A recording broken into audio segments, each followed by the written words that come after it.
So, hey, I gave you a call, I think it was yesterday afternoon, on yourself.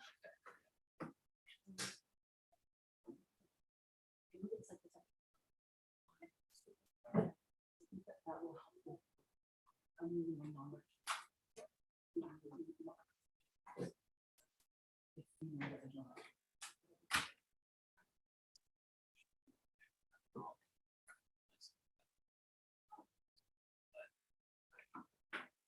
Yeah, and then get it to me, because I already have the kind of like, I spoke with the victim, she didn't.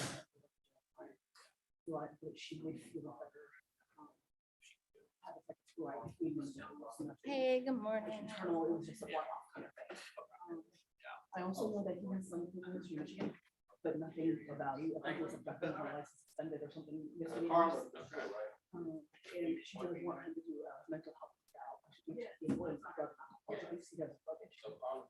That'll be an issue, but yes, I'll get some work on So that. that's my biggest one is I wanted to see whether or not non-sex offender is like reasonable. Or, I would next month. you know, it's like a sexual one, and I'll look at I'll it. get started on that. Thank you. Wow, yeah, wait a little I'll get some. I didn't even know he's not walking with you the whole time. Yeah. Whatever. Okay, Donna. I ripped my big ass safety. I was walking the whole way. I walked the whole way down with her, and I was like, Oh, that's fine. oh. Do you have a lot of things to go sticker? You know, I just need to work on a PowerPoint while I'm up here. I'm starting messages when I get here. Do you want some relevance to that? He's got a place to stay. That's.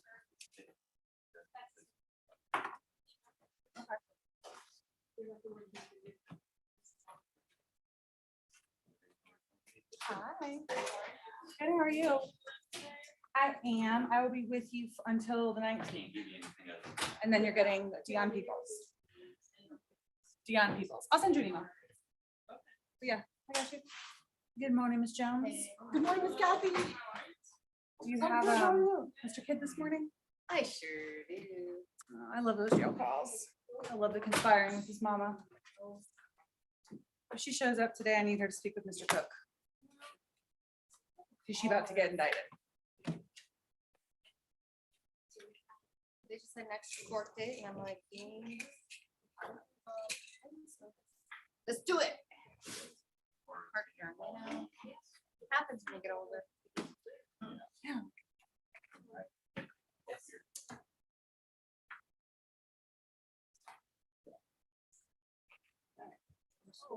Yeah. right. Good morning. Oh, boy. Yes.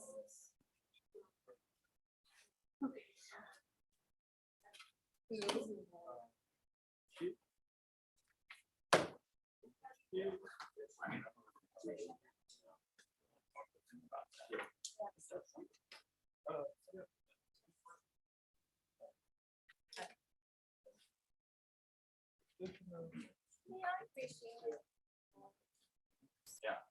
I mean, at least, you know. So you're saying I should just stay home?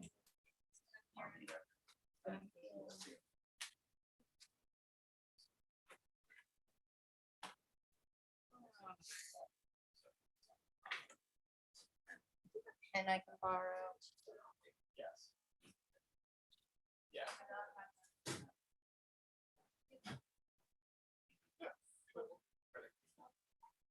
Let's need to go buy our own.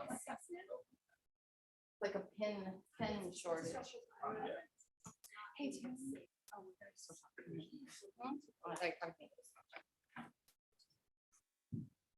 They had more good news for me. Yeah.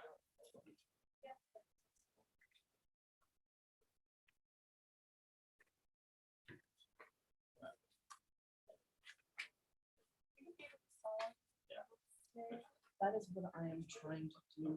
Issue is I'm going to talk to the victim. Still, learning as we do. But I want to. I think this is fine. There's a studio on it. I know that. I don't even know why I said. Oh, Carl Freeman. Because he's sitting there, I can't make fun. No, the bond. I mean, I want the- So why is he sitting there? So- So we can get killed like everybody else? No, no, nobody wants that, Connor, you know, nobody wants that. It's like, we don't wanna let him out, but, You don't want that either. Oh, why is it here? It's always because he has a fire battery. I mean, essentially, according to the part. you know, Then is the felony the? Mission. he is the criminal damage to that shouldn't be Recently. private contract. I don't know how it got here. So. I just want to add it. It's guys, two misdemeanors and. I don't know how we got here. It wasn't even a transfer from what I've seen. I don't know. So I just, let me see if I can reach out to the guy again. Or, is it a female? Her name is Milana Sagatella. And I know she had some warrants, if I'm not mistaken. Because what they're trying to do is arrest both, so what they dismissed, state court dismissed her charge. I think it was out of, Oh. I mean, it's part of my discussion. Rockdale, there's a warrant for Rockdale. I think it's Sanders. Yeah. You want to, okay. I got a bond here, I got a bond reduction. I know, but I mean, my only issue is you had that bond condition, you just pled, and to have no contact with Ashley, and then you guys have no contact. And then live in different lands, separately, Yes, let's get them separate. separate lands. Are you fine? I would watch that I one. mean, and he did put him.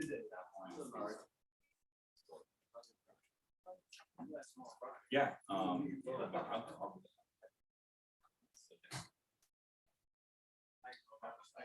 Okay. Maybe those are our only two today.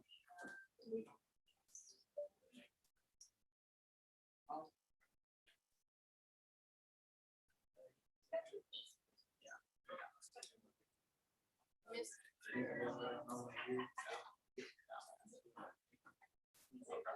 yeah, I mean, just if you don't think. But I mean, as far as what.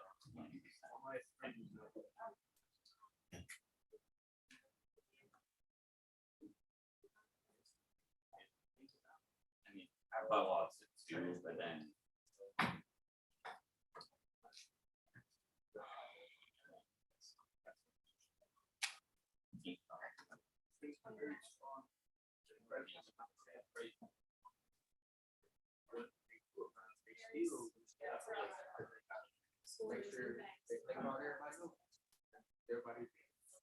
I mean, and obviously, I have.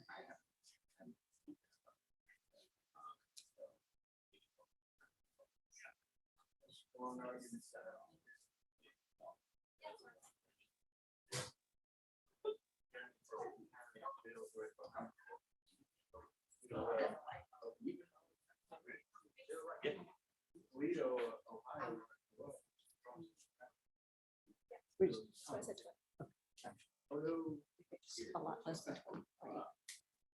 We're gonna come back And figure out and exactly. actually, yeah, we're gonna actually. Tanya, is Brittany Sanders want to do some mental health thing? Because she said that the people said that he has mental health issues. Some actor, I don't know, something. That's what I was gonna tell you, if we're doing it today. Oh, so you meet up with it?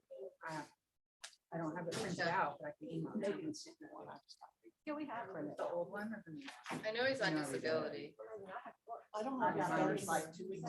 2 weeks ago. It's got the sex offender. And then does it have that new language in the back too with the 30 days direct appeal and stuff like that? You have 30 days to file a motion to appeal your No, just Yeah, yeah. restitution. Attorney's gotta go talk. How are you?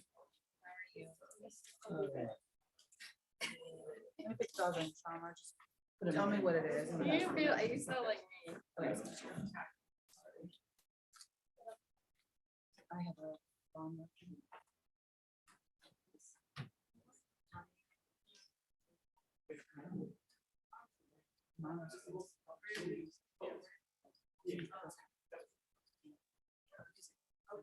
Thank you.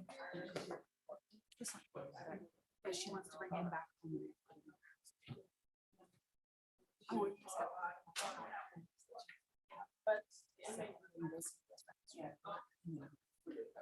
Oh, okay, this is this.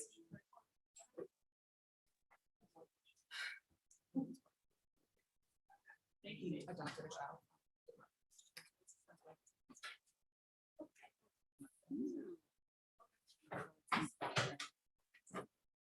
It was like, he goes, "I'm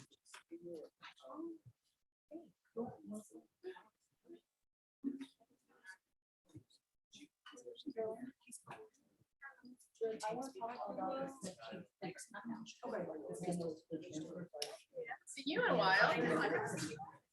What do you got going on? Nice Yes, to meet I you. did, I did.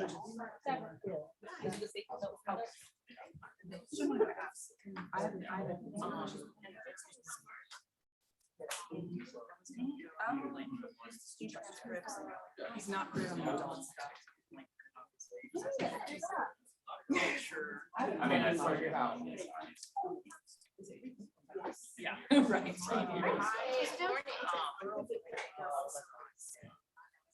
Good morning, how are you? For this.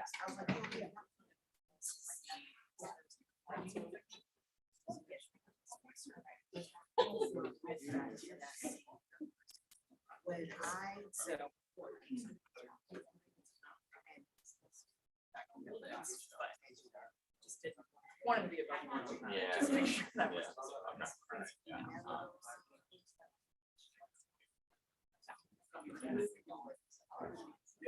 No, not really. That wasn't a serious. I know. I haven't gotten. Yeah. I just have.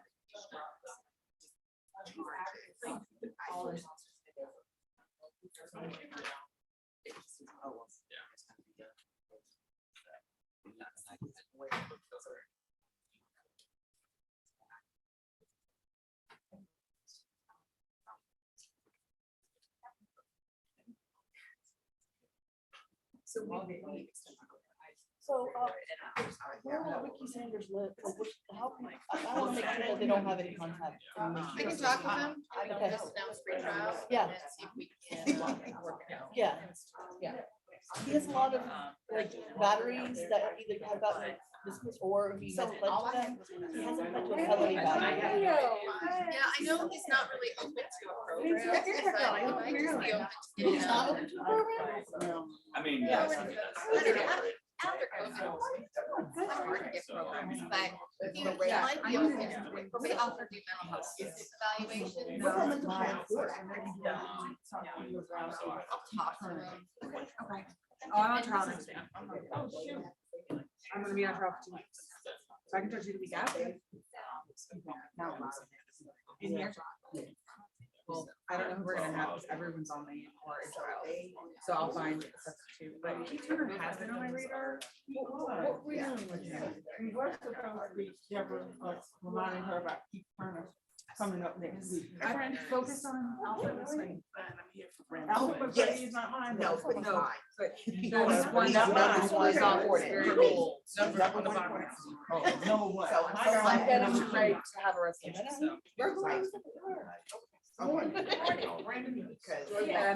just somebody that might have already. Oh, yeah, I just want to report with my findings and what my suggestion is, which is. Is that for murder of all? Or some. You don't have all that. I did. Pretty much. Okay. It's a murder. Well, what about the second part? Keith Turner. Okay, all right. What you guys Yeah, anyway. To go into. So,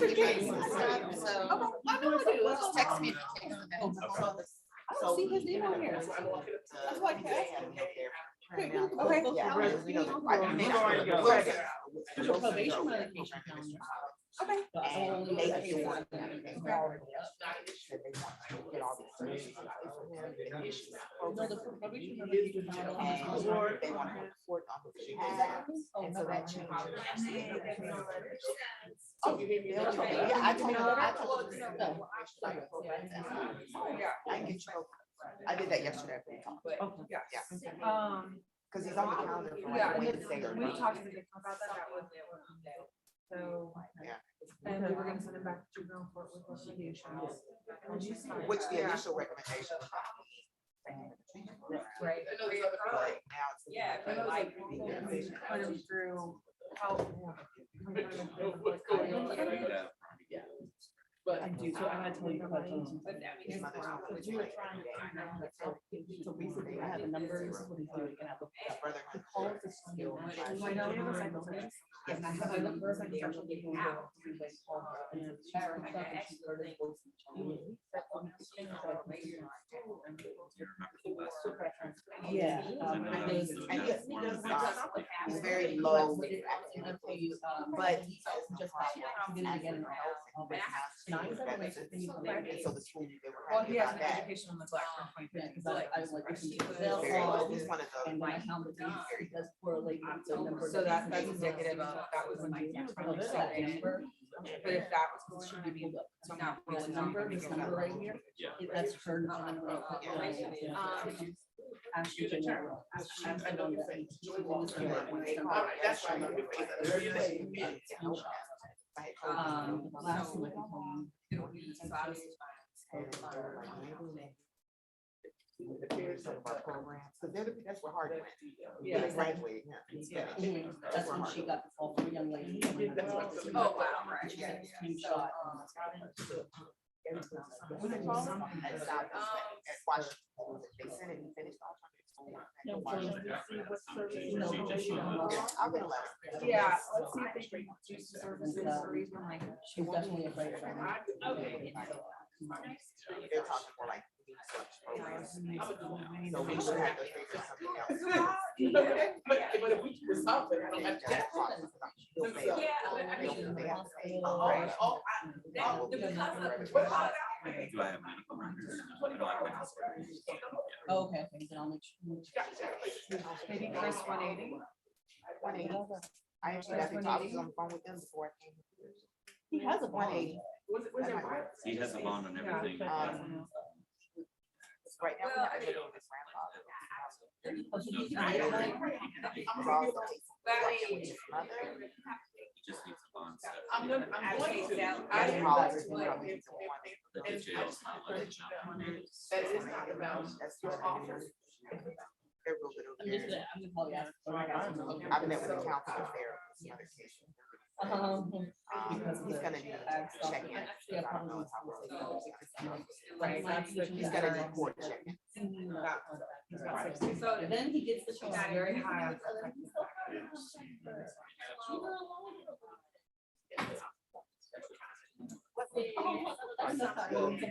You know, She knows he has no problem. Survival. he's probably dead.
All right, position.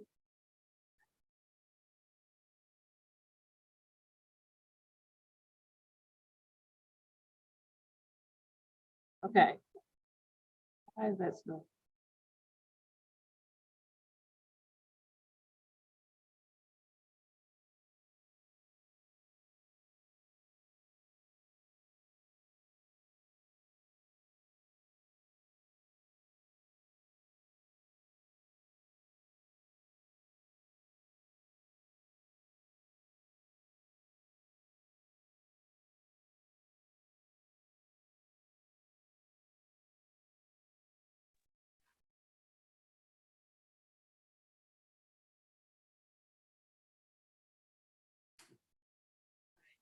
Tavares Middlebrooks.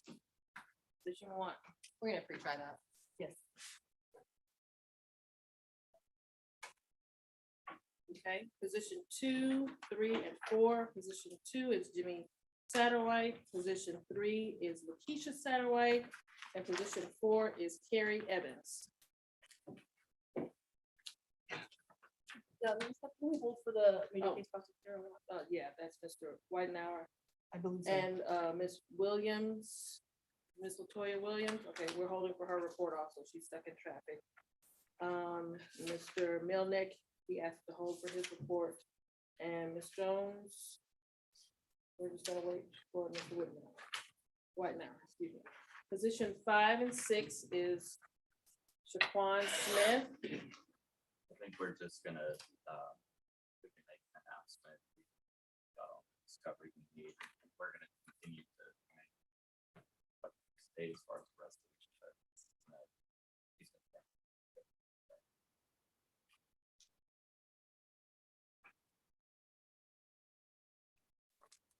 We wanna move him to October trial calendar? Yes, Is that the next one, Ms. Kathy, October? Yes. and he was the one we requested. Yes, so, position 6, which is a 22 SC 181-284, that's gonna go on the consolidated trial calendar for October. For Okay. who now? For Shaquan Smith, and we're going to keep 22 SC 180-895. Those are my, we need to keep both of those. They're gonna try them together. Well, They haven't been Judge filming yet. wants some of these people to be put on the consolidated trial calendar because they've been in jail, so he's trying to put 2 people on and to help expedite some of these. So, I mean, we can, when the judge comes out, Right. we can talk about that, but you all can discuss that with him. Okay, position 7 is DeMarquavius Barber. And that's a FTA bench warrant. Yeah, we're ready when reached. Okay, position 8 is Alicia Kirk. And that's a FTA bench warrant. That's mine as well, ready when reached. Position 9, Mr. Mohammed Elmeen. Yeah.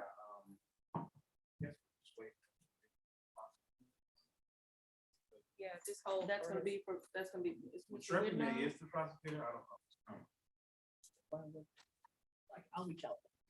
Okay, cool. I mean, I don't know. 'Cause you said- Oh, I don't know. I saw it. All right.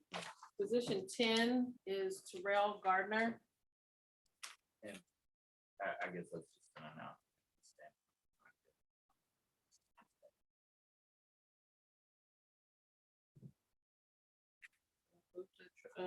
October trial.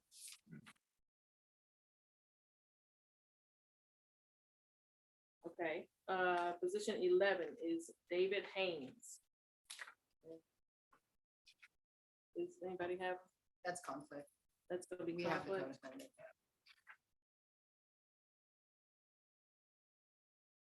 Who filed this? He did. Oh. And he filed it before the case was indicted.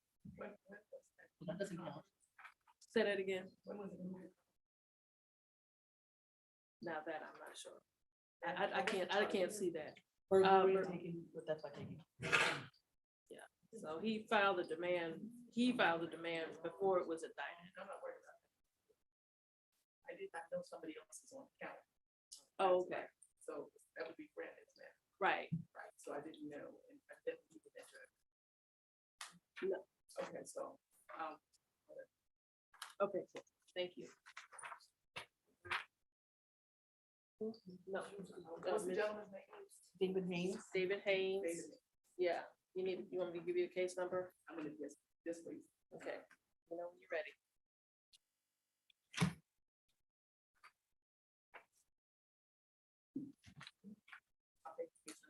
Okay, it's 23 SC 189 014.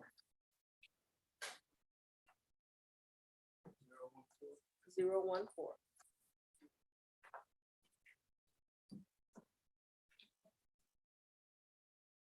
It's good, it should be. There should be the conflict. Yeah. Okay. All right, so we're going on to our bond calendar. Position 1, Bajorn Harris. That's why too.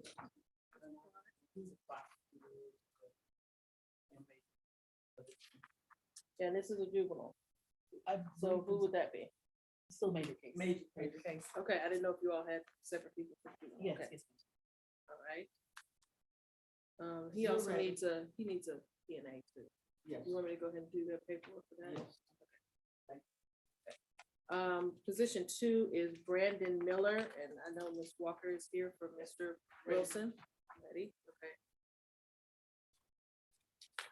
Position 3.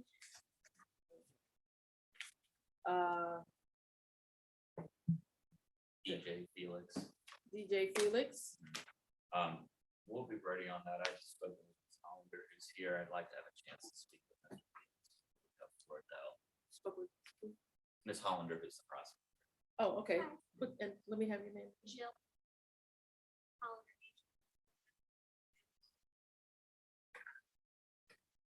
Thank you. Okay. Position 4, Carla Freeman. And we received an offer on that this morning, so I'd like to speak with her. and solve it.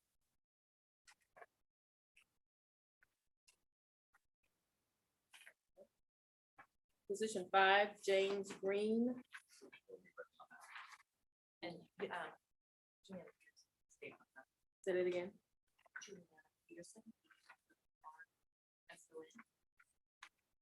We've had you before. Yes. Peterson. Peters. I'll get you this. Position 6 is Ronnie Williams.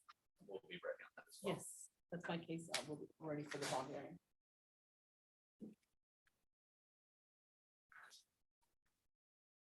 Okay. Position 7, Contavious Jeffries. Right, that's fine. We'll be ready when we reach. Senior 88 Oakland is on, so. Okay. Okay. Good morning, I'm here. Okay, thank you. Position 8 is Shamir Kidd. Present on that. We're ready when reached. Position 9, Ricky Sanders. I'm present on that. We are ready when we'll be reached, but we are trying to see if we can resolve it. Okay. And the state's ready on that. Okay.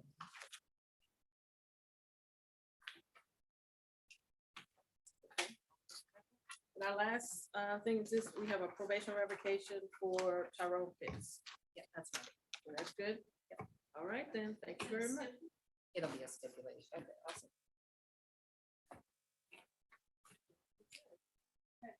Waiting for all the Our peeps. all the people to come up. They arrived late, and so they have to process them in. So just be patient with us. Thank you very much.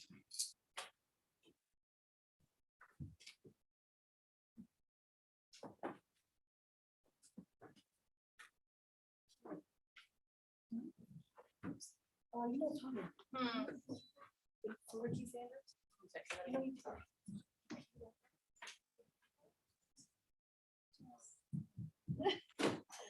It's been a while. It's been a minute since I read I that. thought it was Philip's case, so I told Philip that, and then I think we got. I'm good. Yes, yes, busy.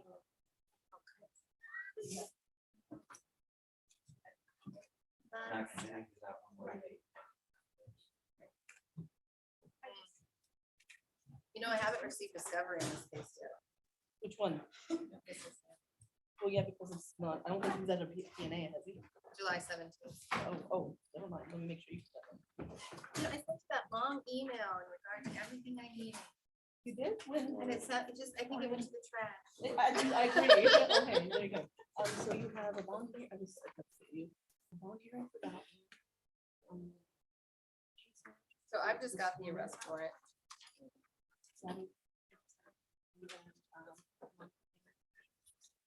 Yeah, it's mine. And then Monica and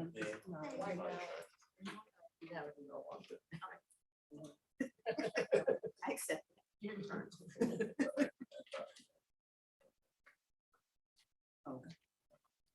And then this one.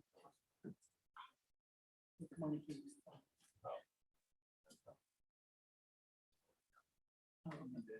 I sent an email to somebody coming.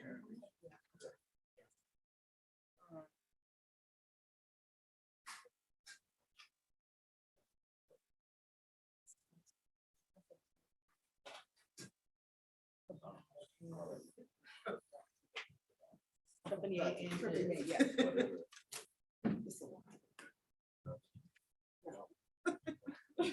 Write it down.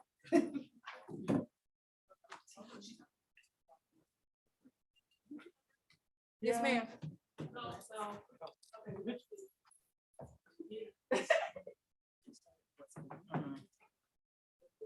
Oh. You need this?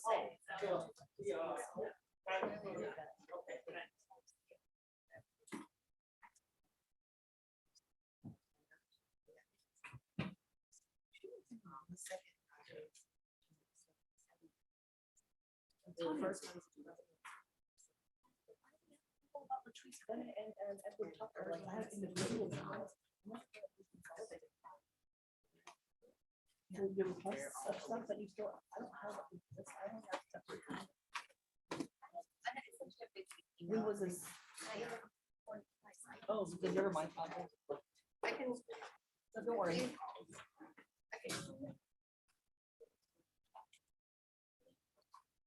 You call, well, you, I heard you call my name. You call me or call Miss Clark? Okay, all right. Okay. Yeah.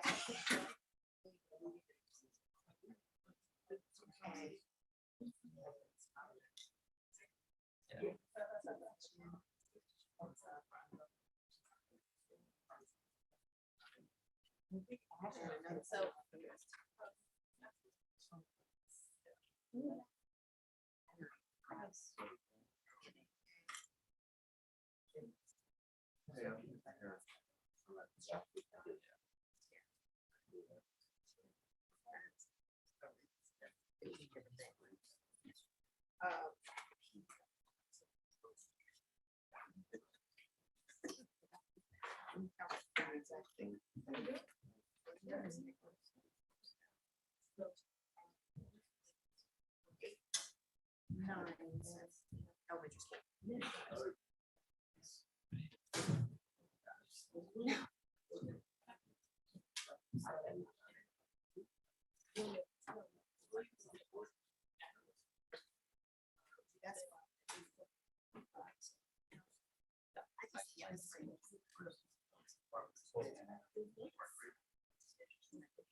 Well.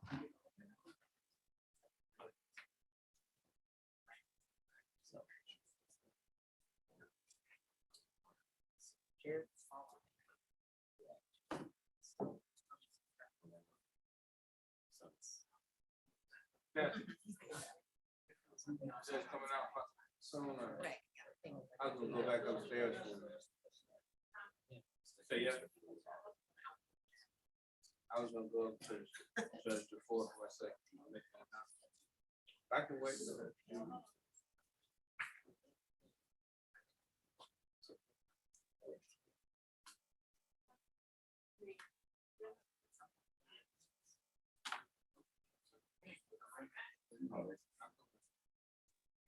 Yeah.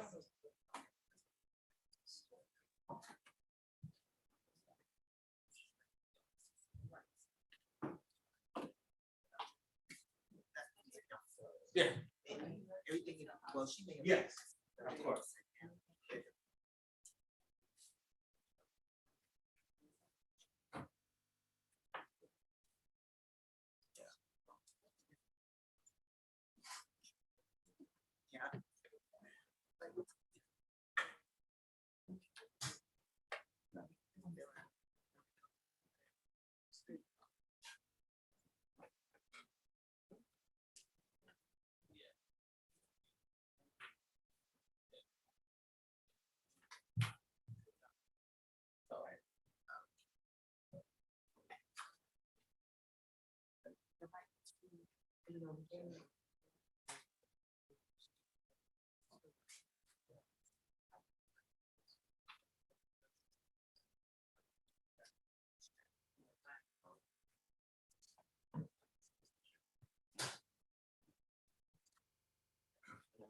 Staying. I said I'm staying. Because he's announcing on the page.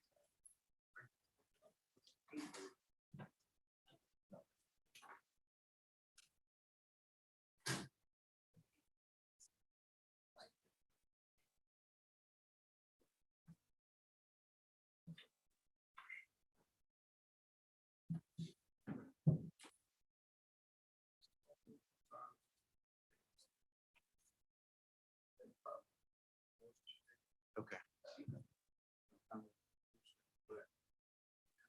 I need to check one more. Okay. Evidentiary.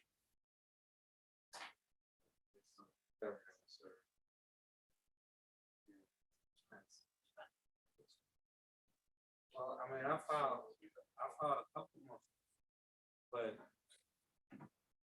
I just got discovered. A week ago.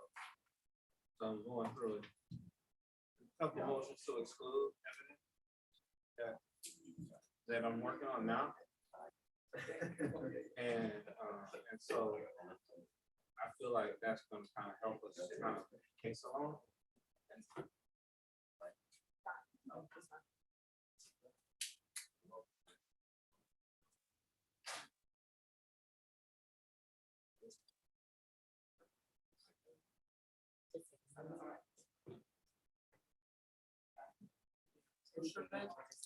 All set. Okay. Yeah. Yes, all set. Very nice to see you. I can see you. So, you know, I said, with who? You called the brain surgeon. Yeah. Yeah, so.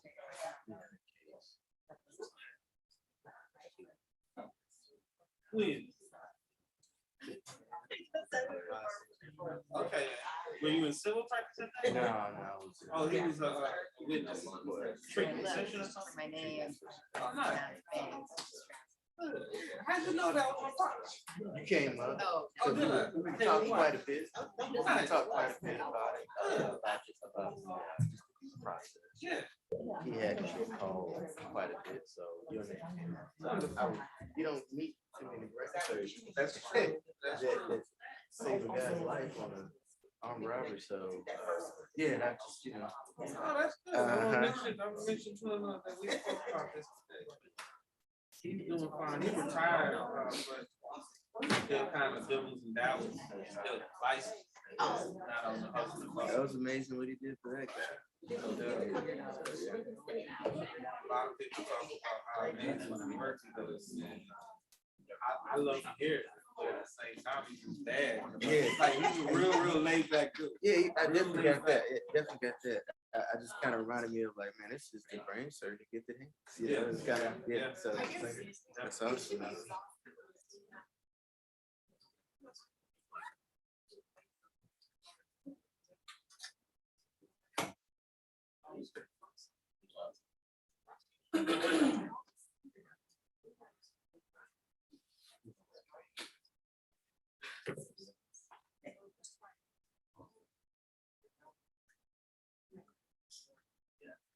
Yeah.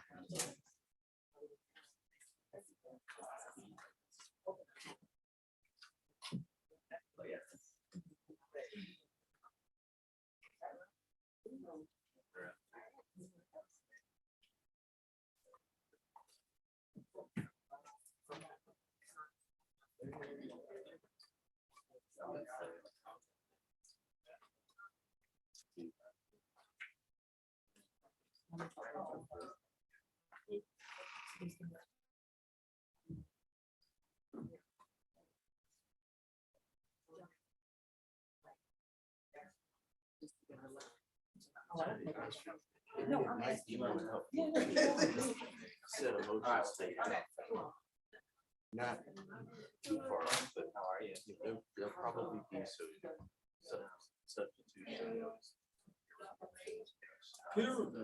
Yeah. No, maybe substitute. Oh, that's Stuff like that, yeah. So, understood. Oh, no, because of the. yeah, so, yeah, I'm here, and those some things you will be following. I would want to know. Yeah. Well, I wanna, I kind of trust somebody.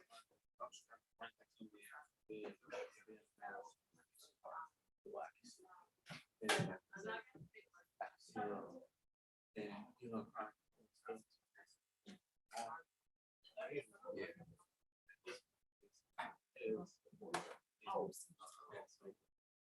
understand both sides. I was. Yeah. Keeping it on this round, statistics. Let me, show my face. And set it out, so I don't object. Say trial. Is it on a trial? I mean, she put it on there. If you filed a motion for out of town speed. I'm just. Yeah, I talked. Thank you. I'm trying to massage the situation, get it moving. Unless you consent to it. Well, I don't sit on, I sit on the case management council. You said Well, I that. mean, I was just kind of verbal conversation I had to say. And then Calvin. Oh, okay.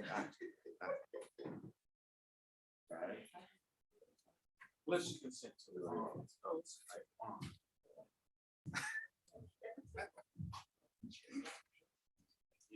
Put it all together. You said everything else.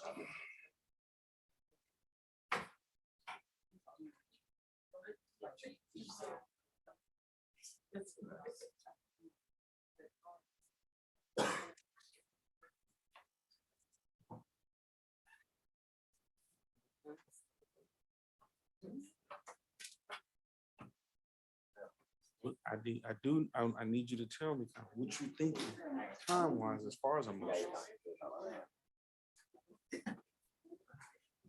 Well, I mean, I don't know that.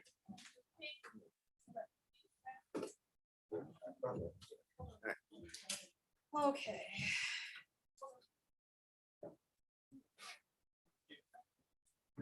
Barbara's not here. Yeah.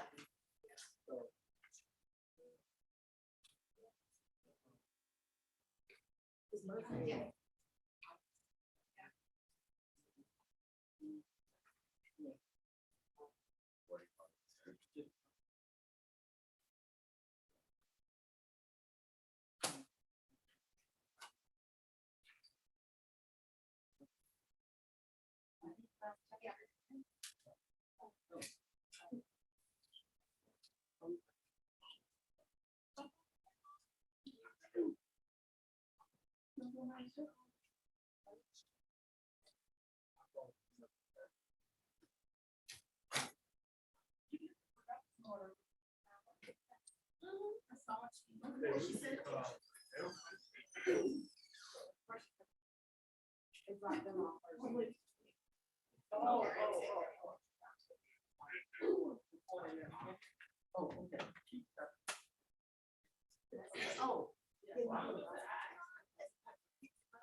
Most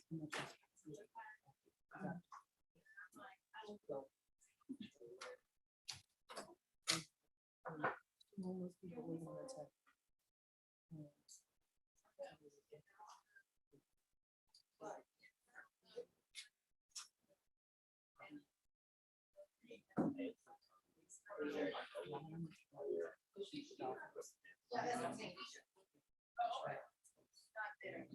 Yes.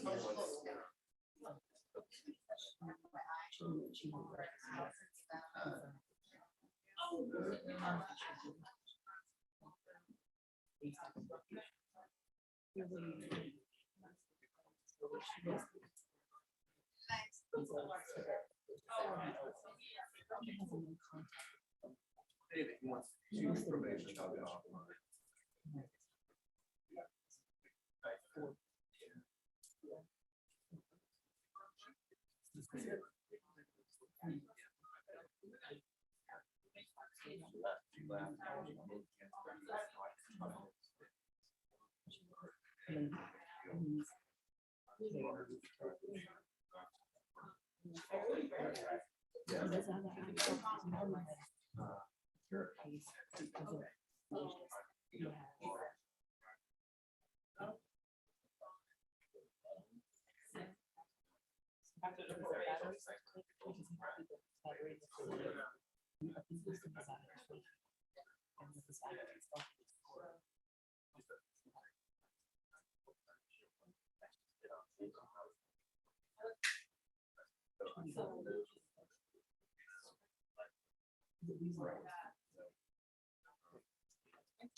You know what I find ironic?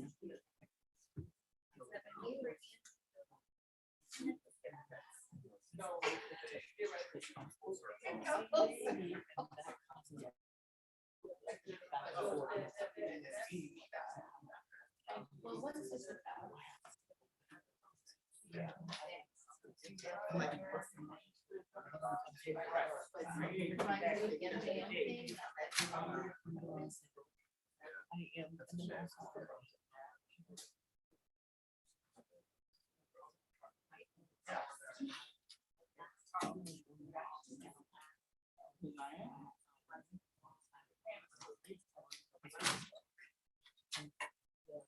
Yeah, for sure.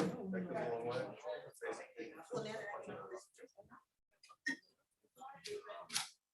Yeah.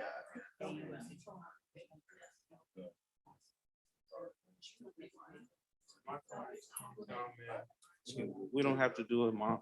I'm not gonna speak and scream about emotions here in the 20 days. He's calm, he's designed. Gotta figure out.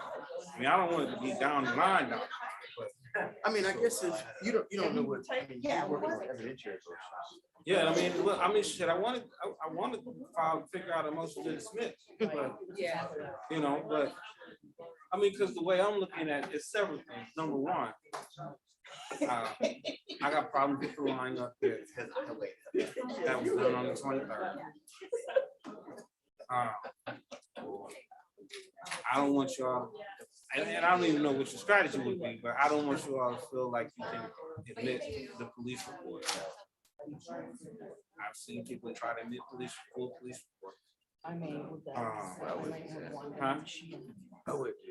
Just saying, 'cause at the end of the day, man, well, I've seen judges do it because they say, okay, for certified as a business record and all that. I'm like, I appreciate that. So, but the lineup,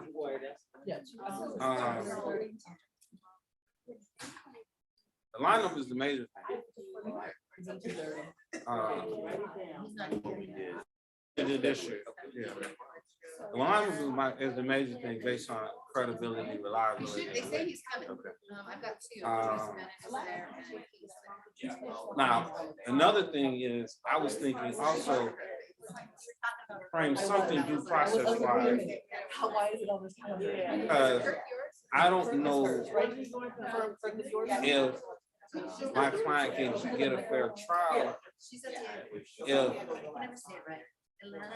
no, do you have physical evidence? Because there was physical evidence that was found, and I don't know if you still have it. And, you know, ultimately, using the potential of alternative theories here, I wouldn't be able to even develop a real defense because the dude had a knife. There was a cup found on the scene. You know, several dead witnesses. One dead witness said there wasn't nobody else there but a pregnant woman. And you know, lead detective's dead. It didn't seem like there was a second person that was present during his investigation.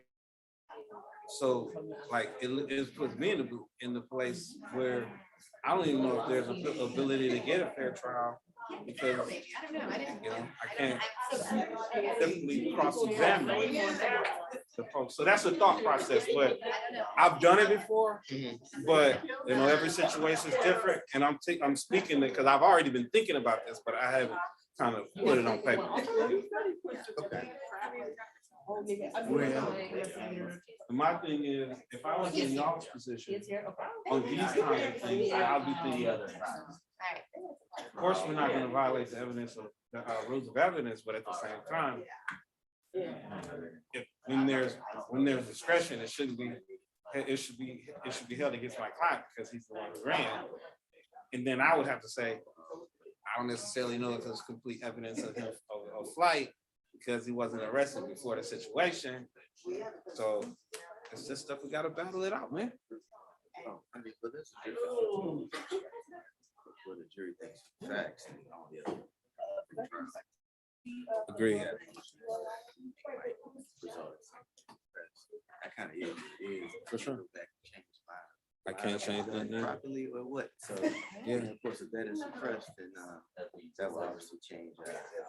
Yeah, I'm just giving you a heads up on the things that I had already been thinking. You know, middle groups as a whole. Yeah, so yeah, that's fine. I mean, but I guess I would say.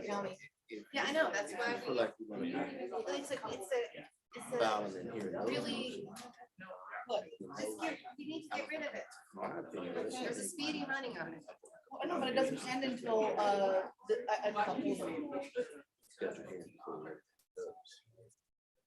Right, but what I'm saying is it ain't gonna take forever for you to be ready. That's all I'm saying. Well, I mean, She's not. And we can be, I can be ready next week. I'm not saying I want to. well, what I would want is you said it. It's filed. Yeah, 10 days I mean, before. there's two people who died in the last 2 weeks. Obviously have the discretion to do that if you want to, but you know. I'll, you know okay, what you're gonna well, file, listen, like, yes, see it. I'll file them. Yeah. I feel you on that. I'll file them. And then we'll just know Well, what why kind don't we of. say 30 days after you file? All right, Whatever. I'm with that. I'm with that. Okay, let's do it. Mr. Lawrence, You would wanna say like maybe, he made at any point based off, And then there was another one out. maybe you win something, Sell maybe you yesterday. don't. Whatever happens with your relationship, we can do an opportunity. I should. Discussion. Yeah. I'm always a reasonable man. I'm a reasonable man. Your reason is just necessary. Not a whole lot. Well, my reason, but my client, he's unreasonable, but, you know, we kind of build in trust, and at the end of the day,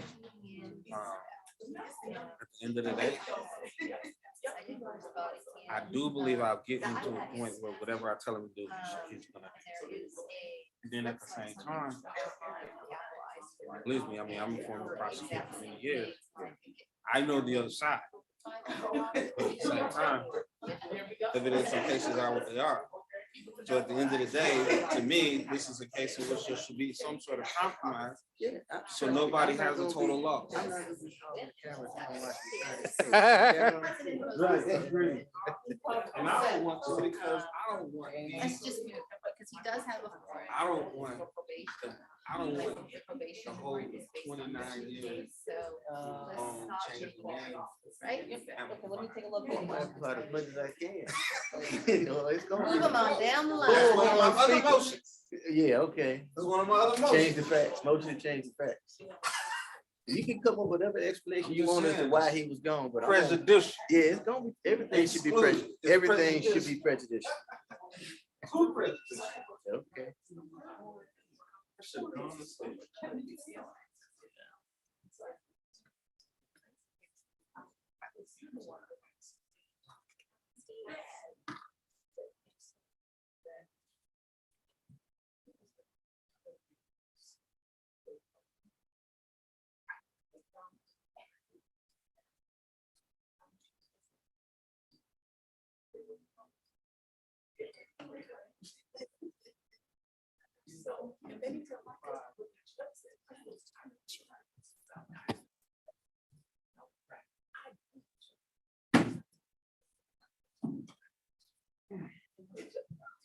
If you have a list of things that you think should be in that list, it's something in some boxes, so it actually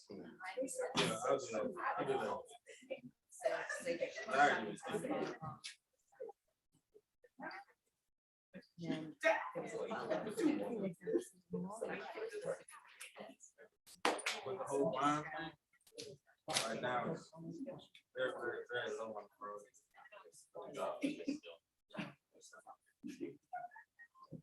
Yeah.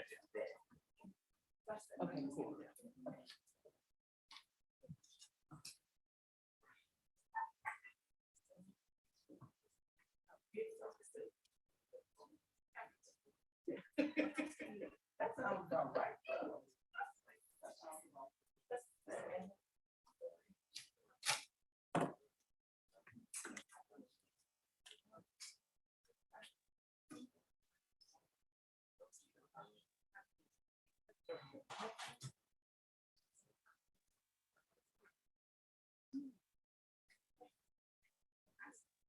I appreciate that too.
I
don't know. She didn't know.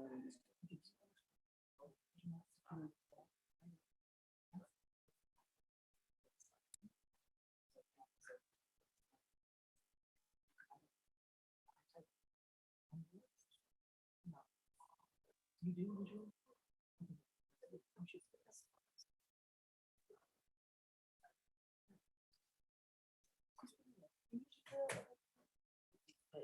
You may withdraw your plea. Yeah, she does. But then we're gonna know. That I have. Yeah. I would just say this one, you don't, this is just one of five. So this doesn't apply for your.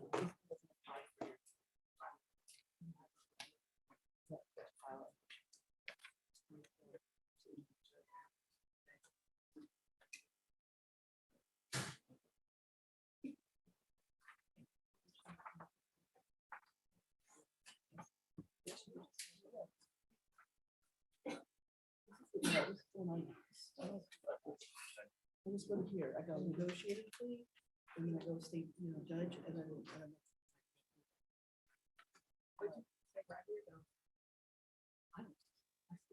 Skip over her because I mean, but.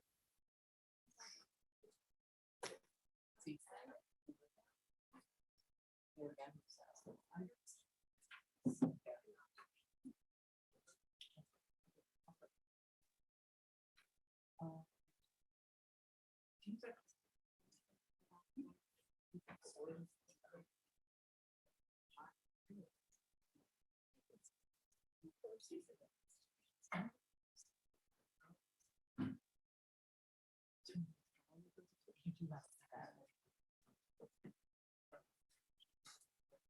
You can say that.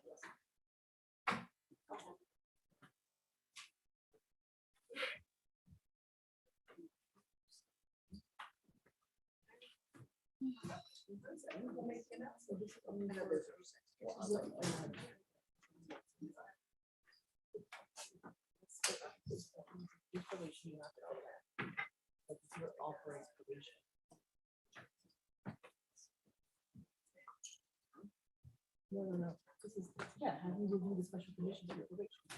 The attorney should have, or their attorney should already have. You understand that's all of the conditions and. No. All right, ladies and gentlemen, make sure our cell phone on silent, put away. Silent, put away, unless you're an attorney. Phone need to be off, put away. There's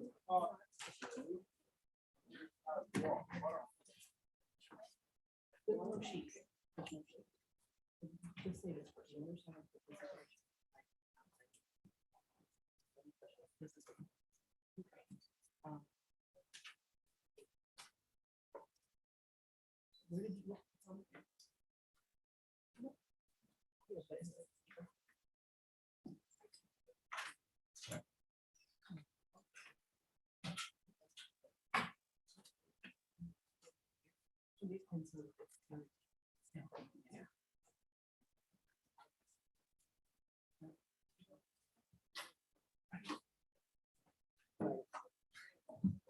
All right, Superior Court, Fulton County Legislature, House session on this is presided, vote not from the order. Please be seated.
Gonna be in my office somewhere.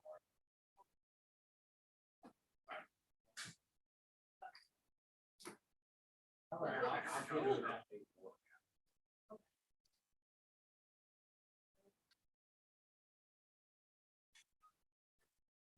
So we've got the probation application set. Yeah. All right, I need to let it. All right.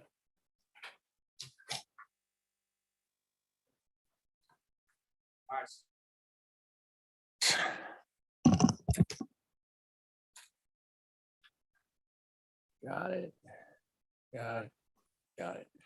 All right, this is 13 SC 116220 Tyrone Pitts. Who's representing Mr. Pitts? I am, Your Honor. Okay. And who has Pitts with the state? 88 Christina Clark, Your Honor. Okay. Apologize for being a little late. We were waiting on the inmates, and then two, I had to sub in for another judge on a different matter. So.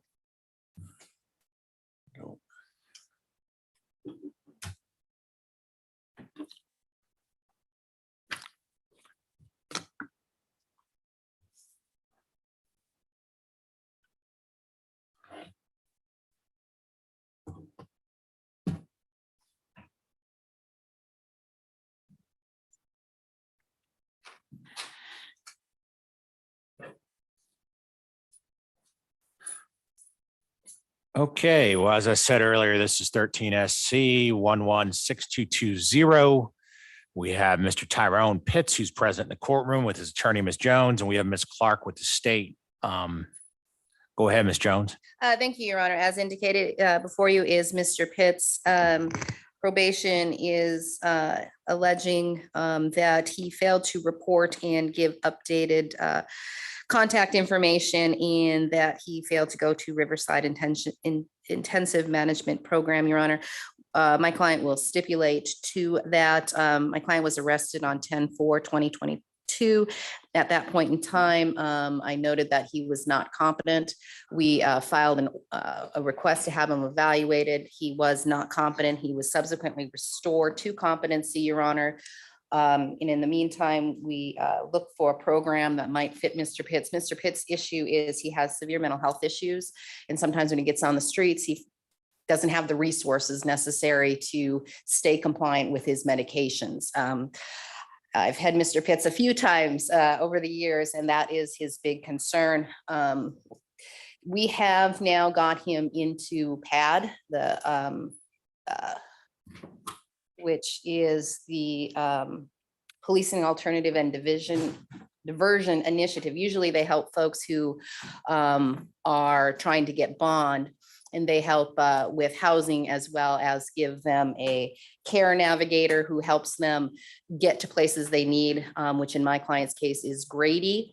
And they're willing to pick him up from the jail and get him reestablished. Probation's recommendation is a treatment program like that, as well as revoke 1 year and commute it to time served, since he's almost did that year. So we agree with that recommendation of revoke a year and that my client go into the PAD program. And so how is, well, first of all, Ms. Clark, Your Honor, the state is not opposed to probation's recommendation. so how's it going to work with PAD, like between him leaving the jail and entering PAD? How does that work? I'll do a transport order, Your Honor, so he'll be held until a PAD representative comes, gets him from the jail. So we're not going to have this issue of him getting released and then he gets confused and then we end up in the same situation 6 months from now. Okay. Okay, well, and so we're subbing PAD in for Riverside on the original. Yes. Yes, Riverside Intensive Management, he was supposed to go there to continue getting his medications. That's more what that is.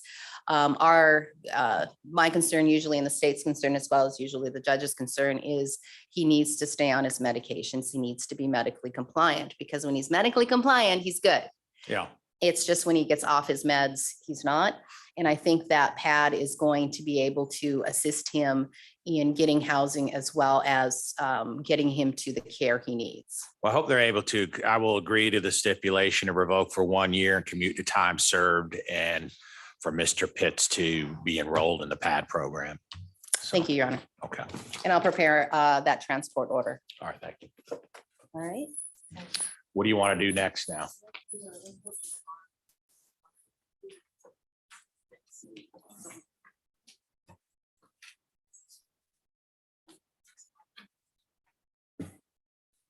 Yeah, let's.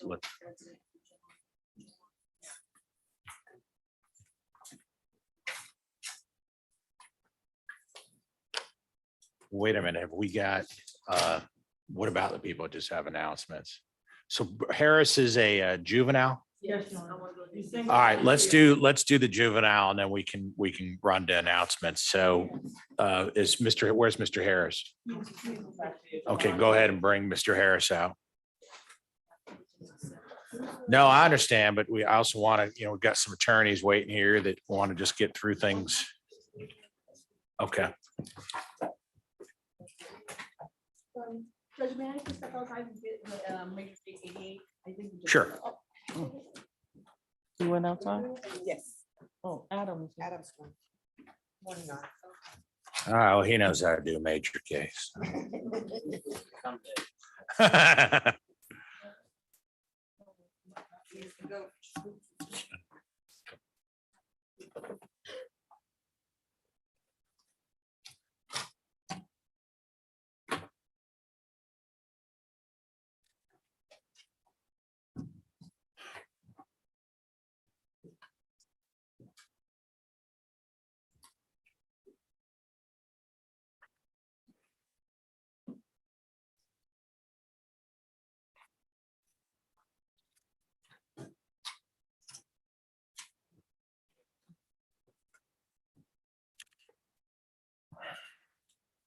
All right, so this is 23 SC 188860.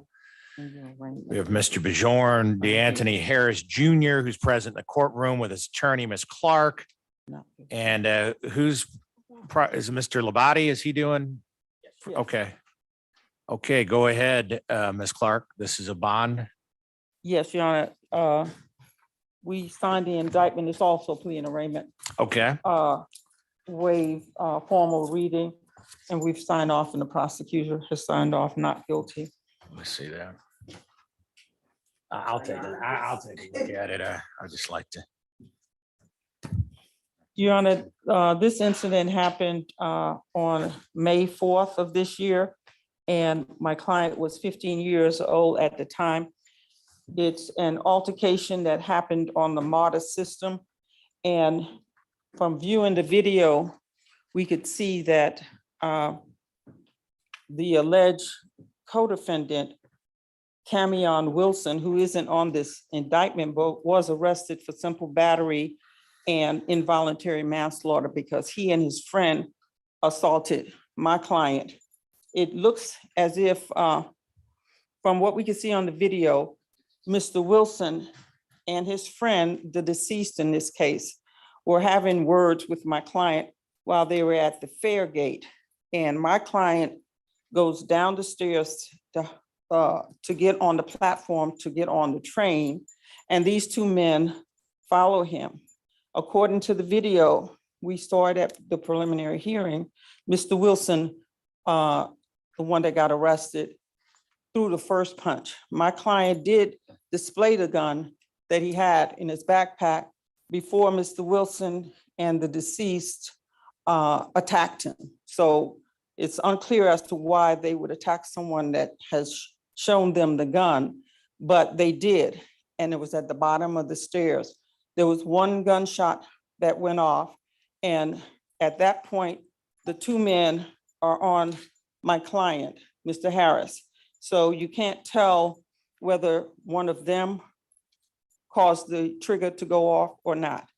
I mean, Ms. Clark, it feels like we're trying the case right now. But I will do an immunity motion later, Your Honor. Okay. But I wanted you to understand that he did not initiate this fight and that he did not purposely cause the death of the young man.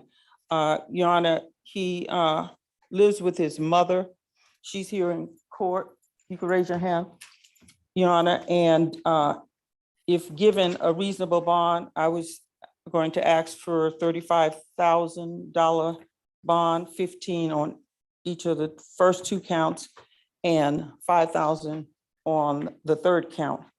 And that he be given an ankle monitor, the 24-hour supervision through pretrial. Ms. Singleton would be supervising him, as well as the wraparound services provided by DJJ, and the opportunity for him to continue with schoolwork and assist his attorney while out on bond. you say continue with his schoolwork. Does that mean doing Going to school school, remotely or going to school? it depends on what that district allows. Ms. Singleton would know better than I would. Yes, Your Honor, he'll be remote based on the new Well, rules that the Board of he would Education. be. He would, if Yeah, released, Your yeah, Honor, he yeah. would be. Oh, that's right. He would be sent to the alternative school, which I believe he was already being sent there based on some school information. But he would then do his schoolwork virtually. Okay. All right. All right, Mr. Abadi. Yes, Your Honor. Good morning. The state would respectfully request you deny defense counsel's motion for bond for several of the Ayala factors. The first being that the defendant is a threat or danger to the community and the people in it.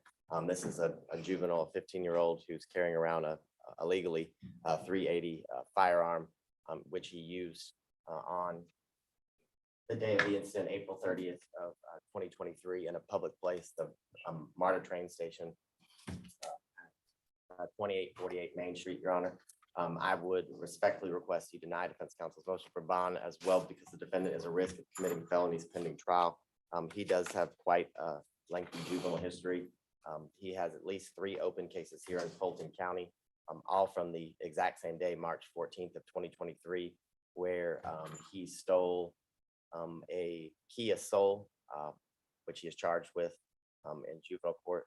He also stole earlier in the day another Kia Soul. The first one being a 2014, that one being a 2016 Kia Soul. These are pending cases These are pending cases. from the same day? From the same day. Okay. And then on that same day, he stole an additional Kia. This time it wasn't a Soul, it was a Kia Optima. He also has an open case from February 3rd of 2023, where he is charged with group fighting, simple battery, and disrupting school. He then has a case from December of 2022 from Clayton County, where he is charged with theft by taking of a vehicle. I don't know the make and model of that vehicle, and fleeing and eluding. And then previously, he has two adjudications, one from November 17th of 2020, and then one from May 18th of 2020, where he was found to be ungovernable. And then in my discussion with Ms. Hudson Singleton, he's got within his school records at least 9 physical fights that he's been involved in his number of years throughout his education, Your Honor. So I would also bring to the court's attention that he is a risk of further obstruction or the administration of justice, as he, on the date of the incident after he shot Mr.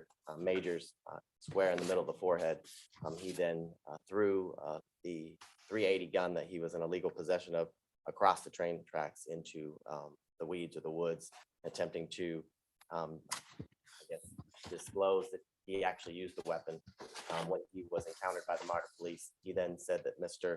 Wilson was the person who shot Mr. Majors, and the video clearly shows otherwise. I agree with Ms. Clark, excuse me, that there was an altercation between the 3 boys, but the altercation was started or brought about because of the defendant yelling through the MARTA station, I guess the gates or whatever you want to call them, but yelling through them, making fun of one of the young boys' father who had just been killed, saying that he deserved to die and things of that nature, which is what caused the entire incident to occur. What Mr. Wilson would testify to was that the reason that he punched or assaulted or did a battery against the defendant was because the defendant brandished the firearm and pointed it at him. And so in an attempt to defend himself and prevent himself from being shot and killed, he tried to disarm the defendant, which led to the death of Mr. Majors, Your Honor. So based upon all of that, I would respectfully request you deny defense counsel's motion for bond, that at this time he is not an appropriate candidate. Well, the pending Clayton charge, that was for car theft as well? Yes, Your Honor. Wait, was he out on bond, or had they just not arrested him yet, or what? Well, that, since he was a juvenile, yeah, I think he was out on bond. He was out on bond for all the cases, Your Honor, at the time that this incident occurred. But because he was a juvenile, he had been released from the YDC. It's my understanding. The No. Clayton case, Your Honor, is a closed case. The other cases are all pending, but he is out and there are no holds. And in juvenile court, you don't get a bond, Your Honor. They just release you either with an ankle monitor or without an ankle monitor. I know when they're released, one of the conditions is that they're not to be armed with any sort of weapon, including a firearm, since he's 15 and he's not legally allowed to possess one. Of course, I don't disagree with that, but I do disagree with how the fight actually started. From looking at the video at the preliminary hearing, I don't see my client pointing a gun at anyone before he's assaulted by Mr. Wilson. Well, fair enough. Well, I mean, we'll save most of that for the trial. Yes, sir. But, I'm trying to understand. So the Clayton, you said did he take a plea or what? How was it? It's listed as case closed in Clayton, Your Honor. And so what he has open are the 3 cases from March the 14th of the Kia thefts, as well as the fight that occurred at Tri-Cities High School, which is the disrupting schools, the group fight, and those charges. Those are pending. He has a court date in December for adjudication of those charges on December the 20th for the disposition.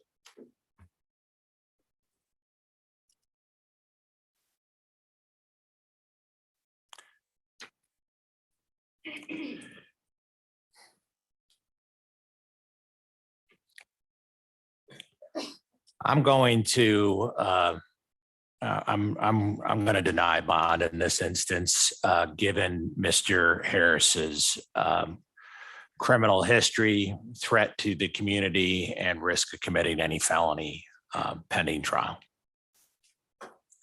Thank you, Your Honor. Thank you, Judge.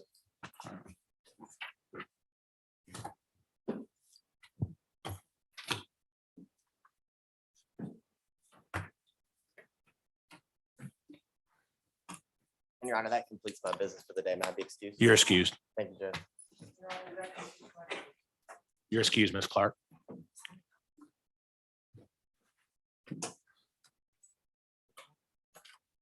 All right, Kathy, what do you think we ought to do?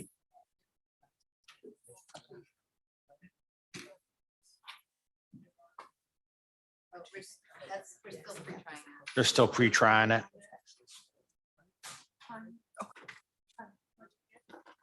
Does anybody have any, I mean, have you talked to anybody? Do they have, people have announcements or anything, or? I mean, Your Honor, I believe the Elamine case, I don't know what, it may be number one, but I haven't seen a calendar, so. Y'all ready? I would like him to just be out in the courtroom when we make our announcements. But we're ready whenever the court. talking about for the the Elamine case. Yes, sir. All right, let's take up that one. Yeah. I mean, I just want to roll through. If we've got some people waiting here on just brief items, let's clear them.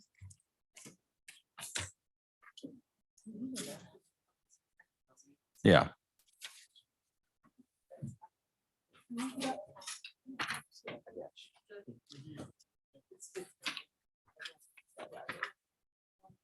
This was in 2022. 6/5/2022.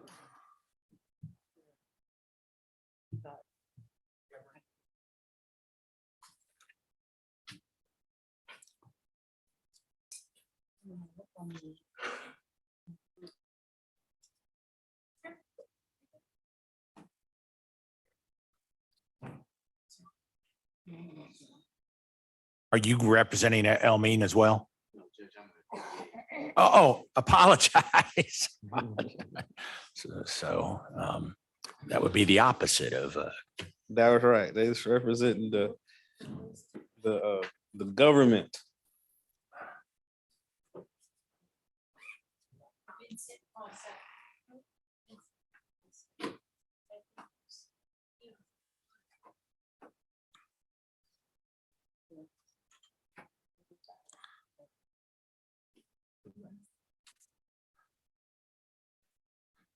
Your family originally from Louisiana? No, Judge, Burlington, North Carolina. Oh, well, couldn't have been more off, but I just figure with a name like Fawcett, sounds a little French to me, that's all. That's right. They got some Creole over there in North Carolina. They do? Oh, yeah, definitely. I didn't know that.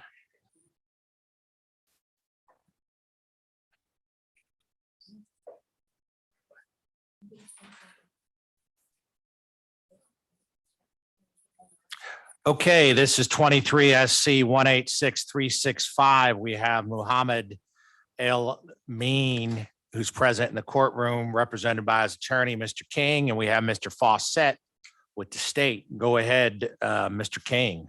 Thank you, Judge. I represent Muhammad El-Amin. It's incorrectly spelled on the calendar because the original filing was incorrectly spelled. So I just wanted to make that note. Okay. But I filed, Judge, we had arraignment in June. And since arraignment, I filed a motion to compel constitutional speedy out of time, statutory speedy, and a bond reduction motion. Yeah.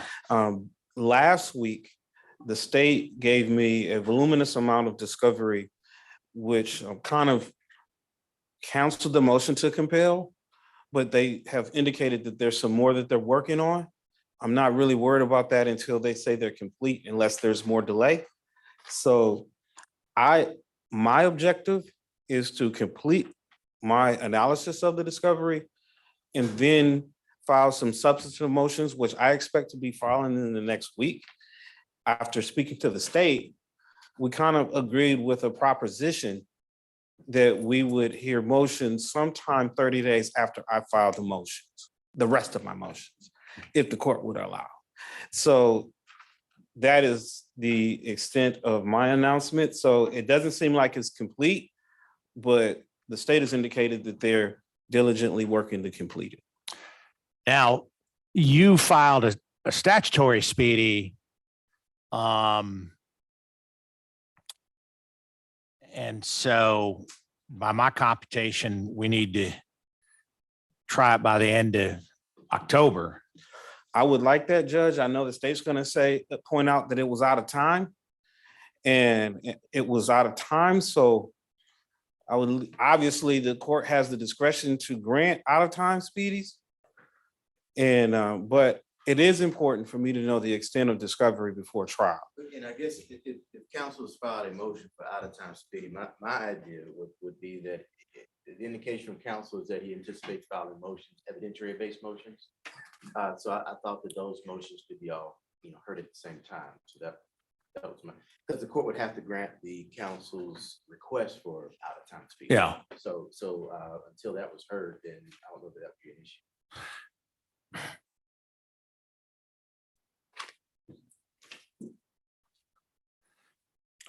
So just so I understand here, you're still waiting on some discovery. That's right, Judge. And Mr. Fawcett, when do you think you'll have him that discovery? So he has everything with exception to photographs and reports from the autopsy, just so the court's aware this is a 1994 case. So the indication is that we'll actually have to go physically to the warehouse to retrieve it. So that's what we're working on now. That should happen this week and next week. So I don't anticipate too much of a delay. Then you're going to do your research and file, you think you'll be filing motions after that? I know I will. There's already motions that I'm in the process of filing because of the discovery that was served last week. But I can't tell you the extent of anything that would be filed if they, based on what they end up serving. Okay. So just a little bit of history on this case, Judge. Just my client was arrested in August. Yeah. And the 90 days came in and went. Yeah. Without a bond. Yeah. I had filed a bond motion. And when we ended up in the bond, the state was still not ready. So my client was given a $3 million bond. Now, which is tantamount to a no bond. And the reason why is because of the delay between the arrest and the alleged crime in this case. I guess that's the reason why the court gave not this court, but the court gave a $3 million bond, even though the 90 days had come. So the judge kind of gave a deadline, and right before the deadline, they indicted the case. So they indicted the case in February. We ended up hearing in an arraignment in June. And then subsequently, I wasn't able to get to discovery until last week. So I was put in a position that I needed to figure out how we're going to move this case along because I have no way to defend him. So yes, it's out of time. I don't like to really file statutory speedings unless I know what the evidence is. I'm just finding out what the evidence is. So I don't want delay. I just need to know what the evidence is so we can get to the trial calendar and close the case, because the delay to me has been prejudicial.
I just don't know if this is gonna be ready the end of October. What I would suggest, Judge, is we do motions in maybe early October and then figure out where we are. Okay. Mr. Fawcett, do you want to add anything to this? Well, I mean, I guess I just want to make sure I'm clear. Is the court under the impression that that there's a requirement to try the case before the end of the? No, Okay, I just want to make sure. All right. no. so, I guess. But it's constitutional, Speedy, and we need to, I guess the court's under the impression we need to try this. We need to get this well, if the resolved court- fairly soon. If the court is concerned about, a delay between the arrest and the indictment, I'll just say that this defendant has been on the FBI's most wanted since 2001. When he was arrested under an alias name. And I was kind of looking at the video, was doing pretty much everything he could to avoid his name from being run. So there's a lot of inferences that can be drawn from that, but one is that he was intentionally trying to avoid arrest, disguise his identity. So that could be one explanation for the delay since the arrest and the indictment. So I'll just those facts. So I think if Mr. King has motions, evidentiary motions he would like to file, we can be ready on those in 30 days, and whenever the court set those down, those may give us indication as to how ready the case is to be tried. Okay.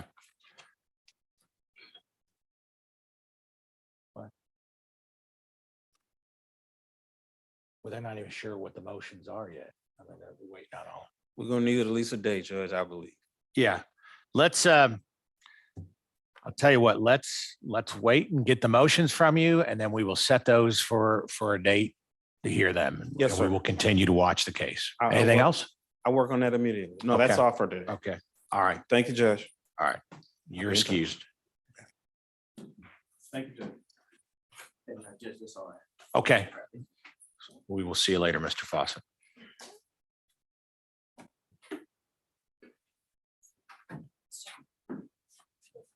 Judge, Good morning. I have position 5 on the bond calendar. I think Ms. Jones and I are ready to argue that. Do we have any other brief announcements? That wasn't so brief, but I think we have one on position 3, Your Honor. Felix on the bond calendar. I know you're balancing a lot of stuff, Miss McCauley, or a lot of courtrooms, I should say. Everybody's balancing a lot of stuff. I don't. No one knows I'm over here today, so it's fine. Okay. I know what I'm- So which position? This is position 3 on the bond calendar, Your Honor. To J. Felix. Okay, go ahead, Mr. All right. This is an announcement? It's just an announcement, yes. Oh, well, they're bringing them out.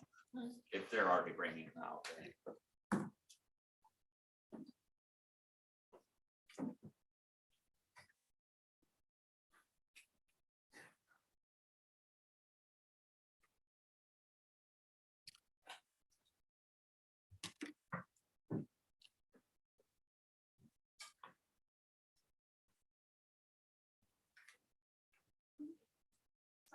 Jill Hollander, HOLL.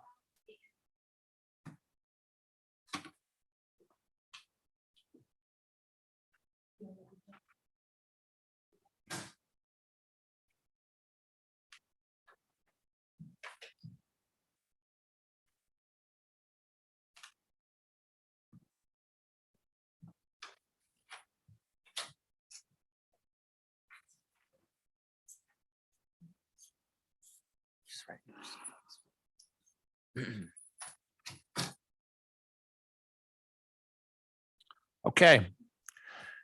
23 SC 1888579. Mr. Felix is here with his attorney, Mr. Clark, and we have Miss Holland with the state. Is it Holland? Hollander, sorry. Go ahead, Mr. Clark. Yes, Your Honor. And obviously, we had filed a motion to set bond on Mr. Felix, who currently does not have a bond set. I've had discussions with Ms. Hollander about this case. Mr. Felix is a veteran, a combat veteran. This is something where we are going to be exploring Veterans Court I've had discussions with Ms. Hollander, and it sounds like once we have this initial meeting set up and Veterans Court meets about Mr. Felix's case, this could be a situation where we are consenting to a bond. So at this moment, we don't need a hearing on this. I've discussed it with Mr. Felix. And we may have a consent order for your honor or for the judge in the Veterans Court program once they've met and once we're ready on that. So that was the announcement we needed to make today. Okay. Ms. Hollander, you agree with all that? Yes, Your Honor. All right, you're excused then. Thank you, Your Honor.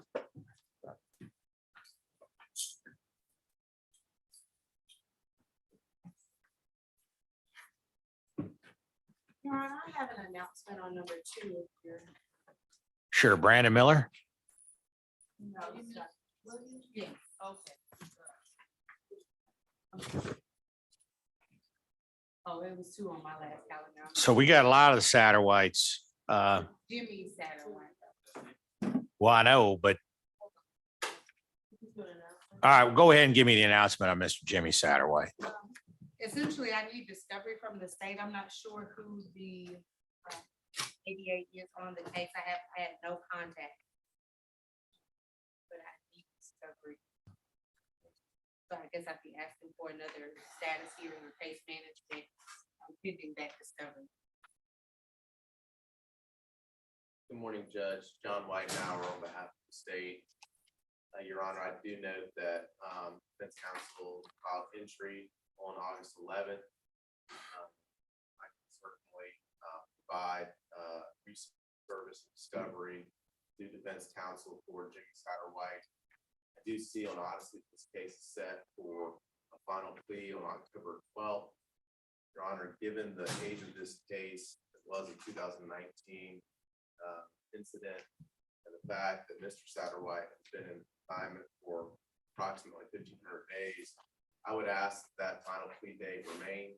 If there are any issues regarding discovery or motions that need to be heard, that perhaps Your Honor might be able to find time in September for those motions to be heard. I would note that there is a pending motion by the state to admit Mr. Jimmy Satterwhite's statements, post-Miranda statements, that we would be asking for a hearing on that unless there's stipulation for the defense that it is admissible.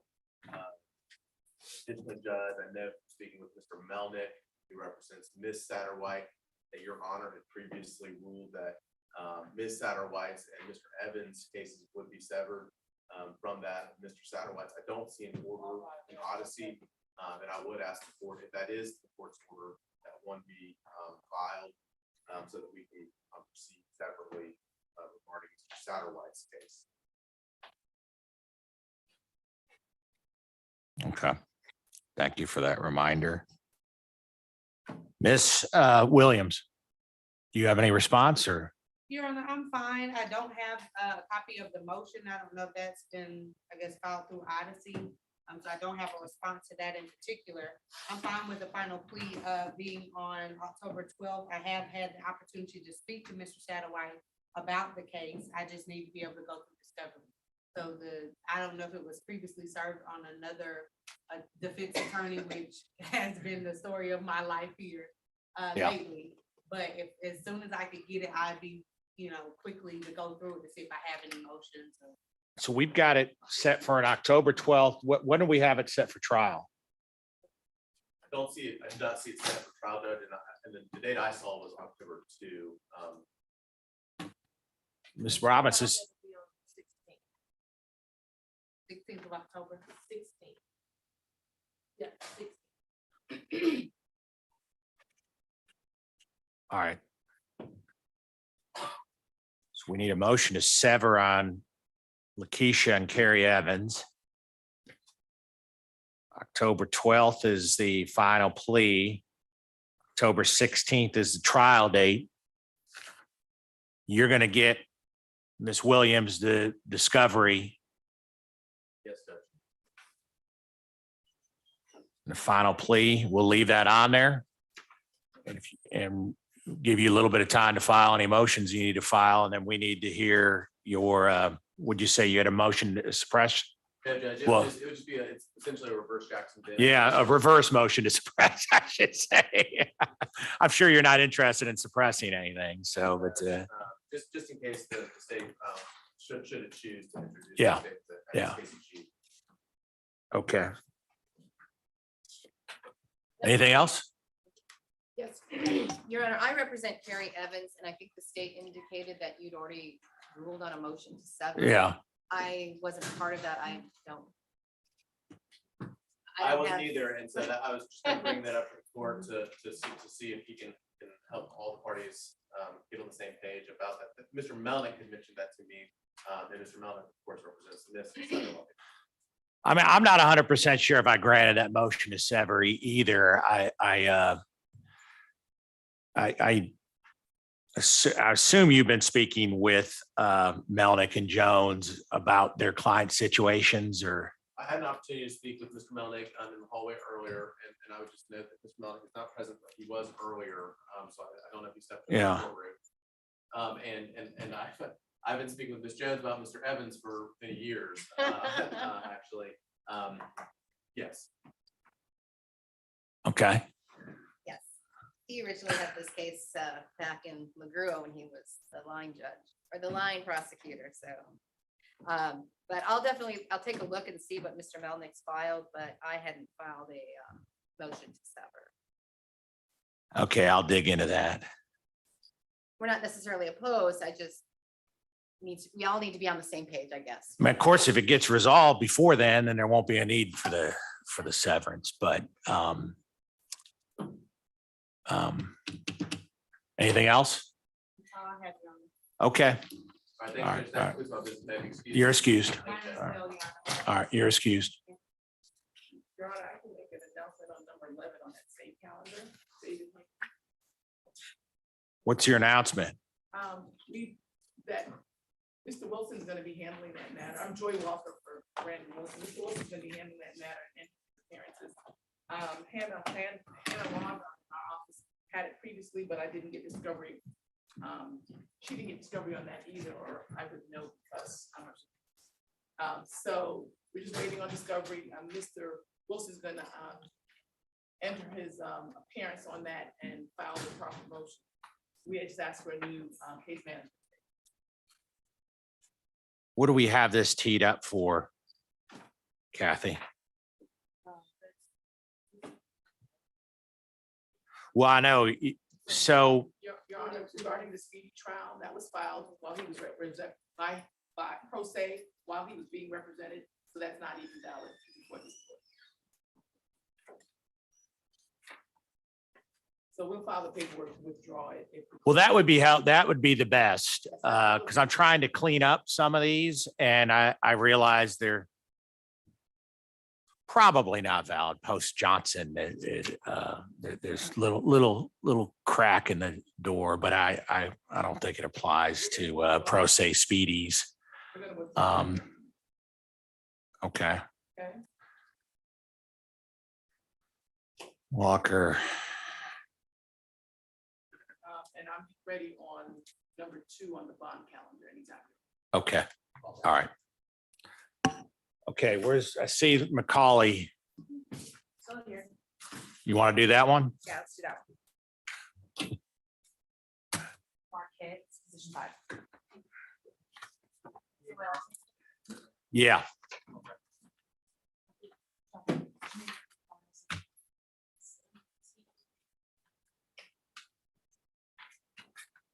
Which position is that? 5 or 8. 5 or 8. I think it's 5. Shamar Kid is 8 on mine. Okay, then it's 8. Your Honor, he needs to be arraigned, so I would just prefer to do that today as well. Yes.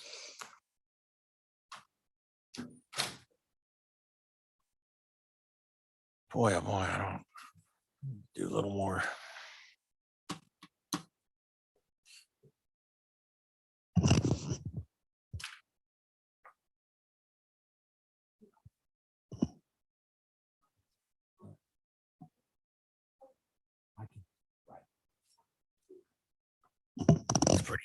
I mean, it basically is a big deal. But I'd rather they do it than me.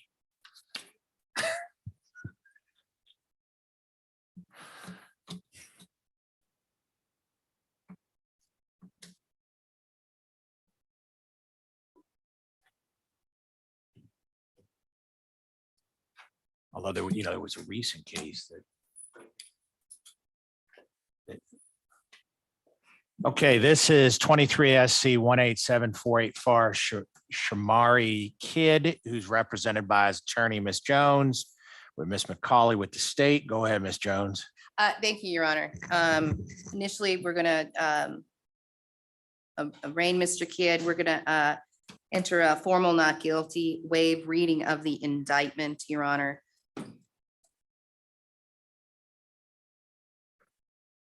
And then we'll proceed with the bonds.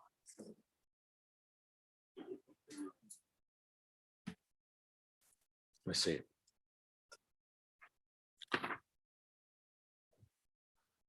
All right. Okay, go ahead, Ms. Jones. Thank you. Before you is Mr. Kidd. Your Honor, on or about September 7th, 2023, Mr. Kidd was arrested for rape, incest, child molestation, and false imprisonment. On February 8th, 2023, bond was denied due to the nature of the charges. We come before you today for bond. We submit we meet the Iola factors, Your Honor. He doesn't pose a significant risk of fleeing. He does live in the Atlanta area with his family. I understand that the complaining witness is a relative of his, a sister, I believe. I'm not sure by blood or not. I haven't received discovery, although I'm sure the state will get that to me in a prompt fashion. But he does have, I've talked with his mom and she can arrange for him to live not in the house with this person that the state is alleging. Your Honor, he is a high school graduate. He was working at Jason's Deli prior to his arrest. We would note that he did move from New York for a better opportunity. However, his mom and dad do live in Atlanta, so we do not believe that he would be a flight risk back to New York, Your Honor. He's 18 years old. He's a young person. There's been a lot of issues over at the jail, Your Honor, as Your Honor well knows, the Fulton County Jail is a very, very dangerous place. It's under investigation currently. In the last 2 weeks, 2 people have died or lost their lives. And we would submit that that should be a factor in considering bond, given that he's 18 years old. So we just request that you set a reasonable bond, Your Honor. Thank you. Okay, Ms. McCauley. Yes, Your Honor, the state is adamantly opposed to bond in this case for a variety of reasons, all of which are factors under Ayala. Just to give the court a brief overview of the facts, the defendant is charged with the rape and incest and molestation of his juvenile sister, biological sister. This was reported to another sister who then made an outcry to the child's mother, who's also the defendant's mother. During his initial police interview, the defendant then introduced the fact that he had had a similar situation with another sister in New York, and the state's awaiting the arrival of CPS records from New York involving that sister. The mother also offered that information to law enforcement, that there was another sister that was also sexually abused by the defendant. The state is pending male DNA that was located in the child sexual assault kit, and actually investigator Stoddard was here before the court began the calendar this morning and swabbed the defendant pursuant to a search warrant that was signed yesterday. So we'll anxiously await the results of that male DNA matching, which the state anticipates will come back to the defendant. The defendant has placed a number of jail calls, 216 in fact, to his mother. They have talked about how he will come back into the home and live with her and the victim in this case, and that it won't be an issue because she'll be at school and he'll be busy, so they won't need to be supervised. The state has a considerable amount of concern about the conversations that it has reviewed between the defendant and his mother, who at this time is an unindicted co-defendant, but after this week, the state fully intends to add her onto the indictment as a co-defendant. based on her knowledge of the abuse going on inside the home. There is no protective measures that can be put in place to protect this child from this defendant, given the fact that he intends to return to the home to live with his mother. The defendant, after he was apprised of the allegations, did flee the state of Georgia and was arrested in Buffalo, New York, and transported back down by the fugitive unit with the Atlanta Police Department from Buffalo, New York. So in addition to intimidation of victims and witnesses pending trial, the defendant also has a significant likelihood of fleeing the jurisdiction, as he's already fled the jurisdiction after he was informed of the allegations in this case. In addition, given his own admission of a prior incident involving his other sister, there is a significant risk of additional felonies being committed prior to trial. The state would also know, as to that factor, that the victim in this case indicated that this was not a one-time incident, that this was an ongoing series of abuses that had been committed against her in both Georgia and New York, where she previously lived with the defendant and their mother. Based on all of those factors, Your Honor, the state would request that the defendant remain in a no bond status. Ms. Jones? Thank you, Your Honor. I have spoken with the mother as well, and she indicated to me that she would be able to keep Mr. Kidd away from the complaining witnesses, Your Honor. I can't really respond to any of the allegations because I don't have discovery yet, Your Honor, and this is not the place where a trial would take place. This is simply to set bond, Your Honor, so I can't speak necessarily to the allegations. I'm hoping to get discovery soon, but again, we just I mean, you can't speak to the fugitive unit having to go get him in New York, correct? my understanding is he had a court date, Your Honor, that he had to go to New York for, but I would have to look into that a little bit more closely, Your Honor, so I don't want to make Okay. any All right. false statements to the court, Your Honor. But my understanding is he had a court date and that perhaps the arrest warrants came down in between that, Your Honor. But again, I would just stress he's 18 years old and we would request a reasonable bond be set. And if the state's concern is that he's going to go around the complaining witnesses, certainly he can be fitted with an ankle monitor and monitored as well as pretrial services. I mean, but you have said that he's going to stay with his mother, who, you know, the state just stood up and said that she's going to be indicted. So. Well, my understanding in speaking with mom, and I can't speak to the conversations the state had with the mom, is that mom indicated to me that she would provide separate housing for Mr. Kidd if he was in fact granted a bond, and it's a bond that they could make, that they would make every effort to put him in a different location. I'm going to deny him bond based on risk of flight. So. Thank you, Your Honor. And just so the court's aware, and I make sure I say this aloud, I just shared all discovery to Ms. Jones. Sorry, didn't know you didn't have it. Okay. All right. You're excused. Judge, I think that concludes my business. May I also be excused? You're excused. Thank you so much.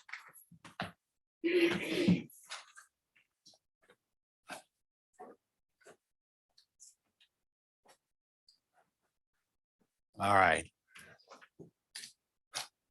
Kathy, who do you think we ought to do next?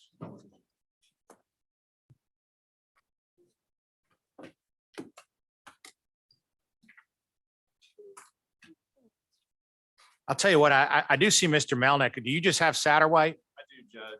Okay, why don't you come up? We spoke briefly on announcements. I've already excused Mr. Whitenauer. No, it's all right. I saw him just come in, but now he had mentioned that I granted a motion to sever. We had discussed it at the pretrial conference, Judge, at a previous pretrial conference. The potential of okay. That Mr. Kerry Evans and Ms. Yeah, Satterwhite and Satterwhite and Miss Jones is representing Evans, and so right, they're really different cases in all honesty. Okay. Yeah. And you've got that motion pending? I do. Yes. Okay. All right. Let me review that motion. And I know you've been talking to the state. I have. Right. And Ms. Jones has been talking to the state as well. Yes. Okay. All right. Is there another court date, trial date, anything like that? Yes. The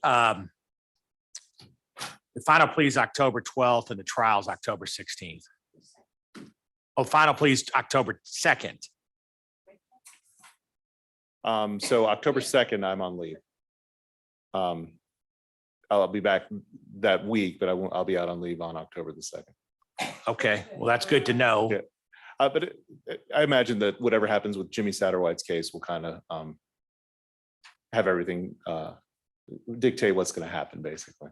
I mean, I don't want to make any assumptions, that's for sure, but I know Miss Jimmy Satterwhite is definitely driving the train. Yeah, so, right.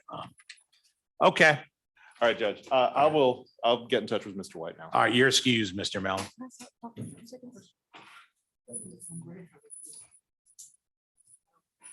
Who are we doing now? Brandon Miller. Oh. Which position is it? Okay. All right, this is position 23 SC 186812, Brandon Miller, joined by Joy Walker. Joy Walker, I'm sorry. No, Your Honor, I'm not I know normally we talked appear before before. you. I appreciate you. Mr. Miller is, Miss Miller, she is trans, is represented by Brandon Wilson that had to make another appearance this morning. And I'm ready to go when Your Honor is. And then we have Ms. Clark, are you with the state on this? Yes, Your Honor. Okay, go ahead, Ms. Walker. If it pleases court, Your Honor, Brandon Miller is a trans female and her pronouns are she and her.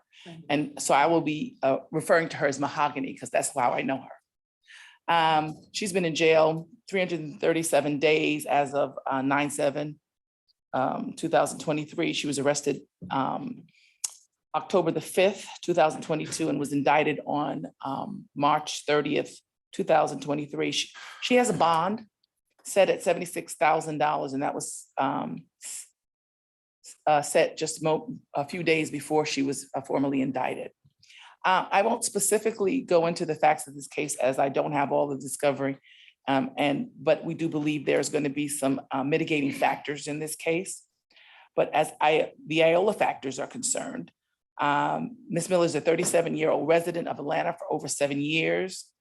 If a reasonable bond was set, Ms. Miller would live with her uncle Marcus at 3424 Boring Road, Decatur, Georgia, 30034. She has a place there. Prior to her arrest, Ms. Miller worked at Wendy's on Piedmont, and she's talked to her supervisor there, and her job is available. We also, at our the Georgia Public Defenders Council, have a temp agency that would hire people, even with criminal records, to work. So she is, and she's going to be assigned a social service manager to, in fact, make sure that she's employed. As a trans female, Ms. Miller is an advocate for LGBTQ+ movements, fighting for equal rights for people in the LGBTQ community.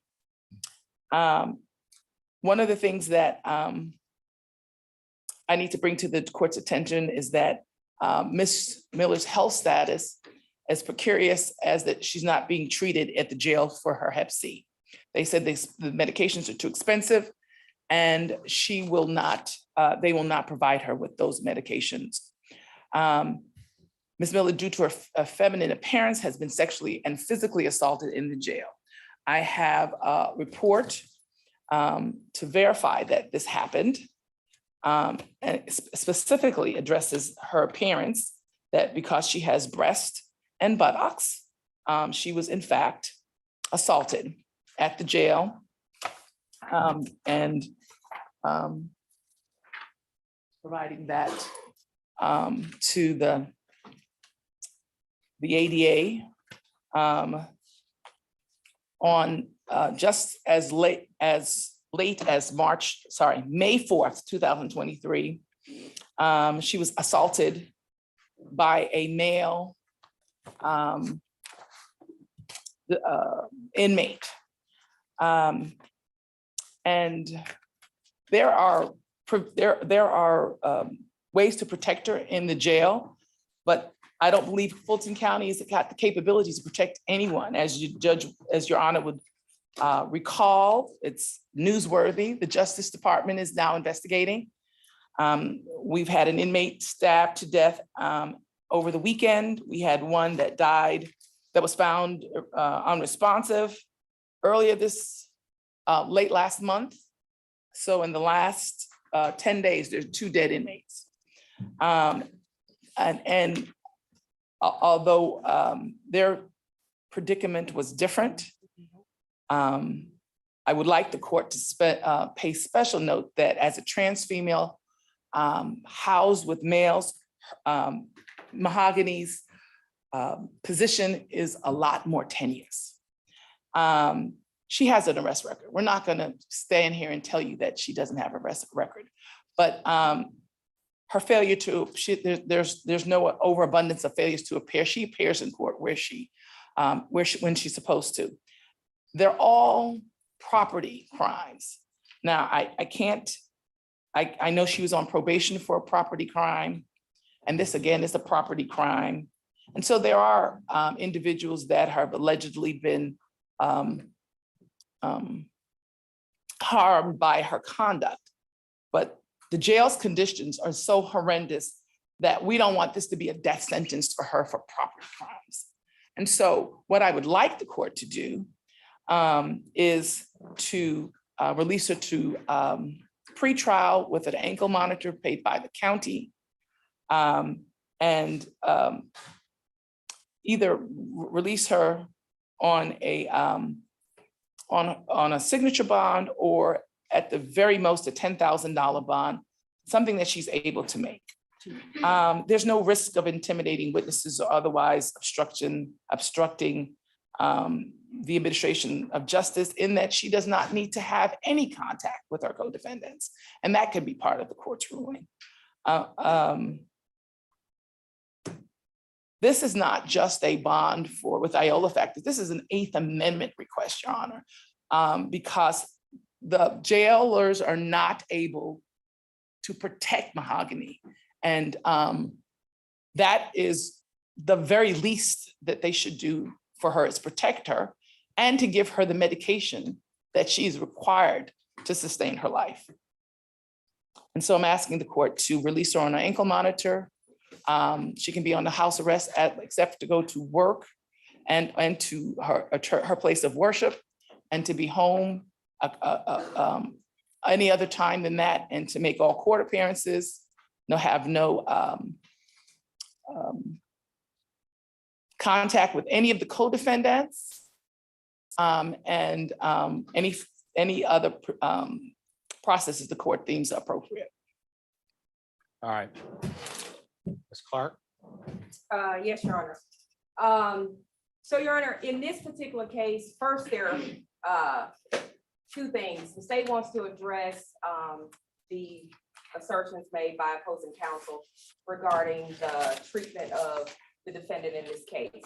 Of course, the defendant's well-being is a concern. And Your Honor, based on the claims made as well as the report submitted, we asked, we think it would be appropriate if this court would order that the defendant be put in protective custody, as well as, but that being said, Your Honor,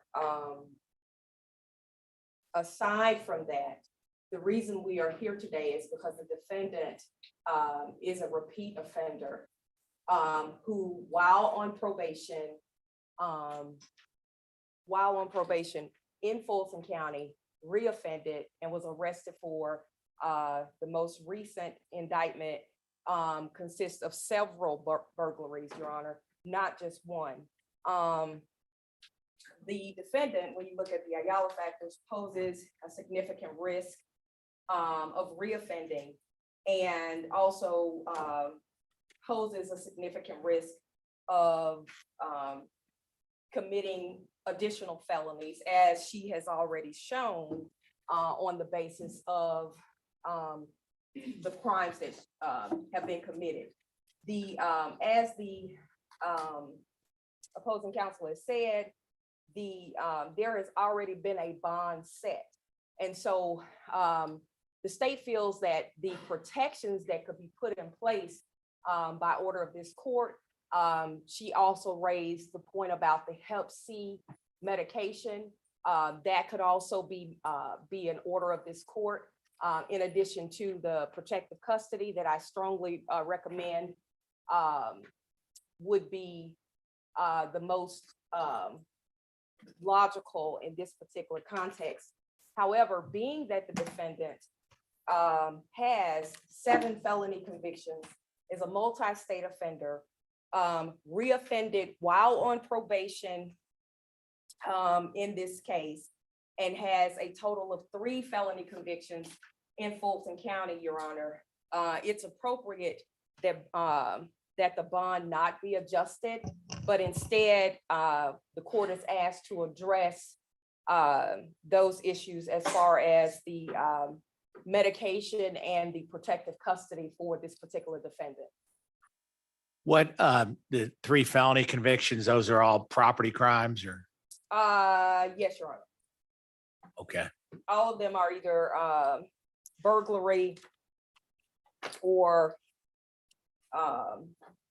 yes, all of them are property crimes. Ms. Walker, if I reduced her bond and if she was able to meet it, where would she work if she works? She works at Wendy's on Piedmont. Her supervisor is also transgender female, and she calls herself Chocolate.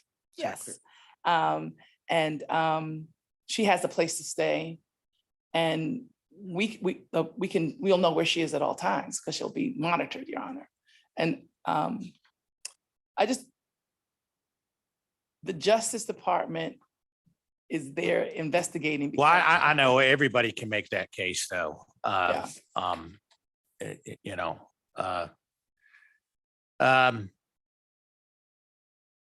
Because Your Honor, Go ahead. there are protections that can be put in place.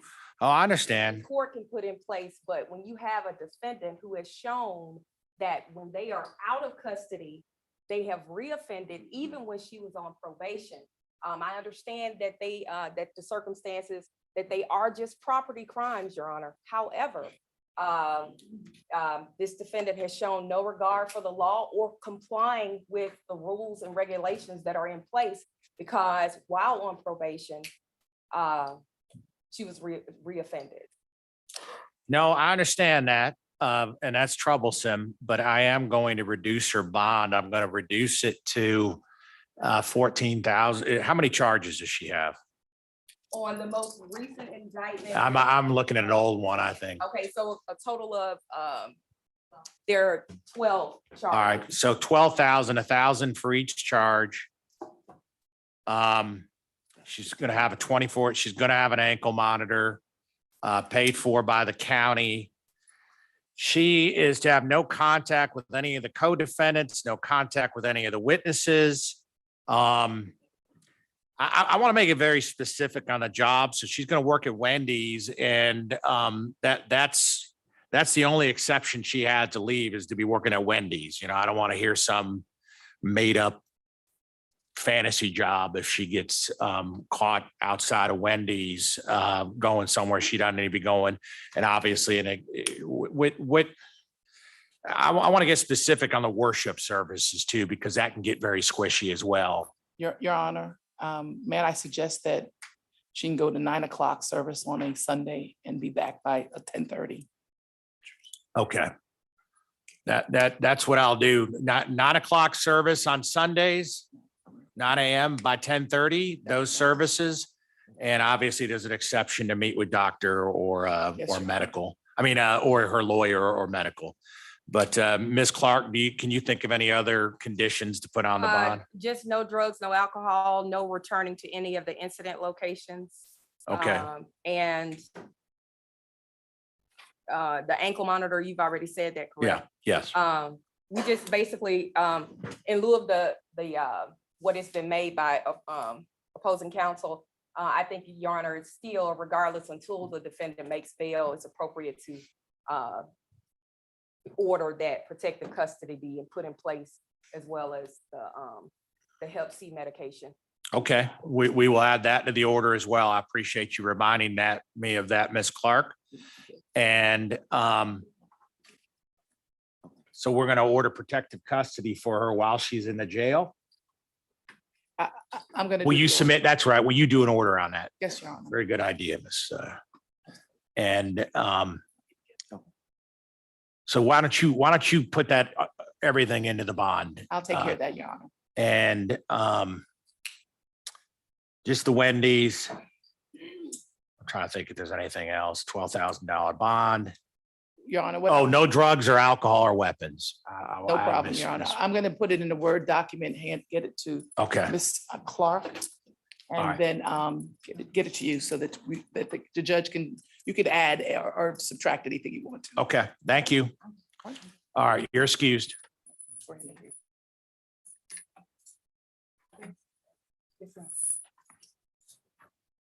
What else do you want to do now? You're excused. Oh, yeah. Tanya, Middlebrooks, I'll do a 5-serve, 1 commuter. It should be brief. You know what? We're gonna have to break for 30 minutes. Must complete, All family right. violence intervention, restitution 600. No, we contact can, with victim. what's green? Is that a bond? Yeah, I got to break for 30 minutes. Send Mr. Green back, sorry. So. A lot of We'll be plates. here, Judge. You'll be here? Yeah, we'll be here. I don't know. I've heard that before. I I'm not going anywhere tend to today. disappear. Not today. Other judges that rope them in. Thankfully, today I don't have any other court but yours. That's amazing. I know. I feel like I'm on a holiday.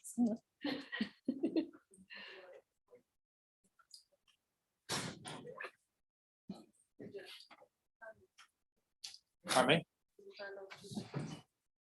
Yeah. Yes, Kathy, do you know when the next month's consolidated calendar is going, trial count is?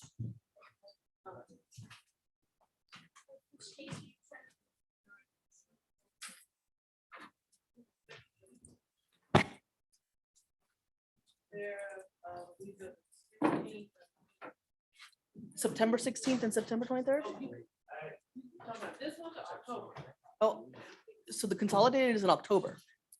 One every month. Is there one this month? Yes. What- That's the 11th and 18th. September 11th and 18th? Do we have the calendar? You want to see right here? No.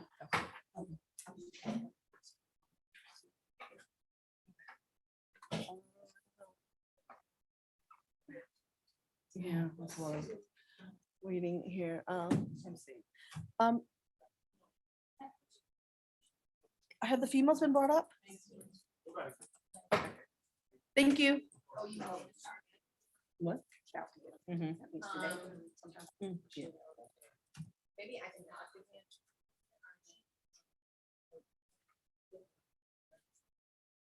State always alleges he likes to go.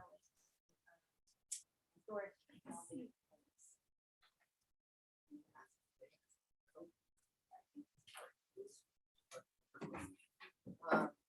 I'm not sure why she can.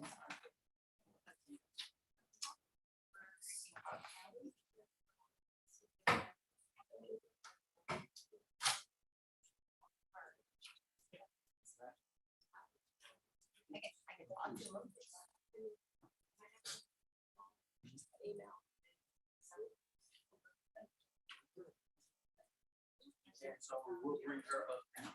Yeah, I'll definitely talk to him. He calls me all the time. So I'll mention.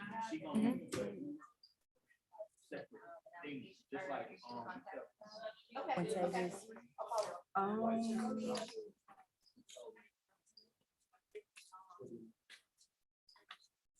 Okay, that's, yeah, so that's gonna be. She's right there on the. She's on Zoom. So whenever it's her, whenever the judge calls it, she'll be available. Yeah, and that's what happens.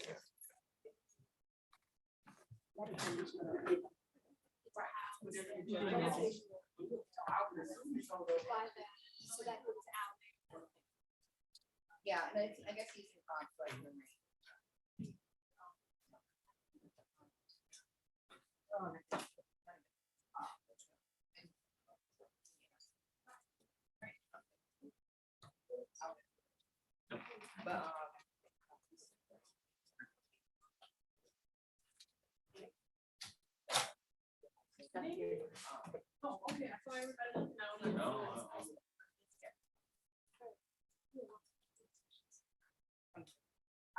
Just text me. Yeah, I will. And I apologize. for And then moving. I'll just tell you like judges back on the bench. and that way. Right, and they're said they were bringing her them up. Yeah, that is shortly. Always bring work with me, 'cause, I know, that's why. So I'm gonna go back. You still have everyone's jail call? I don't even know who these people are. So who would I ask? You, if I need to? And then you would just, got it, okay, perfectly.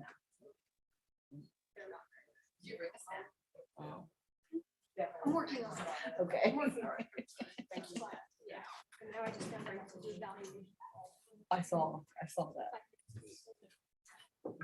So this is like, if the supervisor's been your supervisor for 100 plus. See, like Asia's our supervisor, she hasn't had us for 100. No way. She just. What? 30, 60, 90, 3 months. She just got here in August or July. July. No, I just sent an email. June, July, August. Yeah. I think Okay. all right, just text me. I already- Okay, sounds good. Thank you for that contact. Sure. I'm emailing right now.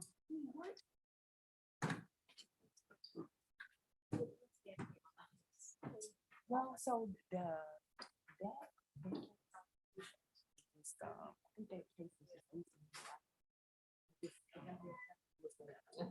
I don't want to like miss that place lunch.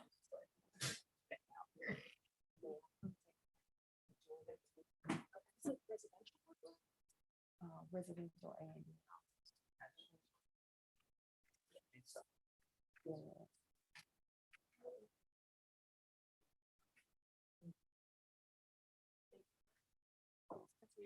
You're fine. I'll be back. Okay.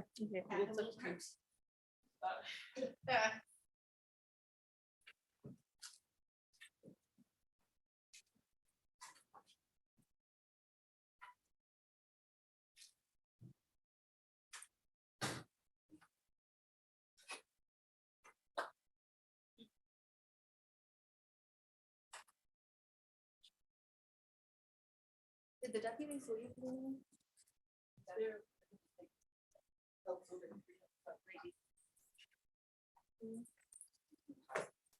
Oh, okay. That'll be right back.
Oh, that's true. Mhm. You should be able to do that. I don't know if that's, if the sheriff's department. Yeah.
Didn't have a cookout.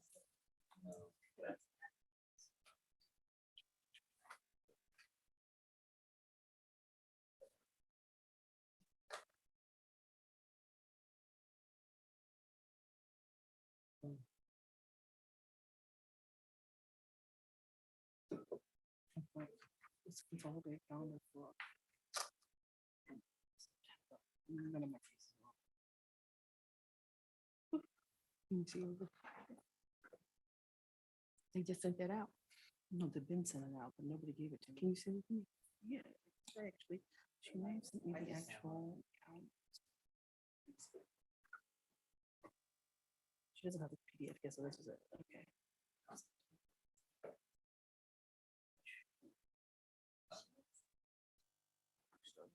Okay, thank you.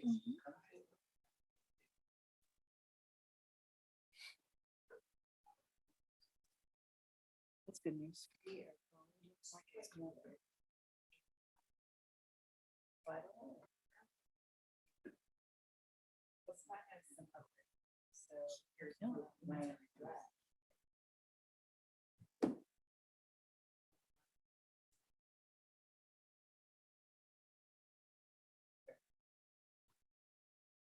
Ooh, okay. None of my cases on there.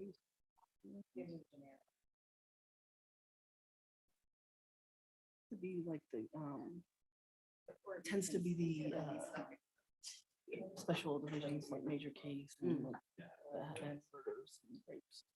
Usually, but I did see some trial division cases. Kind of nice. Because it's got those shows. So, you gotta use them. Right?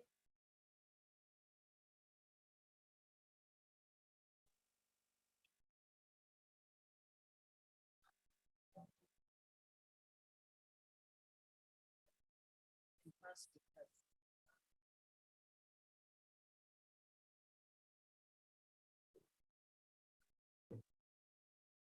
isn't a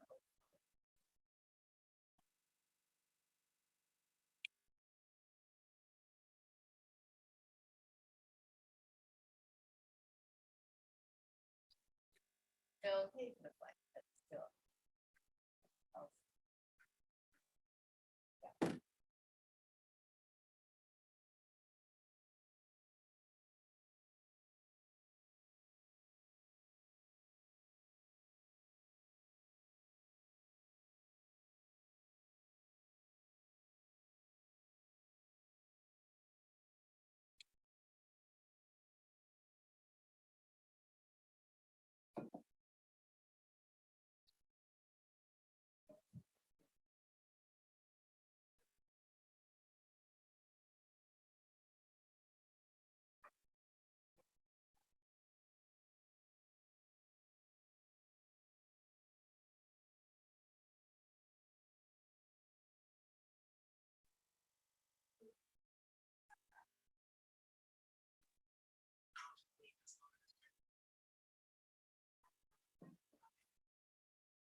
This lady at bar. Doing well, how are you? How are you?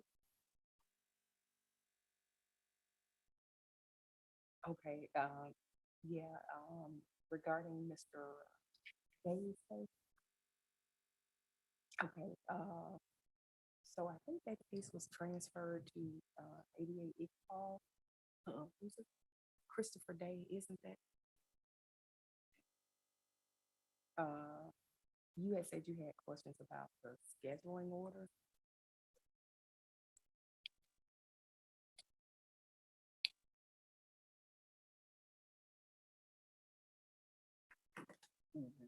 Hmm.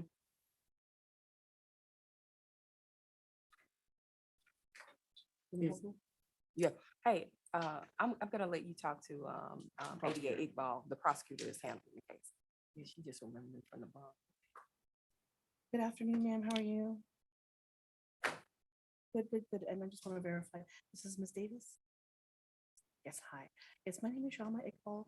Do you have something to write with? Let me give you my direct number. You ready? It's 404-661-3085. Yes, ma'am. And that's my direct line. You can just call me on that, or even if I don't answer, because I might be in court, you can just text and I'll call you back. But basically, he had a clean arraignment in June, And so now we're just the next time we'll have court is at a final plea. And that's basically at that time, it will be his last chance to either take a plea or the next other option, so to go to trial. In between that time and now, I'm working on the case and I'm going to be speaking to the defendant's attorney, and we're going to try to see if something can get resolved. But while I have you on the phone, I would love to hear from you. Like, how are you doing? Is everything okay? How would you like to see the case resolved?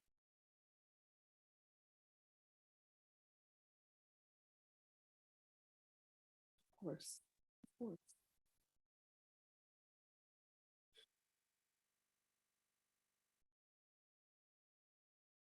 Mhm. Well, I want you to know you didn't put him in jail. His actions did. Okay, good. I need you to remember that. Yes, ma'am. Because that's not, yeah, what he did was not okay at all. So let's do this because I'm still in court. Can I give you a call when I get out either this afternoon? If not, I can call you tomorrow because I don't have to work. And let's talk about what kind of resolution you want to see happen. Does that sound good? Shama, it's Shamma, and my last name is Iqbal. Iqbal. Bal. Yes, ma'am. Like Iqbal. Yep. Yes, ma'am. Shama. Perfect. Then what I'll do is, yes, I'm in court, but we're on a break. But as soon as we get done and I get back to my office, I'll give you a call and we'll talk. If it's past like 5 o'clock, then I'll just call you tomorrow if that's okay. Perfect. Thank you so much for calling Miss ADA Clark. She's amazing, and I will be in touch with you. Of course, you can. Yes, ma'am. No, no, no, no, no. You don't have to do nothing. Miss Robinson is the litigation manager for the judge. So no, no, no, no, please don't. I actually prefer you. I mean, you don't have to call us before you call her. Yeah. Yeah, you would be basically calling the court, and they would probably, I don't know, say call the PA's office.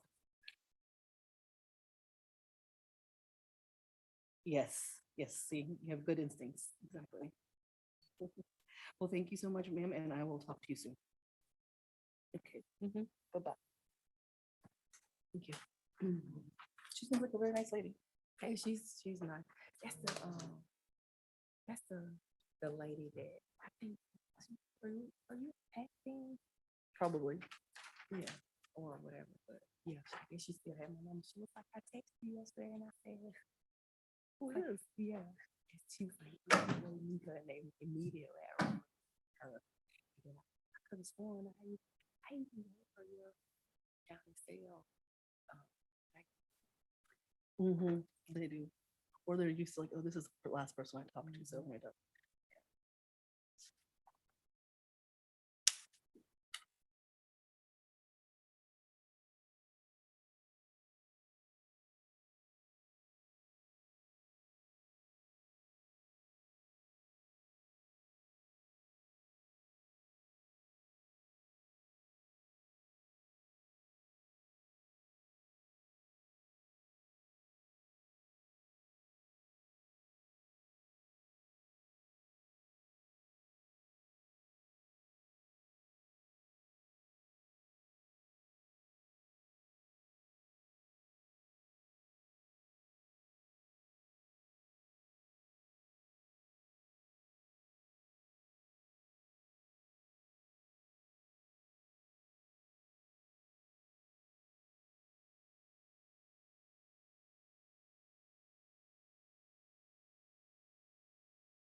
Against him?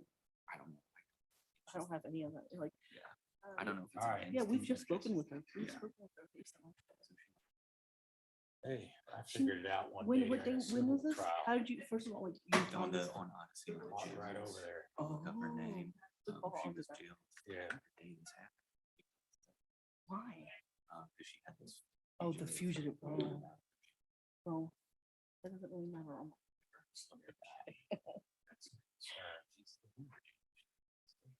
She's not in Virginia. I've been talking to her. lately. Still on the phone. Yeah. But I mean, she's just definitely not. in Oh, jail. yeah. Well, yeah. think so, yeah. Yeah, I don't think so either, but let me look her up. Thank you for doing that. Yeah, yeah, bring out green. That's No, I- Peterson's. You know, Ms. Iqbal, Yes, you Judge. know, I went brain dead on the consolidated calendar for a minute, but yeah, I don't think it's supposed to roll into, I mean, we have to manually add them, but it was on both calendars, and you're saying it's no longer on the October calendar? Judge, I got, I don't have the actual calendar, but I got, what our office says is we make a chart of whose cases as well. Yeah. And your cases are not on there.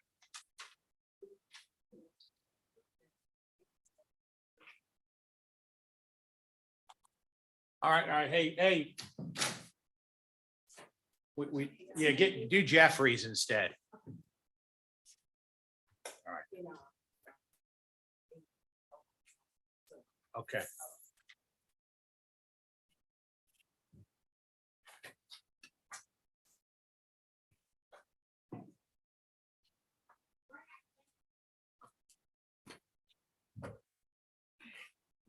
What's the case number on Kenny? 1 moment, Your Honor. Give me 2 seconds. Well, don't add it now because it's only like a week left until the trial calendar comes out, but, okay. Judge, that's 18 SC.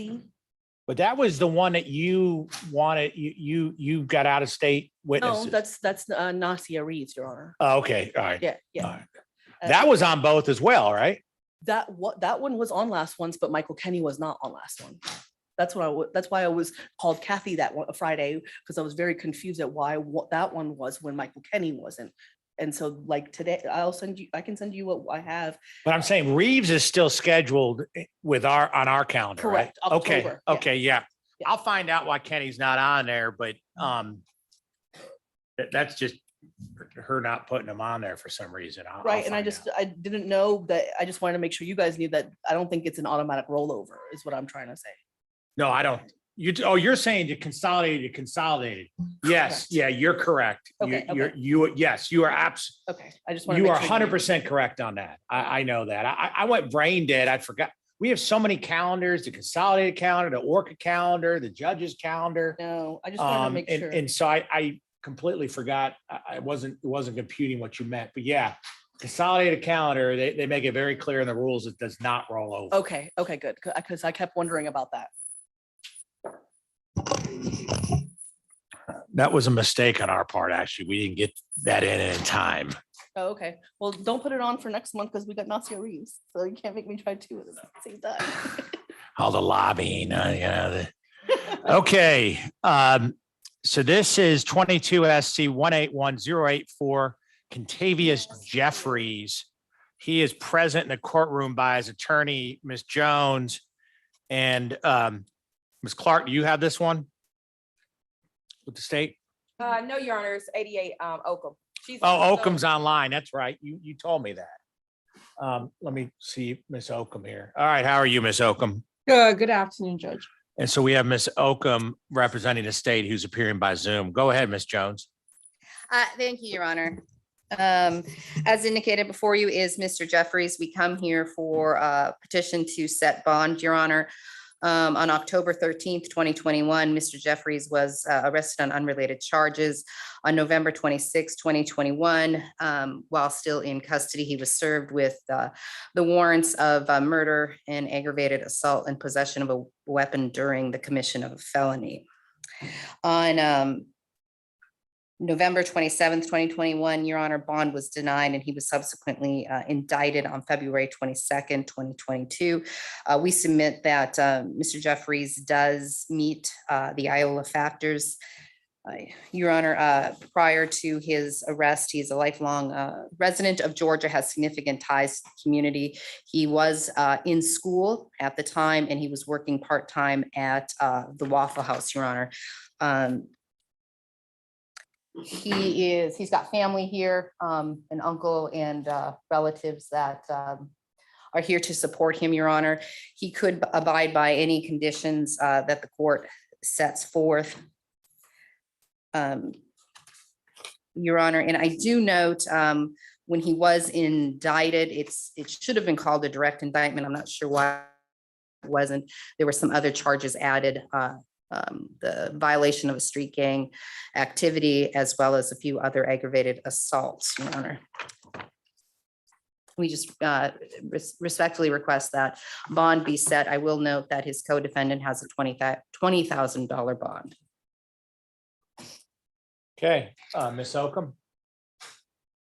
Thank you, Judge. I'm sorry, can you hear me? Yeah, I can hear you. Oh, I apologize. I thought I was on mute. Your Honor, the state objects to bond. I will go through the AL factors. I also want to note that the victim's mother is present, Ms. Jones, and she would like to speak before Your Honor rules on bond. She's in the courtroom with my victim's advocate, Ms. Wilburn.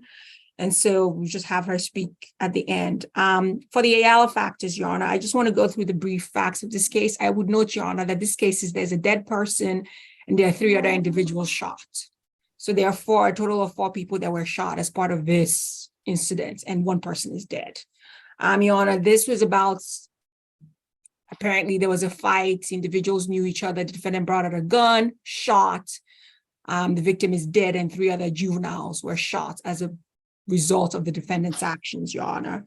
The state's position is that, number 1, I will concede to the fact that he's from Atlanta, he's from Georgia, and he has ties to the community.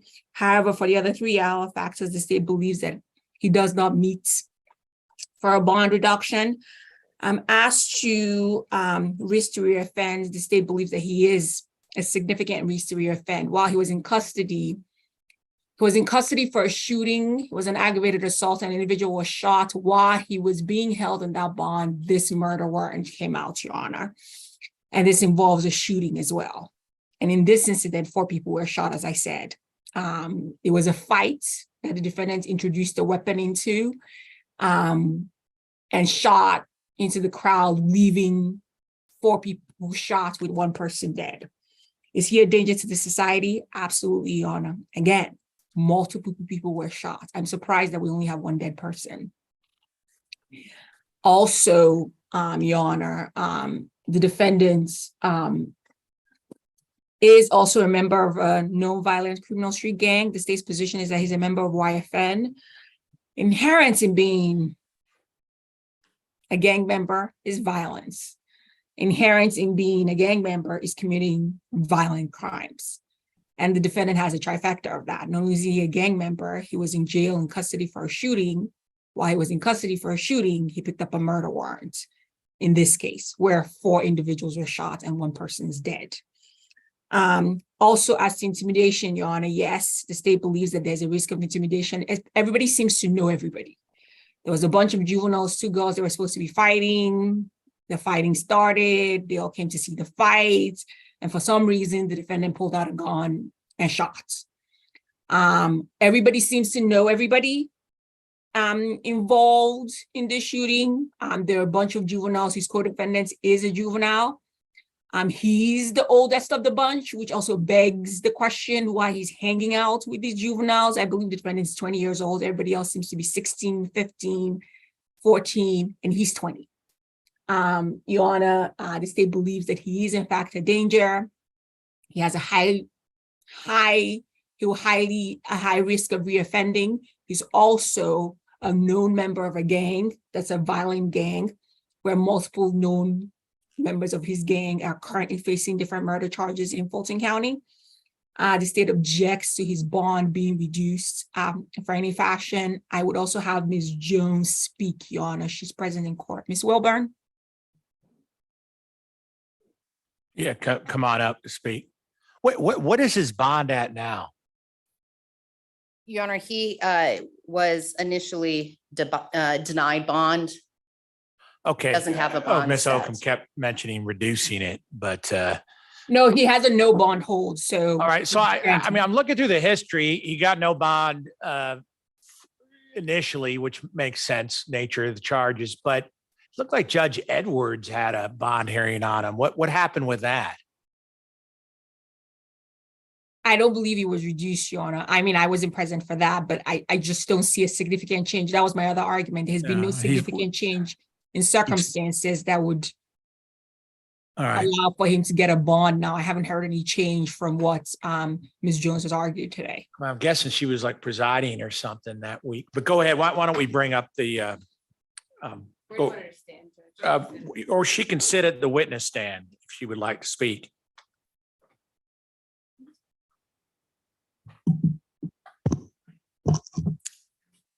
The witness box. Good morning. It is extremely disheartening to have to continuously take time off of my job of serving children to come to court to fight for my son's justice. Caden Barlow Gardner was charming, charismatic, and most of all loving, and made an impact on the lives of everyone he met. He had traveled the world and lived abroad and was destined to be a great taxpaying citizen in this community, making a contribution to society. This year, Caden would have been a junior in high school going to his first prom. But because his life was cut short, we would never get to enjoy momentous occasions like prom and graduation. My son had no ties to this defendant. And because of his ties to the community, I feel unsafe for myself and for my son's friend because I was intimidated prior to any arrest made on this case. I was antagonized and I was harassed on social media. And it's starting to feel like I'm on trial, and I am definitely an innocent taxpaying citizen that has dedicated my life to serving children in this community. Freedom is a choice that we all have as adults, and we know that decisions can affect our freedom. I hope that the consideration is made. He attended school but did not finish. It is in the habits of students with these habits at school and being a threat to the community that they will reoffend. His ties to the community make me afraid and unsafe, and I have to travel to work to be able to take care of my family. The safety to me, my family, and this community are all at stake, and I am requesting that bond be denied. Shayla Barlow Jones. SHA. Thank you. Ms. Jones. Thank you, Your Honor. My client is 21 years old. I think at the time of the incident, he was around 19. In regard to some of the facts, it is my understanding that there was a group of kids and a gun. Well, there was a fight and somebody shot into the crowd. The facts aren't very clear. There are two folks who did speak out, one of which has pending murder charges himself. The other is the co-defendant. He gave several inconsistent stories, or at least different stories, in regard to this matter, Your Honor. And we are just respectfully requesting that bond be set. The co-defendant does have a bond, again, in $20,000. We can't, Mr. Jeffries can abide by any condition that Your Honor sets, including an ankle monitor, including house arrest, Your Honor. Again, the jail is a very dangerous place, especially for young folks like my client. I've talked to his family members before. They would ensure that he would make any type of court appearance, as well as ensure that any of your conditions be followed.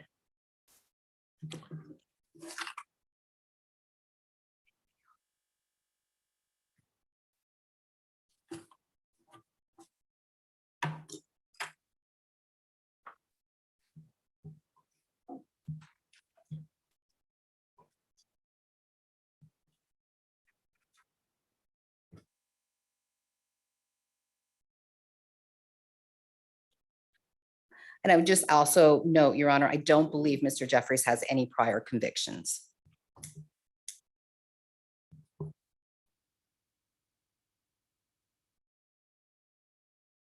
He was facing another charge, correct? Yes, sir. I believe it's some sort of domestic, but I could be wrong.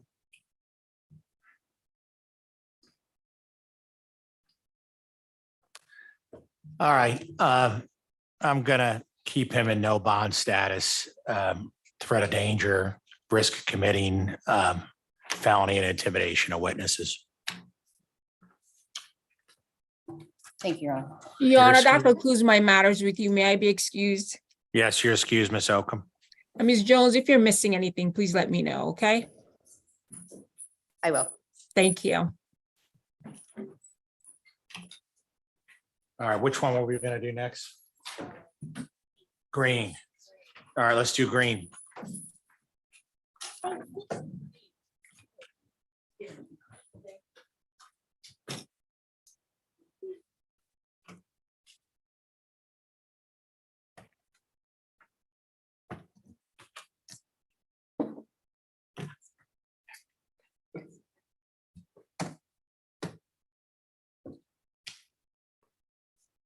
Oh, this Iqbal. Yes, Judge. I guess that was the mix up on the, Kathy? I guess that was the mix up on the consolidated. Ms. Iqbal noticed that Kenny's not on the consolidated this month. Michael Kenny, he was on the consolidated last month, but. Yeah. They don't, and in a way, that was our mix up that we.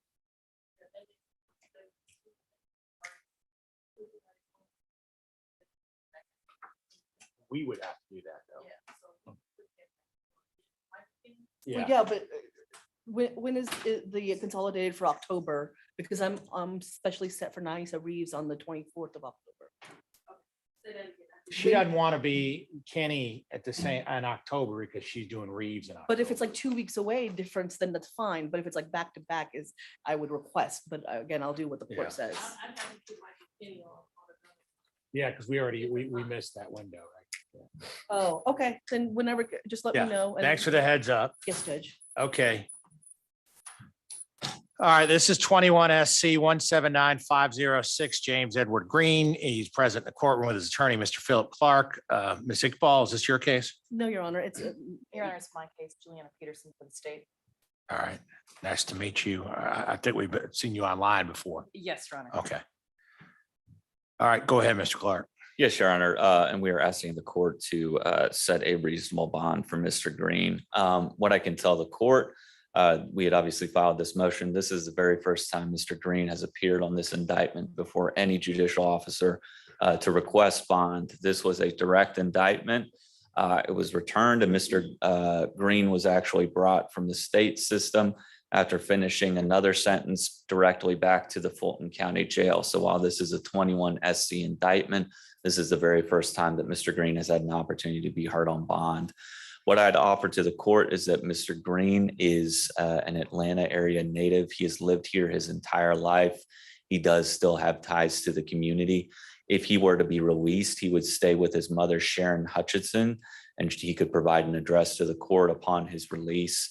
Mr. Green went to Douglas High School. He did not finish, unfortunately, but while he was in the state system, he did obtain his GED and also obtained a CDL.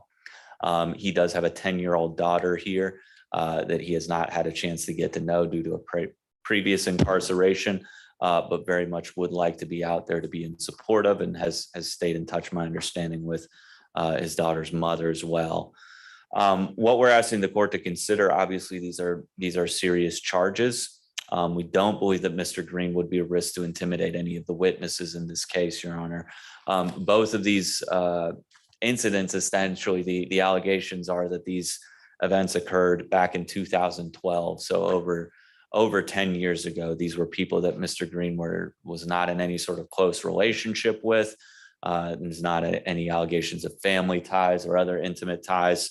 Mr. Green would not know the first way to go about locating these individuals, and therefore we don't believe he'd be a risk to intimidate or threaten any witnesses. Based on my conversations with the state, it may be that one of the alleged victims is also out of state, but I believe Ms. Peterson can address that as well.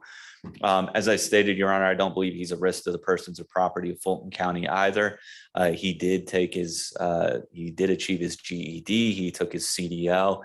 He would be prepared to find employment. And if he has that, if he was able to get his CDL, he would be able to find some sort of meaningful and well-paying work on release, Your Honor. So we would ask the court to consider that, given that and given what he did accomplish when he was in the state system, he would be able to occupy himself and would not be a threat to the persons or property. We would be open to whatever conditions the court would deem fit to impose, whether that's GPS monitoring, house arrest, any other conditions, obviously intense pretrial supervision based on the nature of the offenses. But Mr. Green is open to any of that. So we would ask the court to set a reasonable bond for Mr. Green. I would reserve any response to the state's presentation, but we believe that Mr. Green should be set a bond and a reasonable bond. All right, Ms. Peterson? Yes, Your Honor. I do agree with defense counsel that I don't believe there's any indication that he knew these two victims. And so we're not contesting the fourth factor, Your Honor. However, I do believe that, as I will go through, he poses a risk strongly to the first three ILA factors. Just to give a little bit of background, Your Honor, I am the deputy over the SACI unit, which is a sexual assault kit initiative here at the Fulton County DA's office. And specifically, we investigate and prosecute essentially cold case sexual assaults based upon DNA. So the way we got here, you'll have heard that there are two 2012 separate incidents here, Your Honor. The way we got here is that when Fulton County began testing the backlog of sexual assault kits from Grady in 2015, one of the sexual assault kits belonging to the first victim, Ms. Raven Minor, was part of that backlog. And when it was tested, it came back to the DNA of Mr. Green. And then as we began the investigation on that case, we saw that there had in fact also been a CODIS hit, a DNA hit to Mr. Green on the second incident that also occurred in 2012. So that's how we ended up getting here, just to give you a little bit of background as the two cases, Your Honor. The first incident is the date of February 15th, 2012. I'm just going to tell you right now, Your Honor, Ms. Minor was 14 years old at the time, and his DNA was found on her vaginal swabs. So that's kind of our starting point on that one. Now, in this particular instance, Ms. Minor was, we believe, kind of a runaway at that time. She was kind of going through some hard times. When she spoke to our office, she did indicate that she was looking for a ride off of Campbellton Road in a gas station. And at that time, the defendant pulled up to her. He offered her a ride. She got in the car. He then indicated to her that he wanted to have sex with her. She said no. And at that point, he went into the center console of the vehicle, pulled out a gun and put it to her head and took her to a cul-de-sac where he sexually assaulted her, first forcing her to perform oral sex and then vaginally raped her. And it does appear, as best we can tell, when she immediately after he left her there, she was crying. Good Samaritan stopped and helped her. EMS came and took her to Grady. At that point, she did tell people at Grady that her birth date was 1997 because she didn't want to get DFACS involved. So there is there's not necessarily a suggestion here that the police actually did anything on this case. It looks like her sexual assault kit just sat there until we got involved. I will tell you, Your Honor, that my investigators went ahead and interviewed the defendant on these two incidents, and in relation specifically to Ms. Minor's case. Once he was confronted with the reality that his DNA was in her sexual assault kit, he said a couple of different things, including, "Hold on now, young girls solicit all the time," trying to suggest she was a prostitute. He did try to say that he didn't force himself on her, but he said, if my DNA was there, you know, there's no getting out of that. But what she's saying is not true. When asked why his DNA was there, he said, "That's simple. We had sex. I didn't know she was underage." As to the second incident, Your Honor, that was a 19-year-old young lady on June 1st, 2012.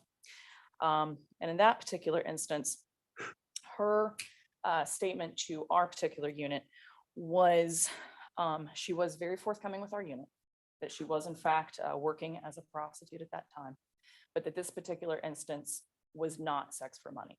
She said that she was walking up the stairway to her room. She kind of casually said hello to this gentleman, and he then forced her into her room, pulled out a revolver, and proceeded to pretty brutally rape her, including pistol whipping her about. And I will let you know, Your Honor, that then once he finished that, she said he left her room with her MP3 player, her cell phone, and her wallet. Now, in relation to that, Your Honor, the defendant did specifically say that it was sex for money. He tried to say that he was in fact set up, and he then indicated that she stopped having sex with him sooner than he wanted. And when he started kicking up a fuss about that, he said that an individual came out of the bathroom with a gun. He struggled with the gun. He got the gun. Then he forced her to tie up the guy. He did, even in his own version of this, Your Honor, say that he did pistol whip her and this other person before taking his money and leaving. So his best case scenario, even in his own words, Your Honor, is that.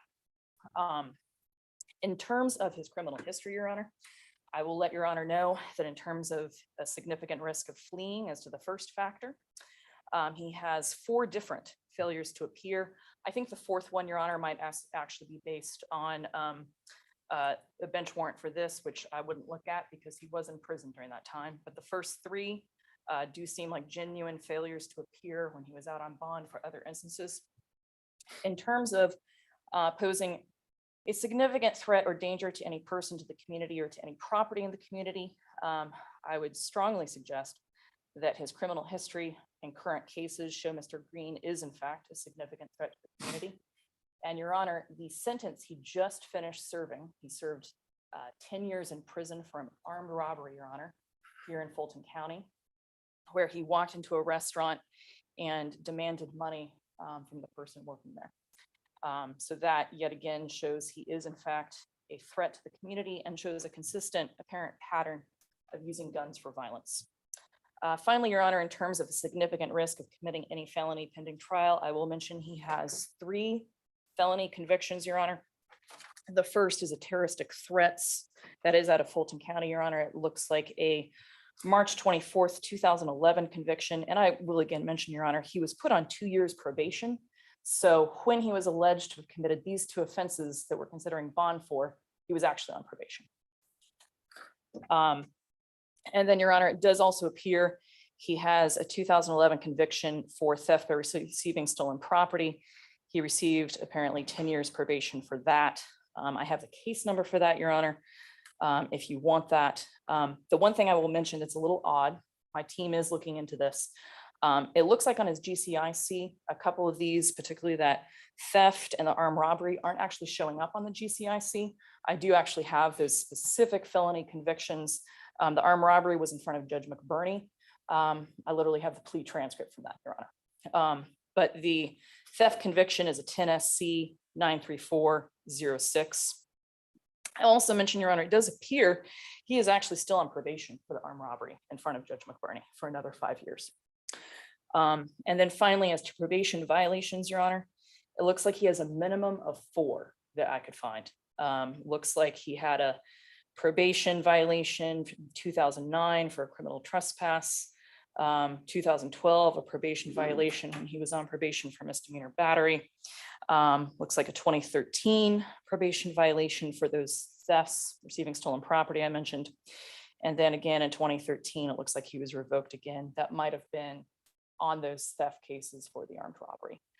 Finally, Your Honor, I will mention that my victims are opposed to bond. Mr. Clark? Yes, Sharon. And what I would say regarding the facts of the case as outlined by the prosecutor, I was served discovery yesterday, so I don't have a full refutation of that. That's obviously not the point of these proceedings.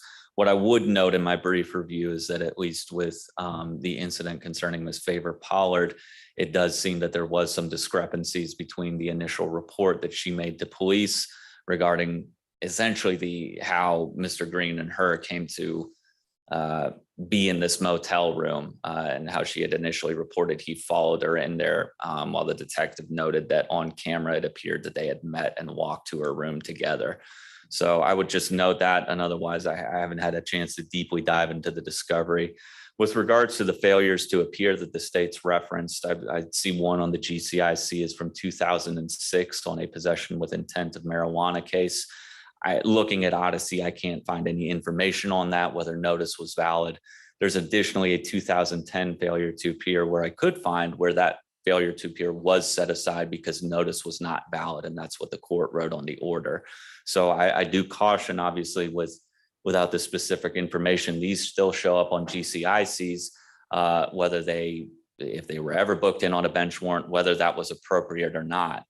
So I would still contend that he is not a risk to flee, given the ties that he has to the community, the family he has here, and the fact that he's been here his entire life, in addition to the conditions that the court could impose, including GPS monitoring. So other than that, Your Honor, we would maintain our request for bond and ask the court set a bond. All right, I'm gonna, given his past history, I'm gonna deny bond. That based on threat or danger to the community, risk of committing any felony pending trial. Those are the two that I'm going to cite. So. Yes, Your Honor. Thank you. That completes my business before Your Honor. May I be excused? You're excused. Thank you so much, Judge.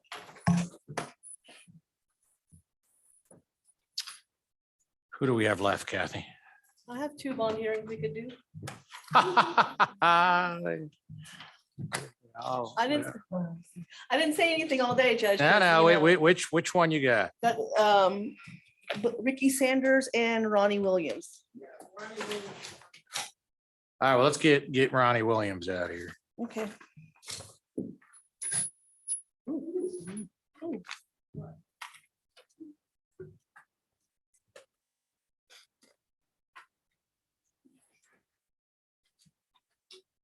So when are you completely abandoning me? Oh, yeah, that's immediate. Oh, a minute. Oh. Say I don't want to. I don't believe that.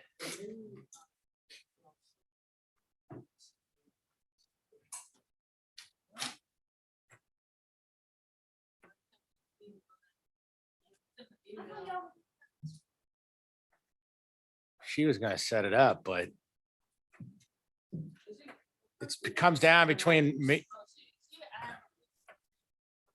It's because she loves Carnicel more than me. That's why. Carnicel's a very good friend of mine. I've been in front of her for a while. Very, very good judge. Yeah, she is.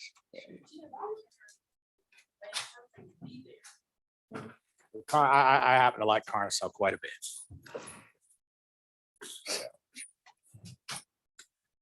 Okay, this is 23 SC 188197 Ronnie Lee Williams, who's present in the courtroom with his attorney, Mr. Philip Clark, and we have ADA Iqbal representing the state. Go ahead, Mr. Clark. Yes, Your Honor. And we are here before the court on a motion to set bond. What I would let the court know is Mr. Williams was originally at first appearance set a bonds on the 1 count and 1 warrant of aggravated assault that he was booked in under. Subsequently, the state indicted him for a count of aggravated stalking as well as a battery. Even though there was no grand jury warrant taken out on those offenses, the jail has seen fit to not release him, even though his family has been trying to post bond on that aggravated assault charge. So we're before the court asking the court set bond on the aggravated stalking and battery charge. He is entitled by law to a bond on the battery charge as it is a misdemeanor. And we believe he's a good candidate to be released on bond for the aggravated stalking charge. What I can let the court know is that Mr. Williams has been in the Atlanta area for around 2 years now, but he does have family here. And if he were to be released from jail and from custody, he would be staying with his uncle, Hubert, who lives at 1692 Yazzie Place in South Fulton, Georgia.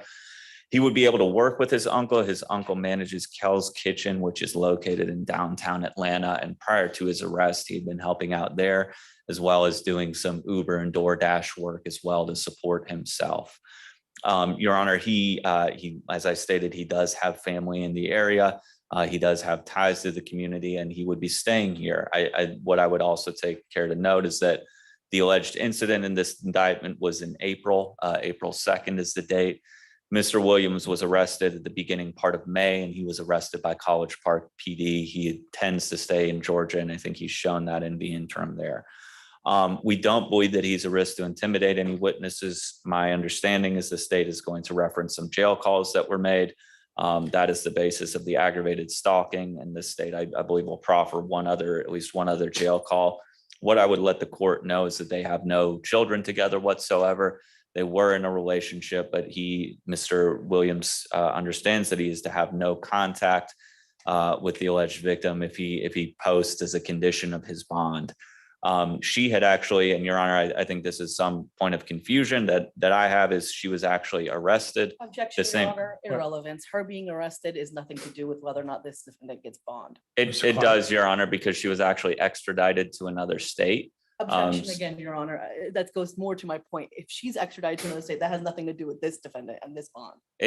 Well, I assume he's getting to the intimidation aspect. The victim intimidating him?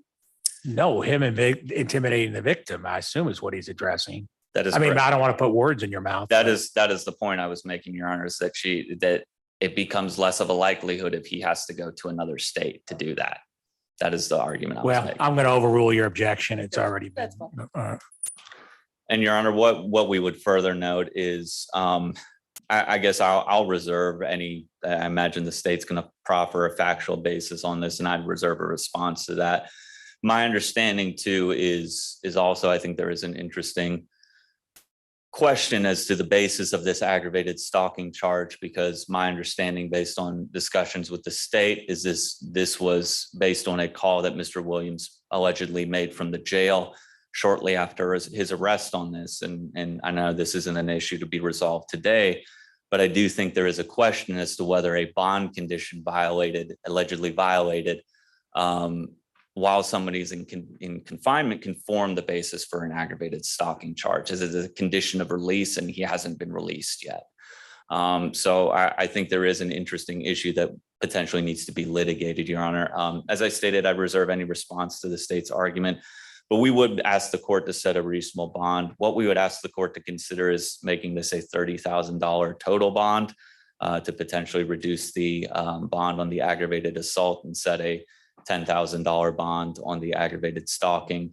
But I know that Mr. Williams' family can make the $30,000 bond. And so we would ask the court to essentially set a bond for all three charges in the amount of $30,000, the amount that's already been set. All right. All right, Ms. Iqbal. Judge, I just want to start from the beginning. Number one, Your Honor, this defendant is not entitled to a bond on misdemeanor. That is not the law. The law is that the defendant is entitled to a bond if he has been in custody for 90 days and has not been indicted. This is not the case in this. This is not what's happening in this present case. The defendant was indicted in June and he was arrested in May. So well before the 90 days, he is not entitled to a bond. Your Honor, I want to go through first the facts of the case, this a little bit. Officers saw a vehicle parked in the middle of the road. Officers approached the vehicle. The victim in our case, Miss Moore, was crying and had a busted lip when she advised officers that the defendant, when she confronted him about cheating, he punched her multiple times and then took his hands and strangled her. She did end up going to the hospital, Your Honor. The basis for the aggravated stalking is that he was arrested had his first appearance on May 8th, 2023. If you look at the bond order, it says very clearly he must have no contact with Lakeisha Moore. I have evidence which I'm going to turn over to the defense, of course. He called her May 5th 4 times. He called her May 10th 4 times. He called her May 15th, May 22nd, two times and June 5th. That's just what I have right now initially. That was the basis for the aggravated stalking, because that is intimidating, harassing contact that he's attempting to making with her. Since then, Your Honor, So you're saying it has no, the basis for the aggravated stalking has nothing to do with the bond condition per se. is I what think you're it saying. does have to do with it. He was given a condition that you're not supposed to have contact with the victim. On May 8th, he was told, don't have contact with the victim. And he continued to have contact or attempted to have contact with the victim by calling her repeatedly over and over again. Now, not only that, Your Honor, after that didn't work, he has now started calling an Ashley Williams, and I have that number. And what he does is gets on three-way and asks Ashley Williams to call the victim. I have screenshots of her phone number, and I went back into the jailing system, and it correlates with the time that he's on the phone with her. So he is, as if August, is still attempting to have contact with her.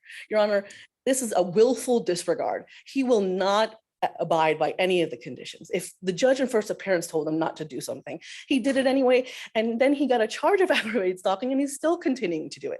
So no matter what bond you put on him, Your Honor, what conditions, he's not going to abide by them. We know that past actions reflect future actions, and that is clear here. So, Your Honor, I don't think that this defendant should be entitled, should get a bond for the aggravated stalking, as it's very clear that he's not going to listen to the court's instructions. My office has been speaking with the victim. So she's in contact, she's here, she's around, she's not in any custody, she's not any of that. So therefore, Your Honor, we ask for him to remain at where he is. Mr. Clark? Your Honor, just a few responses. With regards to the misdemeanor, Your Honor, he is entitled by law to a bond on that. That's OCGA 1761B1. On the misdemeanor charge itself, obviously he has two unbonded charges, the felony and the misdemeanor, but it says at no point in time shall any person charged with a misdemeanor be refused bail.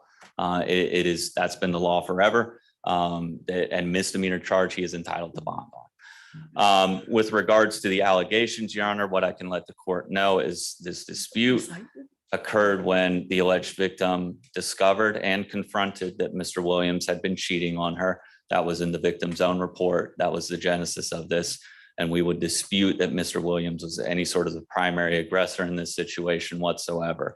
Understand that the nature, I haven't been provided the calls, but I understand the DA probably has good basis to proffer for any alleged jail calls. What I can, let the court know is obviously he understands and should understand now that there would be no further contact. As I stated, they have no children together. There should be no need for it. And while the state has said that they're in touch with her, I don't know. And I don't think the state can proffer whether she's in state or not right now. All I know is that she was transported out of state at the time that this occurred and does have pending court dates up in Virginia. So, Your Honor, we would ask that the court set this bond. Again, I would stand on the position that that's going to be a point to litigate in the future, but those were conditions of releases. That's how it was indicted. That's how the charge is worded for aggravated stalking. He was not released. And so while there may be basis for other charges, that aggravated stalking, the specific aggravated stalking charge, we believe is more questionable. And so for that reason, we're asking the court to consider setting a bond on that as well. May I reply? Sure, you can reply on this one because And he it's a gets the last, legal I know. issue. Before I reply, what was the statute, sir, that you, and what protection? Because I'm looking at the same one and it says something completely different. I'm going to look it up as well. I mean, because I've heard this. 1761?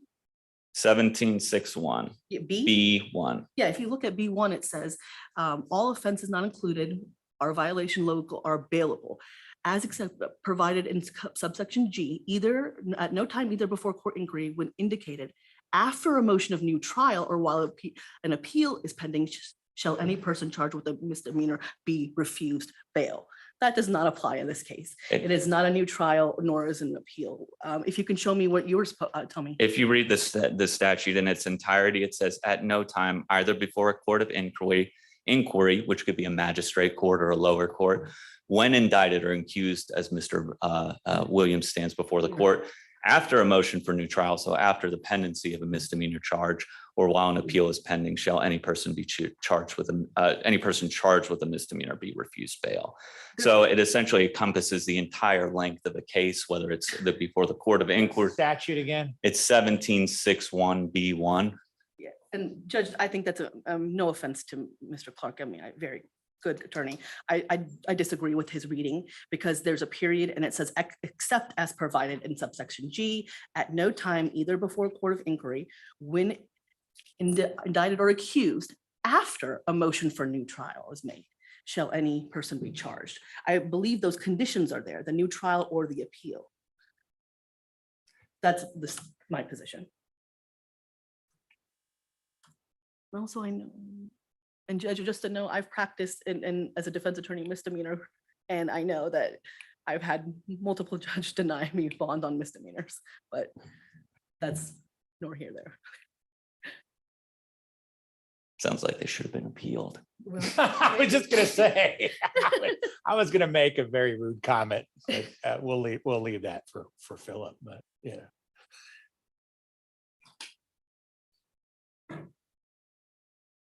And you know what, Your Honor, honestly, that doesn't matter. Even I'll concede to what Mr. Clark is saying because that's just that one charge of battery. It still doesn't address the aggravated stalking, which is my primary concern. So either way, Your Honor, it doesn't matter for that. It's fine. I don't want to litigate that part. No.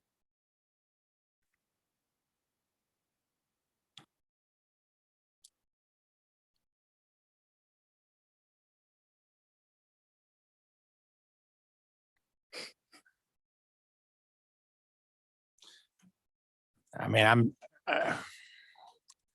I'm bothered by what the state's proffered, all these attempts to call her. You know.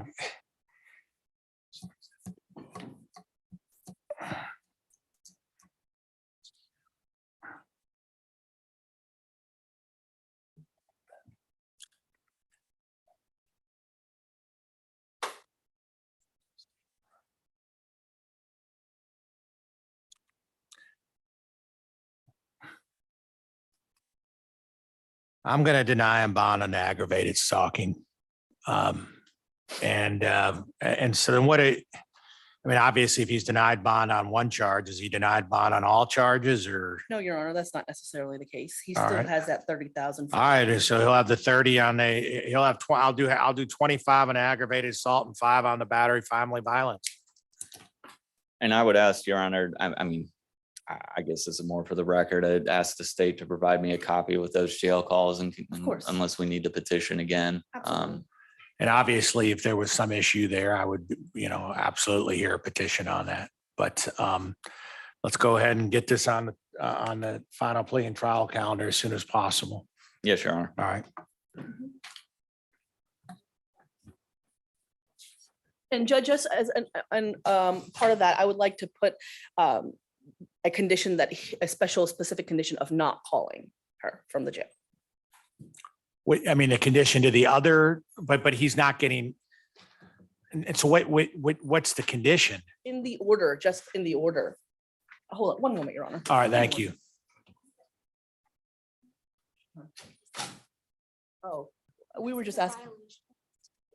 We're asking that you would just tell the defendant that he should not call and just order it from the bench. Yeah, but I think it was implied. Hopefully he's gotten that message at this point, and I know. It's only gonna.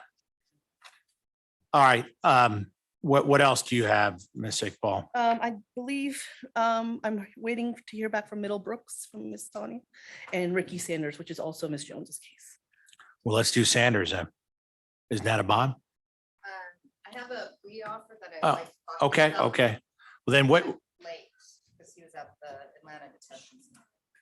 Wait, what was that one that I gave you? Oh, somebody's telling me.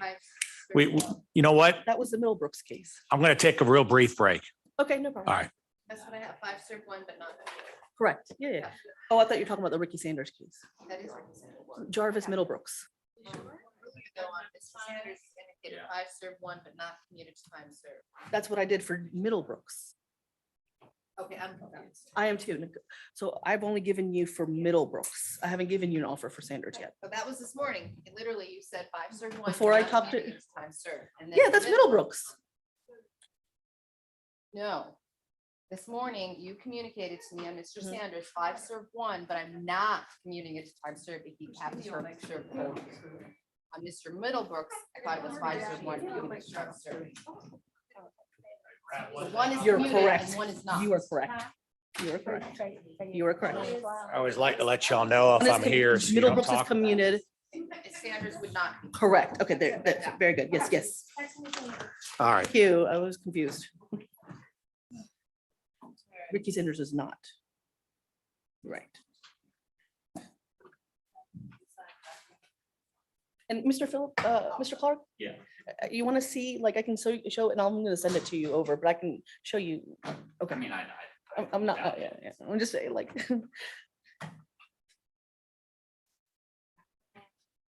So I think Tanya got mad at me too. One time I did that and I was like, I'll show it to you. I'm sorry.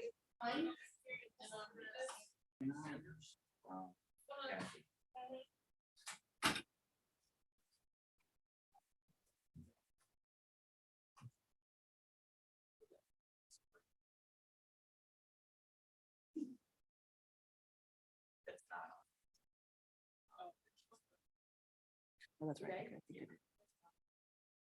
Hey, are you busy? Are you on, can you bring me something to my courtroom? Okay, no. I have some crackers that are- So the special conditions for Sanders are the drug and alcohol eval. Let's use that, and the FVIP bottom and no left contact. drawer. And find another tent.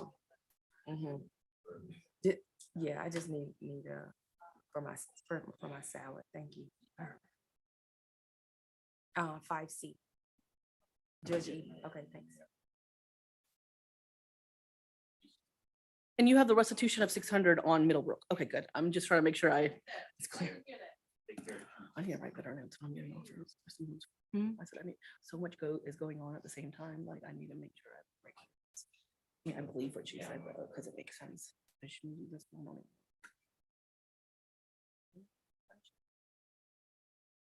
And they're both on drugs. Okay, so. In the tent. They live in a tent. Oh, yeah, that's the one you talked about.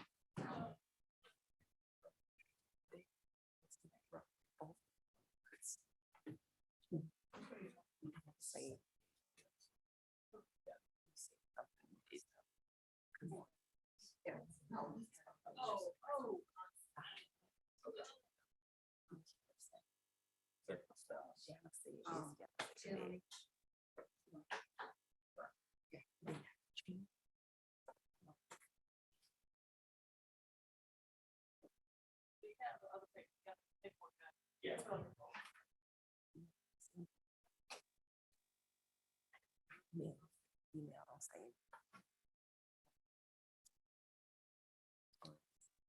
Just stay up.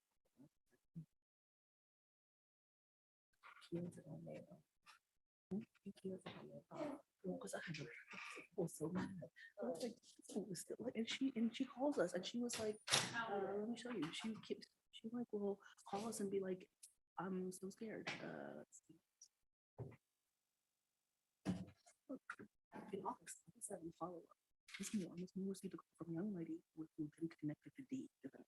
Immediately hung up and realized the defendant was not found. This lady, and after the call, I told her never to call again. And we got the screenshot. And I'm sitting here and then here again. And then looking at it, and then I not only extra. I went into the jail section, started listening to some of them. I didn't get all the way through. The numbers are of that same lady. And she's like, oh, this lady, and she gave me that number. That number is the same number he calling her. It's that number. And so I was like, you know what? No, you're not gonna listen to the judge. You have to listen to nobody. You're gonna keep harassing her. Follow anything. No worries. They can't bring boys and girls out at the same time. Oh, really? I didn't know that was a thing. Depends on the day. Oh. And he's not comfortable. So I gotta- Yeah, that makes sense. How many cells are back there?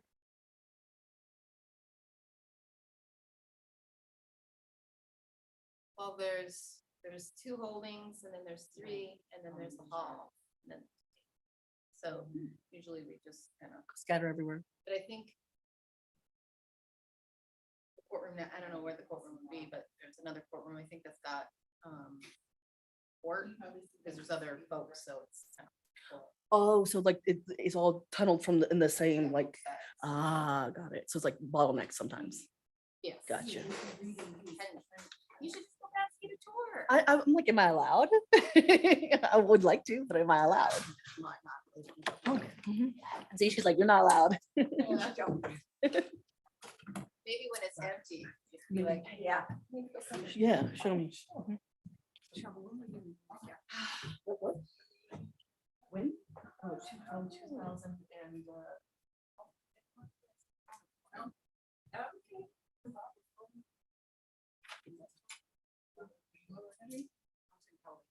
hold on, how many years? I just did Orangeville.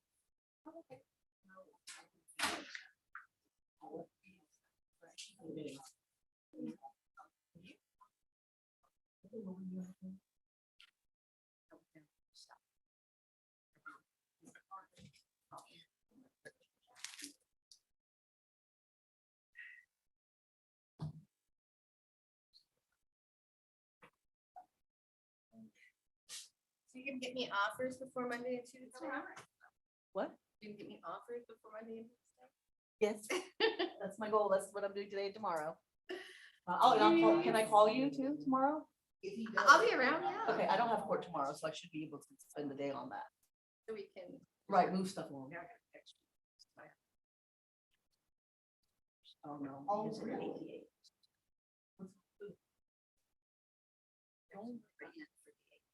Oh, really? I know she beat him.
Yeah.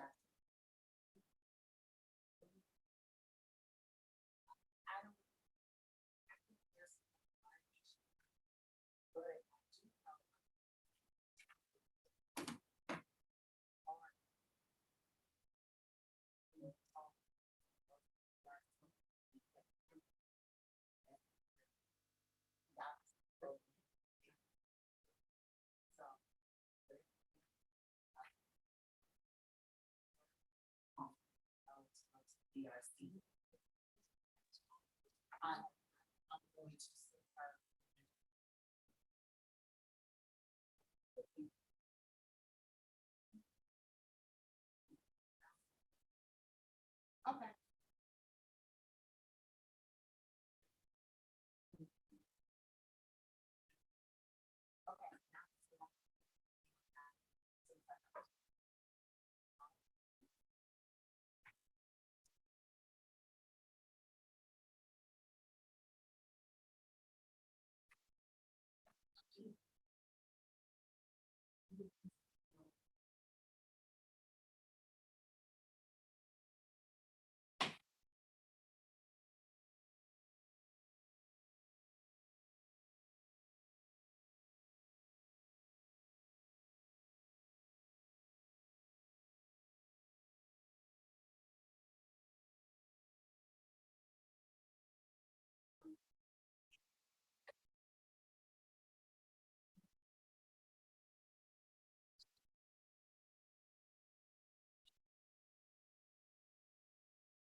This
guy's been doing the something people we want.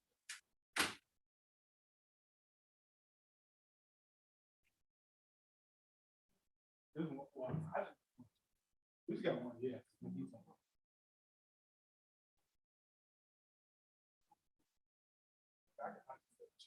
No.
Four.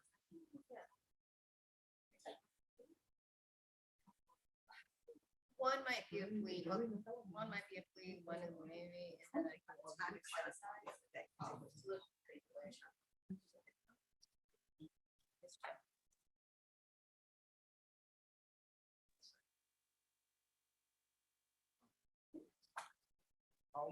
Yeah.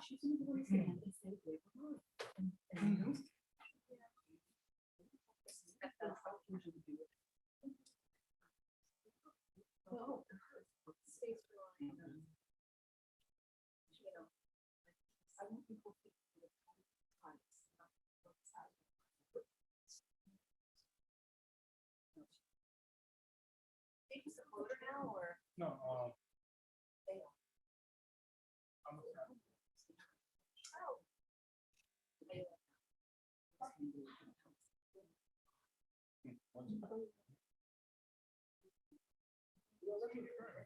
Like, no, they. Okay, cool. I've worked with her before. It's good. Well, Newkirk is left yet, so. She's done it. No, he's done. Oh, I didn't know that. I mean, I knew he was going to. Yeah, May was his last day. Okay, so they just haven't appointed. I thought-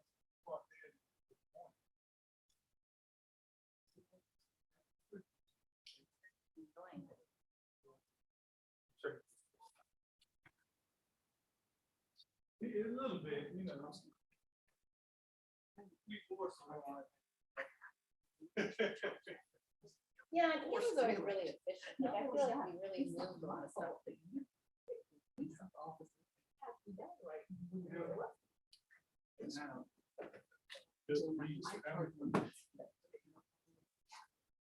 When it's inside the lining of your cap, that's a little.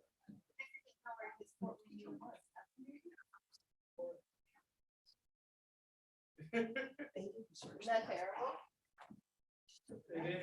And they were the ones that crossed the line in the back. Well, 'cause he grew up for so long. Oh, yeah, you wasn't. That's not a problem. Then without that-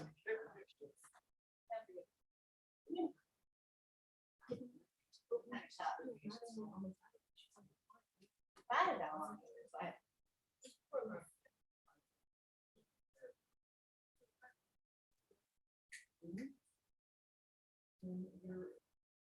Yeah.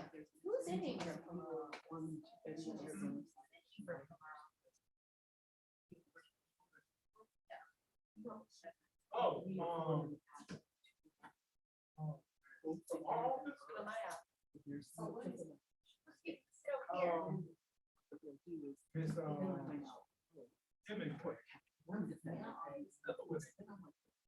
Oh,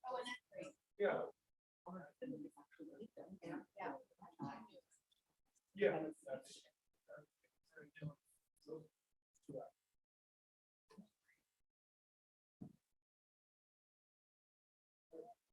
Having my meeting on. It just has some turnover and if you can get hired, if they're on the floor, you never see them. And then so much time passes. So y'all don't see each other like at the office? Really? Well, I guess because y'all court, outside of court, y'all. Right, but we have 3 floors, 15, 16, 17. So if you're on 16. You might have a lot of reasons over. Wow. You know, and 50, forget about it. All the non-complex, re-indictment, calls. Oh.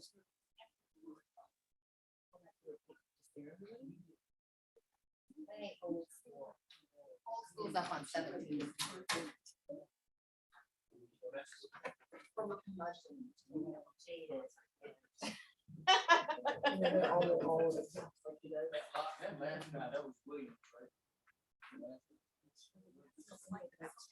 Jeffries? Yeah. Oh, no, like his time is Williams. What? Why?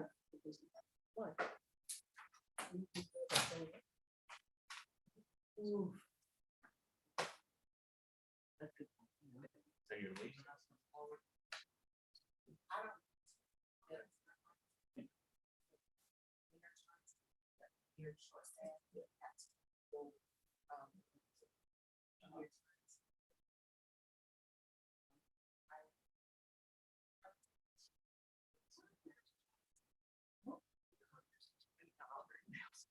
So really?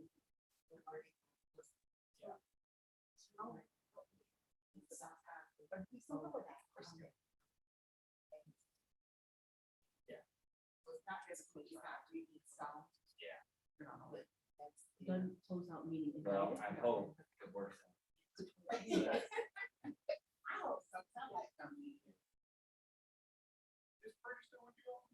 Yeah, she's still out.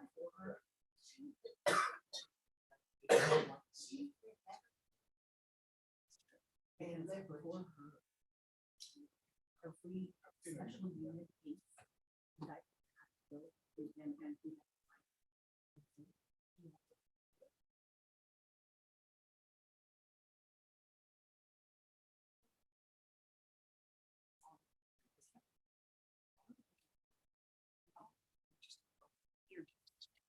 Right.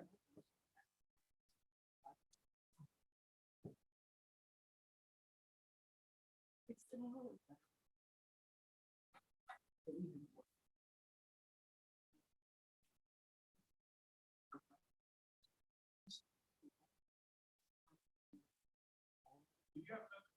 It's the SAE, that's the variable one. And what, like, only 7.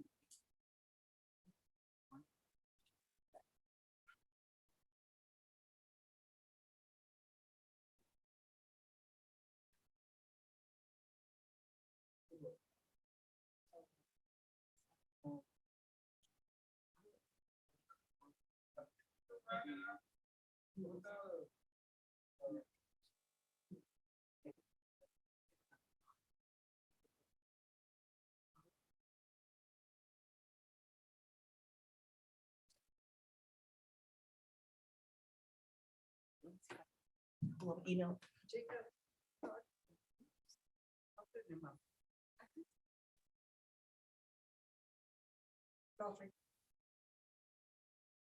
Jacob Doctor, I don't know that name.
They are wanting to check.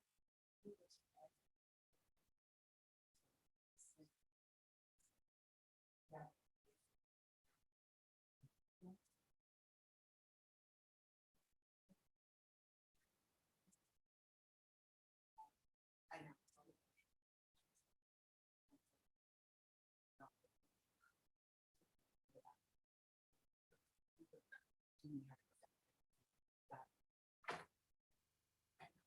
Otherwise, we're gonna get it tomorrow.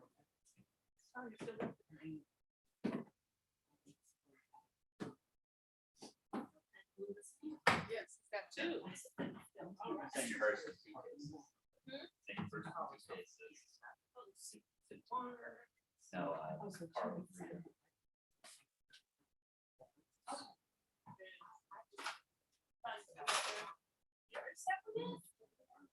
She's on the bar, number 4.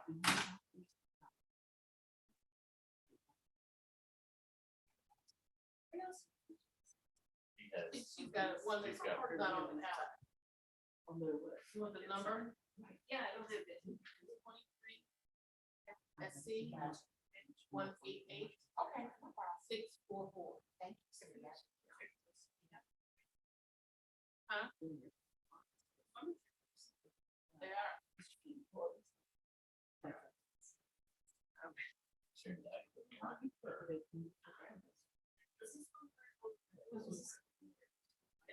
Oh, it is? Yeah.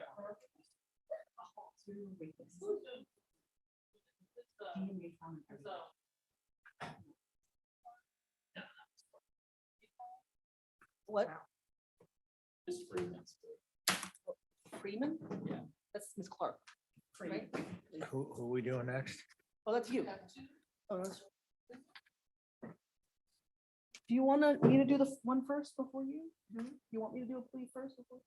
Like, this is gonna. Kick Jill out. This is gonna be her first. Can I go first so she can watch one before she does one? Sure. Yeah. If that's okay with your honor. Is yours ready? No, mine, I should, oh wait, no, Tanya's not even come back yet. So no, never mind. I lied. No, she can watch you do it, you know? I don't even know if Tanya has come back yet though. So I don't want to hold up the court. I mean, are you doing the Carl Freeman case? No, she is. Where did Clark go? Did she? Because she was wanting to go first. Yeah, she used to be a defense attorney, so now she's turned to the right side, the light side, and is a prosecutor. We always called it the dark side. No, none of her cases have belong to two. me. She has 2 cases. Two I Carla Freeman. potentially have 2 cases, and I thought Tanya was back, and that's why I was saying. I'm confusing everybody and their mother. I apologize. Withdraw, strike from the record. Go ahead. I think Christina is. Oh, should I tell you? Yeah, come Can I on. sit here and do it? Of course you can. Or do I have to get up and go somewhere and do it? I spoke too soon. We're waiting on Ms. Jones to come back. What into happened this. to Christina? Does she? She's still here. Her computer, maybe she went to use the restroom. Oh, okay. Okay, so you're doing. I have, yeah, I have Middlebrooks and Ricky Sanders as a potential plea. Oh, really? Potential, that's why I'm waiting on, Yeah. Do I need to leave for a little bit or are we? First name is spelt. No, we're good. ELNA. Last name is Reese, REESE. Okay. That is correct. It's one of the few things I have a Okay, I'll preference just about listen. here, actually. Say. I like them to face the. and I'll just listen and make, to help out. What? Oh, right. Right. She's got her script, I'm sure. She does. Yeah. It's ELNA. Okay, I can't see you. ELNA, Reese, REESE. LNA. First, last, art. Ooh. Yes, ma'am. Okay, yes, ma'am. Thank you. In the animal cruelty elder abuse. Oh, Is it what? It used to be Matt, yes, ma'am. Okay. Animal cruelty. Ma'am, What's the unit called now? it is animal abuse and animal cruelty and elder abuse. I guess I need to get that down. So which one is she doing? She's got two. Carla Freeman. So she's got, it's look on the bottom. I see it. Okay, so she's got a second case. which is- Alma. Write this down. If there's something, if you don't mind, if there's something you miss, I'll just tell you. That way, to just cover bases. Yeah. SC 188-644. Is that one of mine as well? That's Is that one of my cases as well? Yeah, Or both please? No, so this is the one that's on the count. Okay. That's the one Kendra that's on the doesn't know count. that. This Um, is the one that they're also. Okay. She has Really a bloodless talking- lip. Okay. I haven't gotten discovery, Oh, so I okay. haven't Yeah, sorry. seen any of the body cam or anything like that. Yeah. He indicates that there was a mirror in that, which, you know, I believe. You believe that he carries around a cup of urine? Well, because they're in a tent, they gotta relieve themselves. He has a penis. All he has to do is go outside. Sorry, sorry. Sorry, sorry. And in reality, you're really talking. about a difference. Okay, I see what you're saying. Did you have a good weekend, Mr. Clark? I did. Did you, Your Honor? Will he do Yeah. community A time good service? long Where's he gonna weekend. live? He would probably do community time. Where's he service. gonna live? Yes. I'd have to ask him. I mean, if you want me to go back and say. Okay, Give me a Run it minute. up the poll. Give me a minute. this is 23 SC 188-618. Carla Freeman, who's present in the courtroom with his attorney, Mr. Clark. We have Ms. Reese, who's representing the district attorney's office. And I've been told that you are going to present a negotiated plea, not only on this case, but 23 SC 188-644, correct? Yes, That's sir. per- Okay. Go ahead with it, Ms. Reese. Ma'am, please raise your right hand. Me? Yes, ma'am. Okay. Do you swear or affirm that any statements or testimony that you give today shall be the truth and nothing but the truth? Yes, ma'am. Please state your name. Carla Freeman. Are you at this time taking or under the influence of any medicine, drugs, or alcohol? No, ma'am. Is there a medication that you normally take that you have not taken or been given today? No, ma'am. How old are you? 48. How far did you go in school? College degree. Ma'am? College. If English is not your native or dominant language, do you understand that the court can provide an interpreter or assist you if you do not understand what I'm explaining to you? Yes, ma'am. Do you understand that you have been charged with several different offenses on case number 23 SC 188-618? You were charged with exploitation of an elderly person and 2 counts of financial transaction card fraud. Yes, ma'am. On case number 23 SC 188-644, you have been charged with 5 counts of elder abuse and 5 counts of financial transaction card fraud. Do you understand that? Yes, ma'am. Do you understand that you have the right to plead either guilty or not guilty to these charges? Yes, ma'am. Do you understand that if you plead not guilty or remain silent, refuse to enter any plea at all, then the state is required to prove the charges against you at a jury trial? Yes, ma'am. Have you had the opportunity to review that waiver of rights forms with your attorney? Yes. And you signed Yes. it? Yes, ma'am. Judge, have they been submitted to you? They have been, Forms. I've looked them over and staring at them right now. Have you had enough time to speak with your lawyer about all the charges in these 2 indictments against you, including the facts and circumstances relating to these charges? Yes, ma'am. Would you like any more time to discuss your case with Mr. Clark? No, ma'am. Are you satisfied with your lawyer's services? Yes. Judge, the state is not aware of any outstanding warrants related to these charges. Ms. Freeman, do you remember being arrested on these charges on both of these cases? Yes, ma'am. Has your attorney advised you of the minimum and maximum sentences for each charge to which you're pleading guilty today? Yes, ma'am. On the elder abuse, the maximum time is 20 years. On the financial transaction card fraud, the maximum time would be 2 years.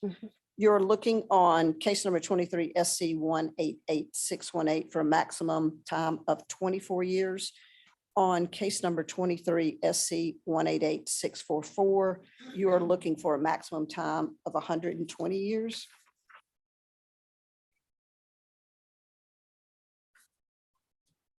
Do you understand that today you're entering a negotiated plea of guilty, which means that the state will recommend that the court sentence you on case 23 SC 188618 to 10 years probation on the elder abuse, 2 years on count 2, the financial transaction card fraud, 2 years on count 3, the financial transaction card fraud. All those will run concurrently. And that's all probation.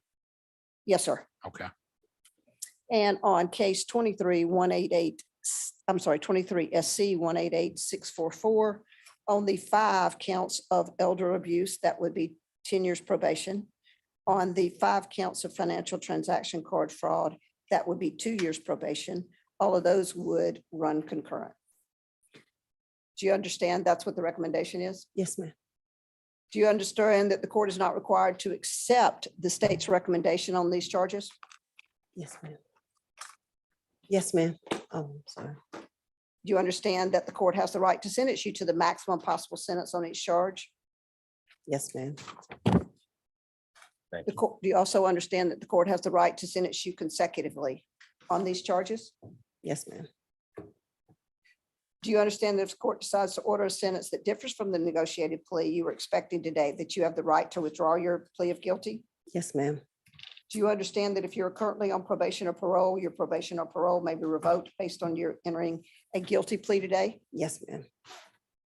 Do you understand that if you are placed on probation of any kind, you cannot violate any criminal laws or any governmental unit Yes, while on ma'am. probation? Yes, ma'am. Do you also understand that while on probation, you must follow all the special conditions of your probation? Yes, ma'am. Do you understand that if you fail to follow all the special conditions of your probation, then you will be subject to revocation of that probation for the balance of your sentence? Yes, ma'am. Do you understand that you're not allowed to possess or use a firearm while on probation? Yes, ma'am. Are you a United States citizen? Yes, ma'am. Do you understand that do you understand that by pleading guilty to a felony, you may not receive, possess, or transport a firearm? Yes, ma'am. And do you understand that doing so will result in new criminal charges for which you may face a sentence between 1 and 5 years? Yes, ma'am.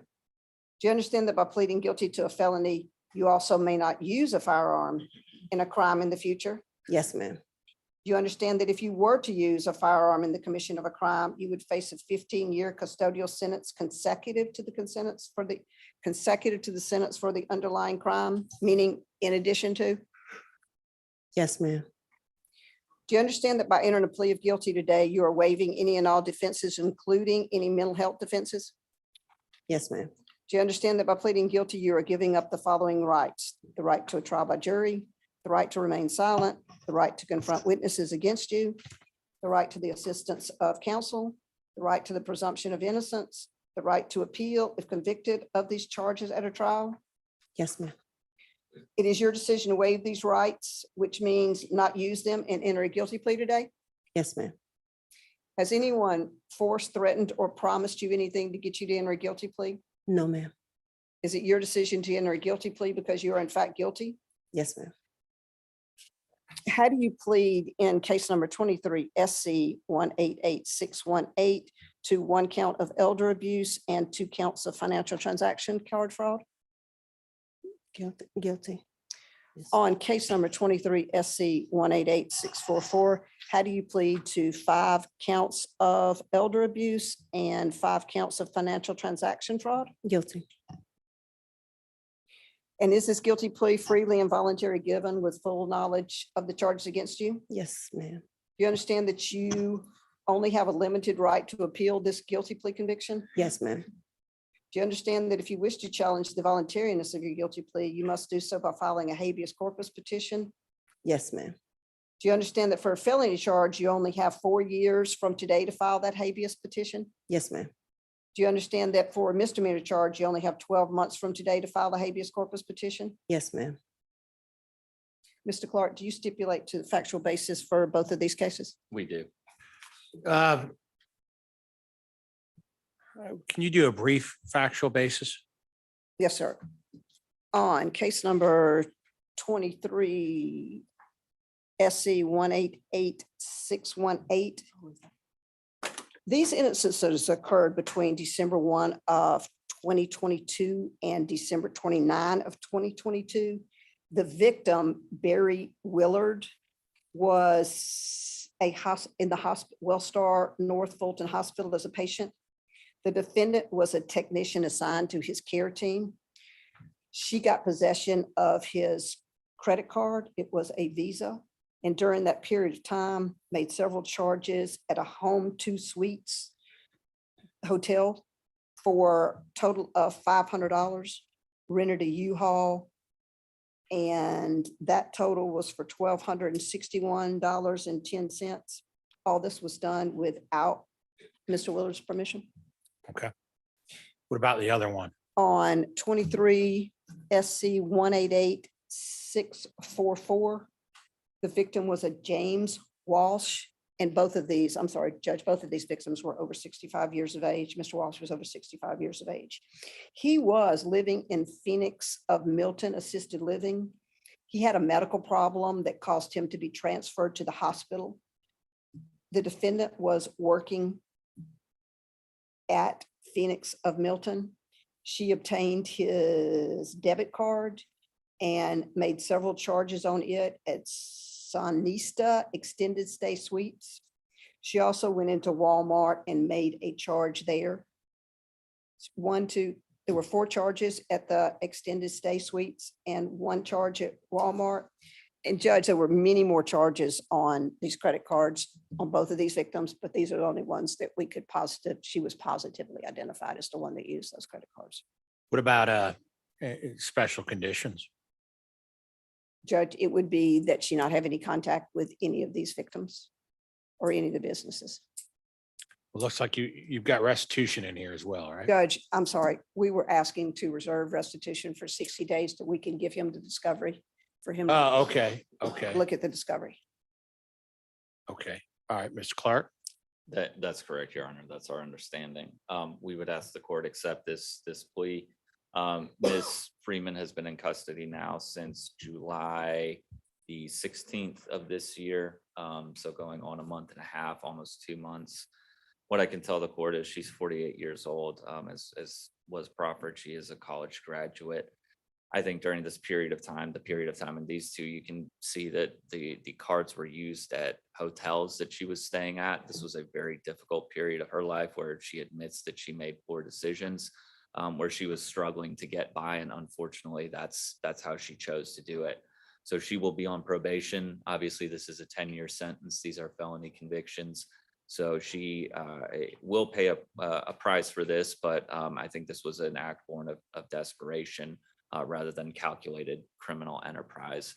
What I'd also let the court know, she does have 5 children in the Atlanta area. When she gets out, she's going to have a place to stay with her daughter, Ms. Diamia Freeman, who lives in Sewanee. So hopefully she can use that to get back on her feet and not need to feel those stresses and pressures of not having a place to stay.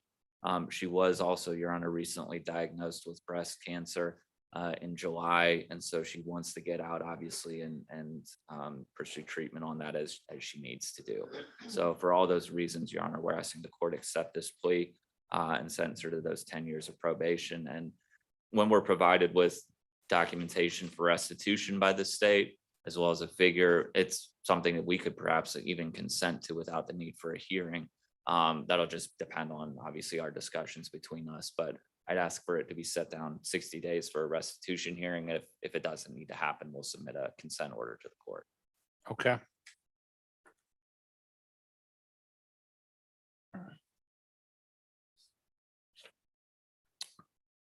All right, Ms. Freeman, do you understand the nature of the charges against you? Yes, sir. You just heard from ADA Reese explain all the rights you give up binding this guilty plea. Is it your wish to give up these rights and have this court accept your plea of guilty? Yes, sir. You understand the court is not bound by the recommendation of the plea agreement. I can sentence you as I deem appropriate. Sorry, read that again, please. Sure. Do you understand that the court is not bound by the recommendation of the plea agreement, and I can sentence you as I deem appropriate. Yes, sir. Are you pleading guilty because you are in fact guilty? Yes, sir. Mr. Clark, are you satisfied that your client is competent, understanding that the plea is voluntary and that there is sufficient factual basis for entering the plea? I am, Your Honor. Okay, I find there is sufficient factual basis for the charges. I also find your plea of guilty to be knowingly, voluntarily, and intelligently entered. I will accept your guilty plea and sentence you as follows, which is for the 23S, what it'll be for the recommended sentence. And that's on a 23 SC 188618 case. The count 1 will be 10 years probation. And count 2 and 3, the financial transaction card fraud, will be 2 years probation to be served concurrently to count 1. And then on the 23 SC 188644 case, counts 1 through 5, which are the exploit, inflict pain, deprive essential services to a disabled elderly person. That'll be 10 years probation as well. And then counts 6 through 10, which are the financial transaction card fraud counts. Those will be 2 years probation to be served concurrently. All of that will be concurrent to 23 SC 188618. And then special conditions, reserve restitution for 60 days, and then stay away from the victims. I'm reading off of what you've written out here. Correct me if this is, and then no employment in the caregiving field. That was another special That is condition. correct, Your Honor. Yes. So I assume, Ms. Freeman, that you had some sort of license or some sort of expertise in that caregiving. You're facing potential restitution here. I know that you've been diagnosed with breast cancer as well. I guess you're going to have to go out and get employment somewhere. You aware of that? Yes, sir. Okay. You seem pretty contrite about all of this.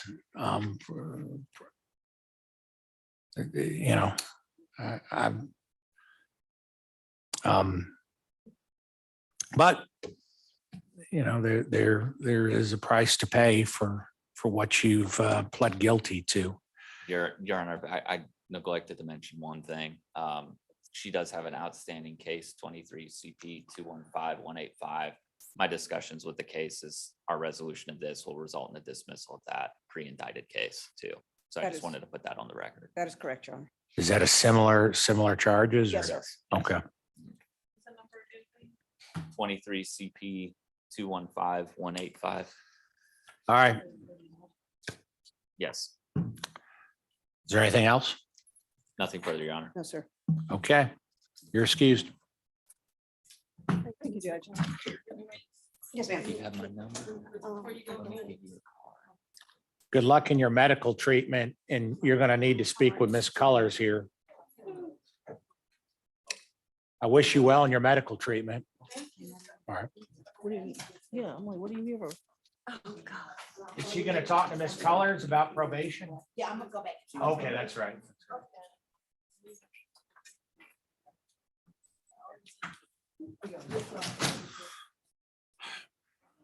Your Honor. What? Are any of my cases remaining? Well, you're not enjoying yourself? Let's see here. Yeah, I think Ms. Clark is on Ms. Kirk.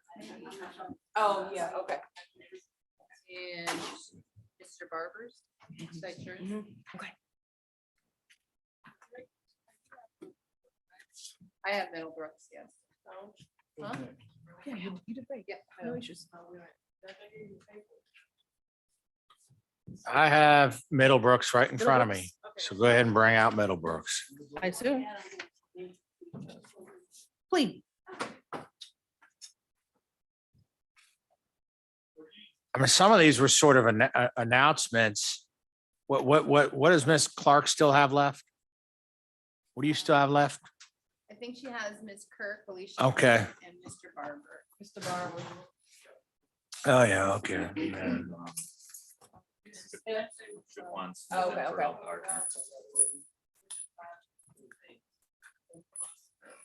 She has Smith as well. Yes. Mine are set aside. Okay, so this is 23 SC 186-771. Javaris Middlebrooks, who's present in the courtroom with his attorney, Ms. Tanya Jones, and we have Ms. Shama Iqbal Okay, with the state. Ms. Iqbal, you have a plea to present? yes, Judge. Okay, go ahead. Okay, sir, please raise your right hand.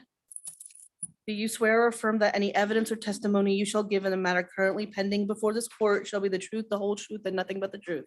I do. You can lower your hand, sir. Thank Make sure to speak into the microphone, please. you. Please state and spell your true, correct, and legal name. Javaris Middlebrooks, Spell it for us. Javaris Middlebrooks, Middlebrooks. Are you at this time taking or under the influence of any medicine, drugs, or alcohol? No, ma'am.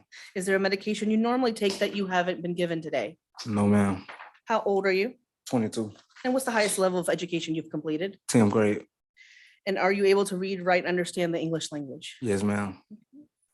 And do you understand that you've been charged with the following offenses: criminal damage to property in the second degree, battery, family violence, and criminal trespass? Yes, ma'am. And do you understand that you have the right to plead either guilty or not guilty to these charges? Yes, ma'am. Do you understand that if you plead not guilty or remain silent, then the state is required to prove the charges against you at a jury trial? Yes, ma'am. And have you had an opportunity to review the waiver of rights form with your attorney? Yes. And did you sign that form? Yes, ma'am. And did you have an opportunity to review the indictment with your attorney? Think so. Yes. Yes. Yeah, we did.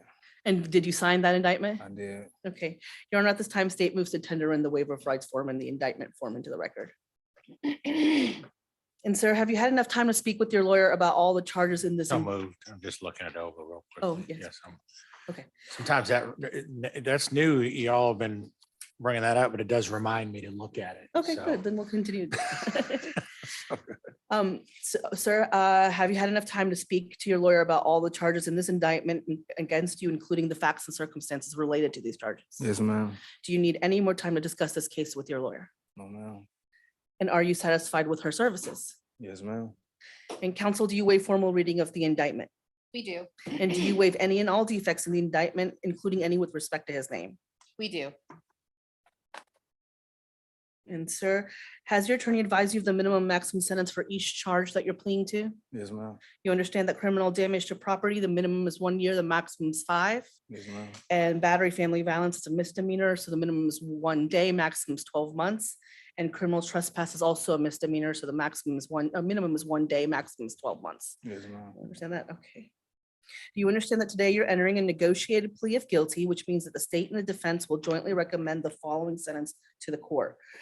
Your Honor, for count 1, my recommendation is 5 years to serve 1, commuted to time served, balance on probation, special conditions of probation, must complete a family violence intervention program within the first 12 months, and must pay restitution of $600.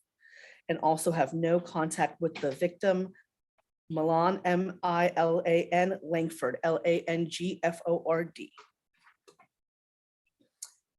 For count 2, it's the battery, it's 12 months to serve, commuted to time served to run concurrent to count 1. And What then was that count- again? so count 2 would be 12 months to Okay. serve, commuted to time served to run concurrent with count 1. And then criminal trespass count 3 would be 12 months to serve, commuted to time served to run concurrent with count 1. How much is the restitution? 600? Yes, Judge. Okay. So you understand that that's what the state is going to recommend to the court? Yes, ma'am. And do you understand the court is not required to accept the state's recommendation, that the court has the right to sentence you to the maximum sentence on each charge and even run those consecutively, meaning one after another? Yes, ma'am.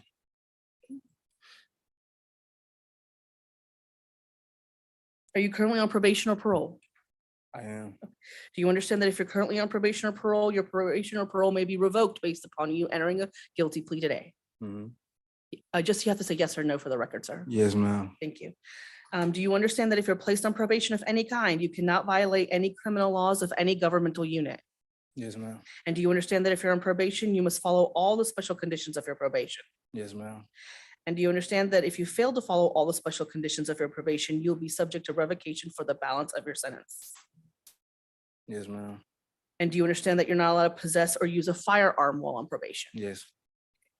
Are you a United States citizen? Yes, ma'am. And do you understand that by pleading guilty to a felony, you may not receive, possess, or transport a firearm? Yes, ma'am. And do you understand doing so will result in new criminal charges for which you could face a sentence of between 1 and 10 years? Yes, ma'am. And do you understand that by pleading guilty to a felony, you may not use a firearm in a crime in the future? Yes, ma'am. And do you understand that if you were to use a firearm in a crime, in the commission of a crime in the future, you could face up to a 15-year custodial sentence consecutive to the sentence for the underlying felony? Yes, ma'am. Okay. Do you understand that by entering a plea of guilty today, you're waiving any and all defenses, including any mental health defenses? Yes. Do you understand that by pleading guilty, you're giving up the following rights: the right to trial by jury, the right to remain silent, the right to confront witnesses against you, the right to subpoena any witnesses on your behalf, the right to testify against yourself or to offer other evidence, the right to the assistance of counsel, the right to the presumption of innocence, the right not to incriminate yourself, and the right to appeal if convicted of these charges at a trial? Do you understand that, sir? Yes. Is it your decision to waive these rights and enter a guilty plea today? Yes. Has anyone forced, threatened, coerced, or promised you anything to get you to enter this guilty plea? No. And are you entering a guilty plea pursuant to North Carolina v. Alford? Yes. And do you understand that you're pleading guilty because you've decided that it's in your best interest to do so? Is that correct? Yes, ma'am. And are you aware that even if you do not admit guilt, this is a plea of guilty and places you in the same position as if you were convicted by a jury at a trial? Yes, ma'am. And so as to indictment 23 SC 186771, how do you plead to the charges of criminal damage to property in the second degree, battery, family violence, and criminal trespass? Yes. And is this guilty plea freely and voluntarily given with full knowledge of the charges against you? Yes. Do you understand that you only have a limited right to appeal this guilty plea conviction? Yes. Do you understand that if you wish to file a direct appeal, you must do so within 30 days from today's date? Yes.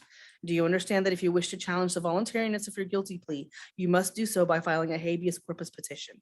And you only have 4 years from the felony charge to file that petition. And you only have 12 months from today to file that petition for the misdemeanor charges. Do you understand Yes. that, sir? Okay. Your Honor, had this case gone to trial, the state would be able to prove beyond a reasonable doubt that on May 10th, 2022, officers were dispatched to 60 Pascal, Paschal Boulevard Northwest, which is located in Fulton County. Officers were dispatched for a dispute. Upon arrival, they spoke with the victim, Miss Langford, Langford, who stated that her boyfriend and her had been arguing.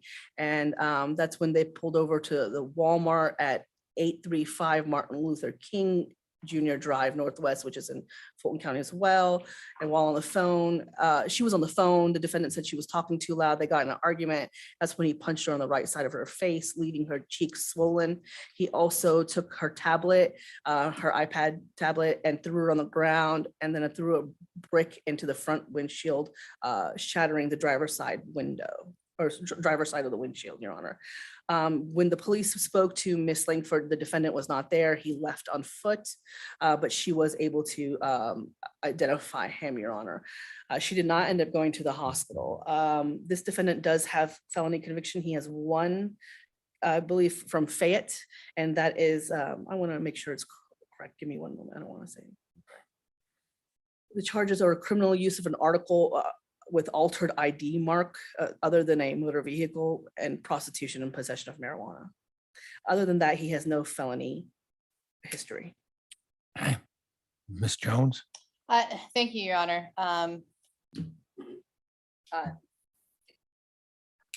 We respectfully respect that you follow the plea recommendation, Your Honor. There is a statutory fast and speedy on this case, Your Honor, but in speaking with my client, talking with the state, and the offer that they made. My client has decided to go ahead and accept that offer. Prior to his arrest, he was working at Burger King. He's working on getting his GED at this time, Your Honor.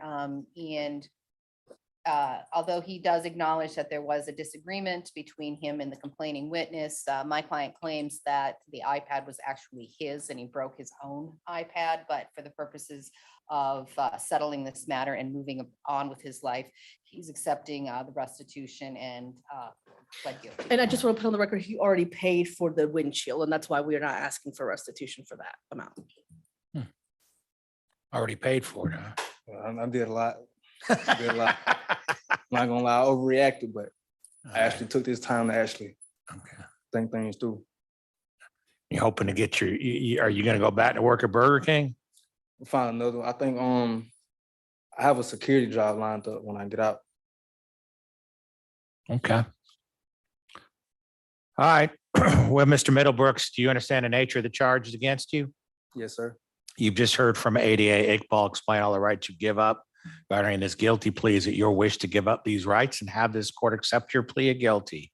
Yes, Your Honor. Do you understand the court is not bound by the recommendation or the plea agreement? I can sentence you as I deem appropriate. Yes, Your Honor. Although you are not admitting guilt, you have decided that it is in your best interest to plead guilty because at trial, the evidence presented against you may be strong. Do you freely and voluntarily enter your plea of guilty to the charges against you? Yes, Your Honor. Ms. Jones, you satisfied your client's competent understanding the plea is voluntary and there's sufficient factual basis for entering the plea. I do. All right, I find there's sufficient factual basis for the charges. I also find your plea of guilty to be knowingly, voluntarily, and intelligently entered. I will accept your guilty plea and sentence you as follows, which is the recommended sentence, which would be on count 1, 5 to serve 1, commuted to time served, balance probated. Count 2, 12 months to serve, commuted to time served, balance probated, to be served concurrent. And count 3, 12 to serve, commuted to time served, balance probated, all of which will be concurrent.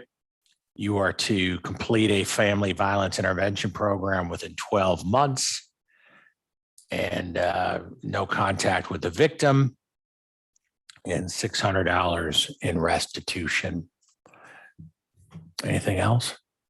Yes, Your Honor. My client has a hold for Fayette County on a probation violation. I know he has approximately 3 years left. I don't know what's going to happen in that county, so we would just request that the disposition reflect that he has to complete it within 12 months after release. Of release. Okay. No problem. Yeah. Of course. Yeah. That's what I meant, yeah. Well, and you may have said that and I may have, I don't think I did say recalled that. it incorrectly, but yeah, 12 months. Your family violence intervention program has to be completed with 12 months of release. Anything else? Not from the defense. Well, when you get out, I wish you well. I hope you do, find a good job and complete this program and learn to control your temper a little bit. So, all right. Thank you, Your Honor. Okay. Thank you. Your excuse. All right.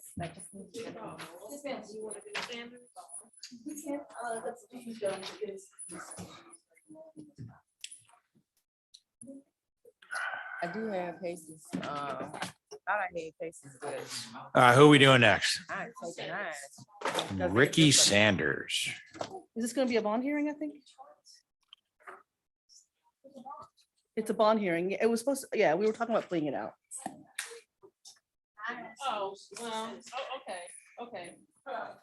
McGee. Which one are we doing now? We're doing McGee. Who are we doing?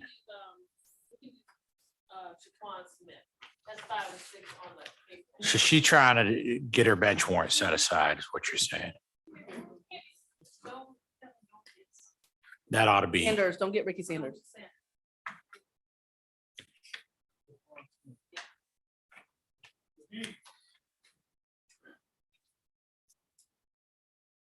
What are they doing? Just an announcement. Yeah, For who? for Shaquan Smith. They have a, 5 and 6 on. so. So we've got some papers on it.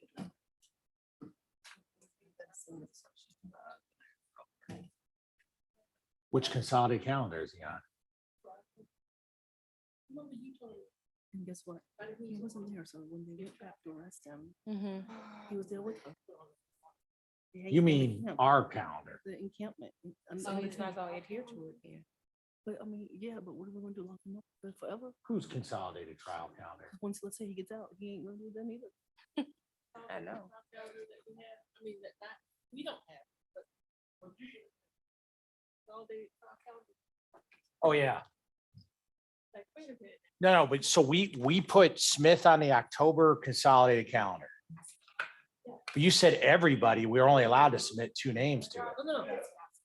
She was, I said, he has 2 cases and they want to. And so they want to know, Clark wants to keep both of them here. Instead of- Okay. They're already on the calendar? Yeah, so she wants to keep, we're keeping one and they're. Whatever happened to the one that we had on the consolidated calendar last month that what 2 did we submit to the consolidated calendar last month? You remember I told you I missed the deadline? No, I know, but the one before that, the one where one got pulled off, but one was still on it. Oh, Larry Sanders? Yeah. I sent an email, what did they say? I did send an email. I got an answer back. Find out.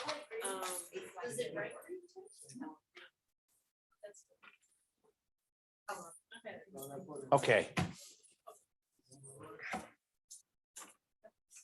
This is just an announcement, yes.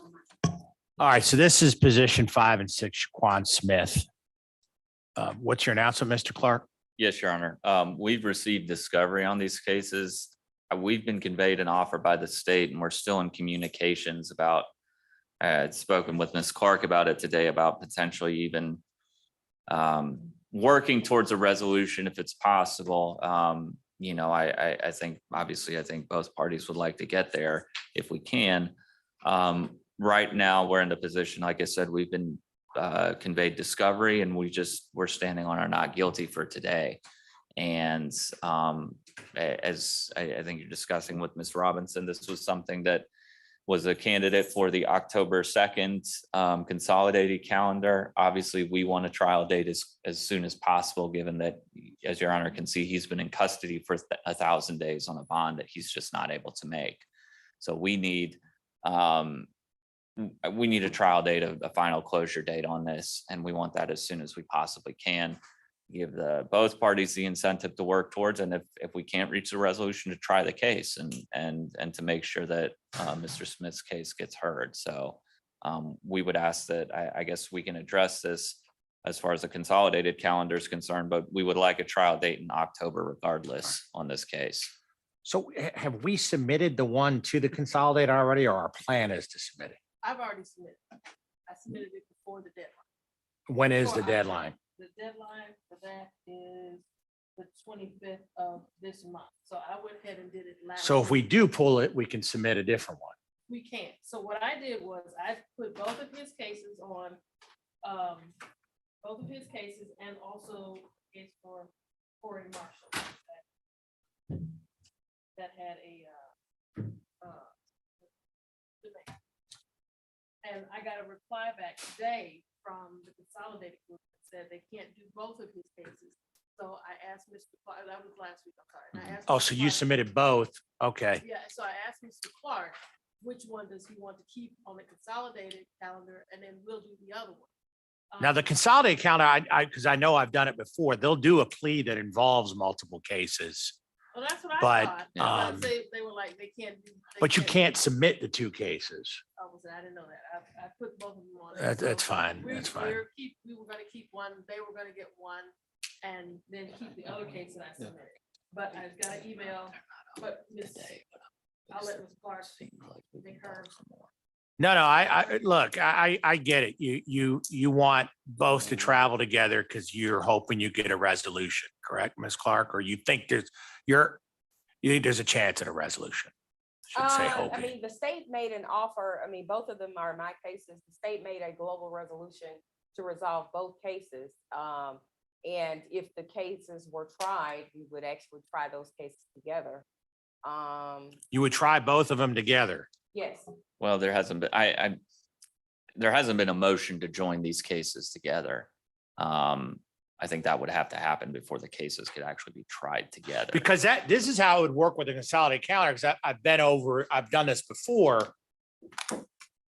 Where you have one case, and then if there is a plea, and then if it's a global plea that encompasses the other case, they'll do that over there. But you're saying Well, go Your go Honor, ahead, Ms. Clark.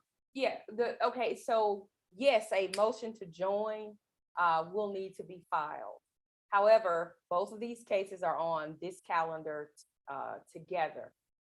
It to me is not efficient for judicial economy to have these cases split out on two different calendars. And also, I mean, I had, PD Clark had actually, I guess he had kind of proposed a counter offer.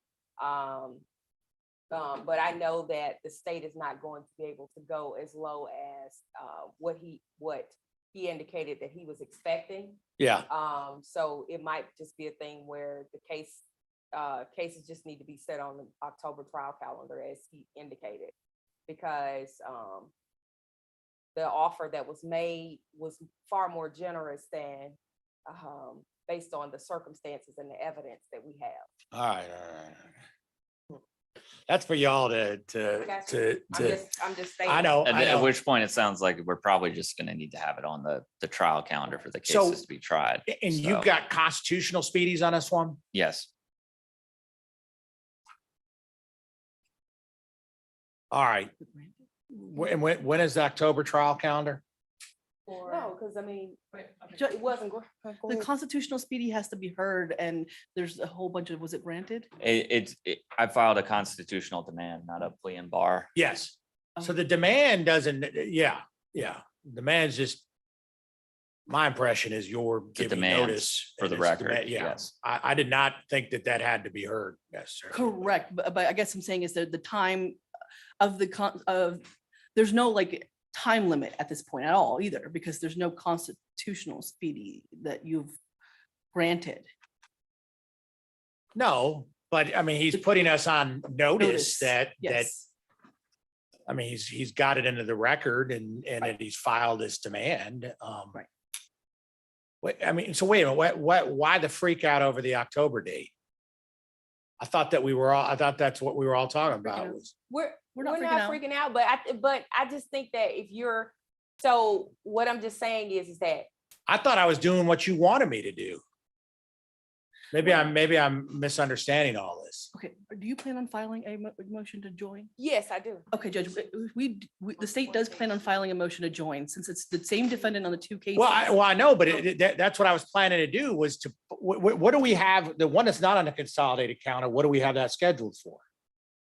That's gonna be for the October 2nd final plea calendar. And then the trial would be on October. Maybe I didn't say this right, but I'm saying pull the other one from the consolidated and put it on with it. Isn't that what you want? Yeah. Okay. Okay. What am I missing here?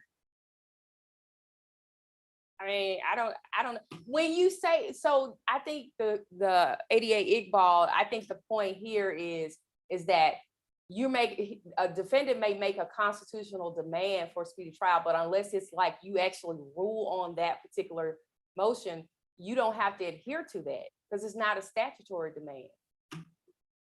The defendant is not entitled to. Well, I agree, but forget about the constitutional for a second. I mean, what didn't y'all, right now, I've got one case scheduled on my own calendar, October. The other one I haven't consolidated. You're asking me to put them both together. And I'm saying I'm going to do that. Okay, that's good. Okay. I think we just got confused over here. Okay. All right.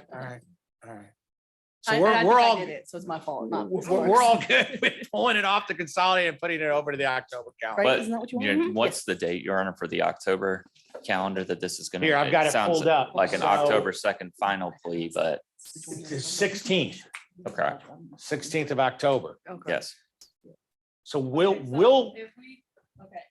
pull him off the consolidated, put it exactly with this one, All right. and then we'll find another case to put on the consolidated calendar. Good. All right, Got Miss McCarthy. Where's Miss Kathy? You can't be hiding stuff. So we're all good, right? I thought I this is mean, something I that don't know, Miss everybody, Kathy be trying to hide stuff from us. no, that we all want it, right? I know Iqbal's worried that I'm gonna, back to back or on. I already had that happen this year. Don't do it again. No, you got out of it though. No, I went back to back in Adam. Oh, I thought you met with me. No, I got out of Oh, yours. I'm sorry. Yeah, all right. Sorry. Okay, so is everybody?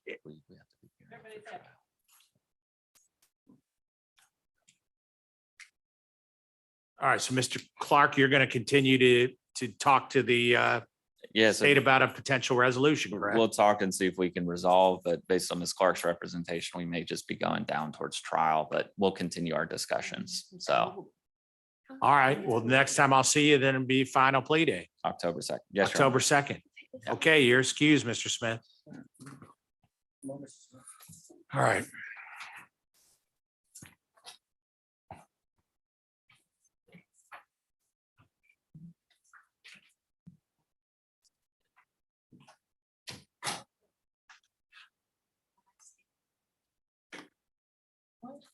What's the next one we're doing? Barber? Yeah. We have just, I'm not saying just jump, but we also just had an announcement on Gardner, which was vision. All right.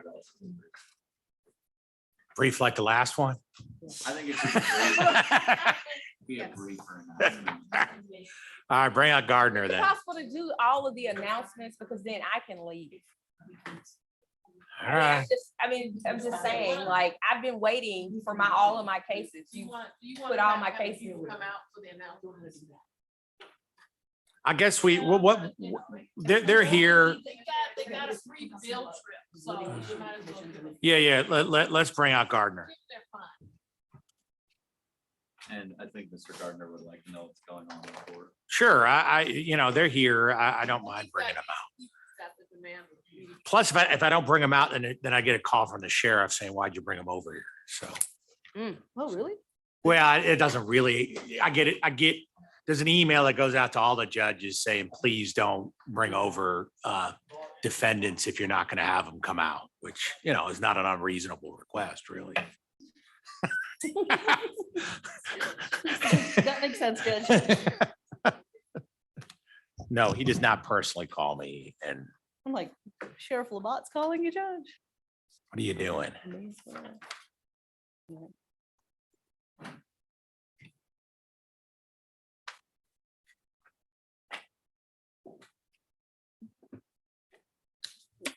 What cases do you have left, Miss Clark? The cases I have left are Gardner? Bill Garner, Yeah. Alicia Kirk, All right. And then we go. Barber. Oh, dang, I got Ricky Sanders too. All right.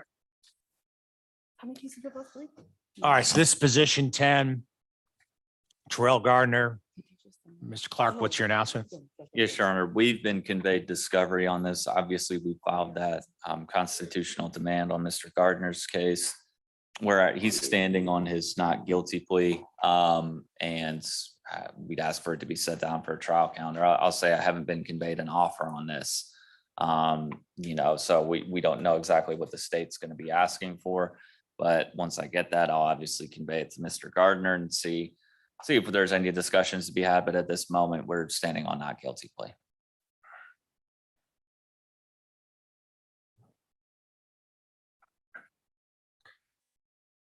All right. We will get him scheduled for trial. sooner rather than later? I know you've got your constitutional speedy demand. I see Ms. Clark, you're standing. Yes, Your Honor. Just the fact that I have not, yet discovery has been served, but I have not did an offer on this case and would like time to do that, as well as speaking with the victim. So, yeah, I mean, I understand it needs to be set on a final plea calendar, but I'll need some time to do that. Okay, The only thing I'd note further than that is he's been in custody for 741 days already. It was over a year from arrest until indictment on this.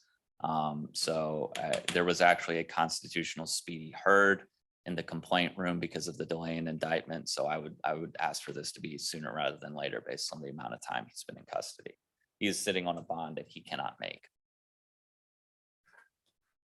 okay, Ms. Clark, you heard all that. He's been in jail for a very long time.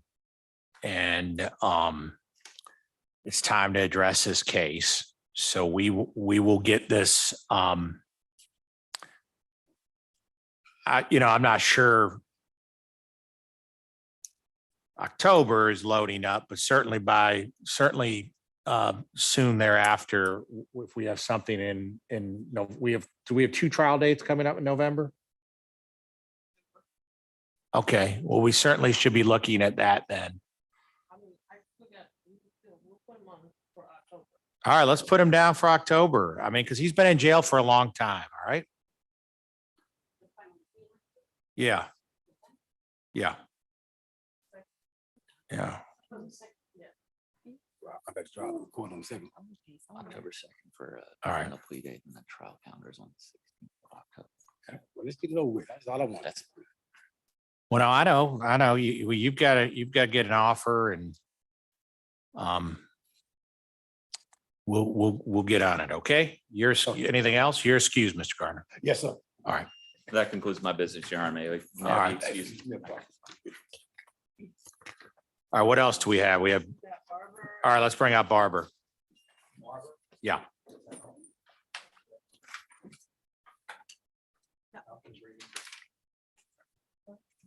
I mean, I know it's a lot to prepare for, but I mean, that guy's been in jail for 700 days. I mean, that's I mean, I get that, but Yeah. I mean, at the same time, if you put all of my cases on the October trial calendar, then like, yeah, all of them can't go. So then you end up doing a disservice to those people that have been in custody, because then, okay, their trial still doesn't happen. Only one of them can go. I can't try 2 cases. I know that, At the but same time. we're going to start doing more trial dates because we've just got a problem at the jail. We got to. So.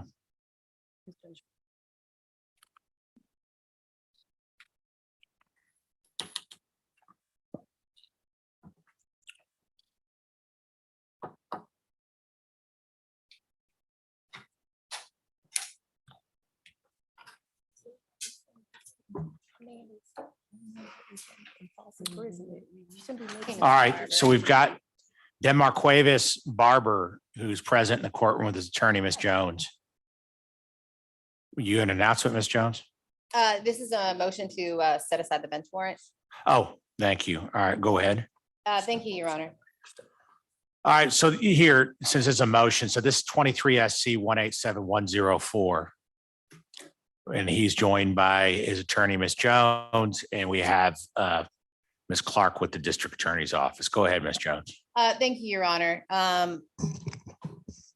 We're moving at this time to set aside the bench warrant that was issued on September 19th, 2022 for failure to appear for his arraignment. Your Honor, Mr. Barber was initially arrested on this charge on February 15th, 2022. Bond was set at $15,000. He was able to make that bond. It was subsequently indicted on August 11th, and he had an arraignment scheduled for September 19th. In speaking with my client as to why he did not appear, he indicated that he had moved, he had changed his address with the post office, and he believed that everything would get forwarded. He didn't think to come down to the clerk's office to change that address, Your Honor. And we spoke about, the need to keep that address updated. And I would note too that the bondsman didn't contact him either, which is unusual because usually the bondsman will reach out to him. Your Honor, this case was subsequently indicted, or re-indicted rather, which is the 23 SC 187104 case that you see before you now. And that was re-indicted on April 10th, 2023. My client was picked up on this bench warrant on March 24th, 2023, Your Honor. And we just request that the bench warrant that was issued under the old indictment that's now actually been null prossed, be set aside, and that my client be returned to his original $15,000 bond and be further noticed on this matter, Your Honor. All right, Ms. Clark. Your Honor, just wanted to, on this particular case, the nature of the charges, and then the fact that there were additional charges that were added, which means that there would need to be a bond set on those charges. But at the same time, Your Honor, the defendant, when released on bond, is told that they need to update the clerk's office with their change of address. So that is in fact one of the bond conditions. So even if, then there would need to be even if you decide to say, set aside the bench warrant in this particular case, because there were actual additional charges added. Quite a few. Then the matter would need to be set for a bond here on those charges. So how would this have played out if he didn't have the failure to appear? And he was just out on his $15,000 bond and you re-indicted, so if you, slew of new charges, how would you say this would have played out? so if it's a direct indictment, there are new charges that are added, then the defendant still would have need to be booked and processed on those charges. So you can have the option of, I guess, basically carrying on that same bond amount. You can ask for, ask for the bond, no bond to be provided with the warrant. And I think that is what the provision there, based on the nature of the charges that were added. So he would have been out, he gets re-indicted, arrested, and then the whole bond scenario plays out again. Is that what you're saying, how it would have worked, Ms. Clark? Well, one second, Your Honor. Okay.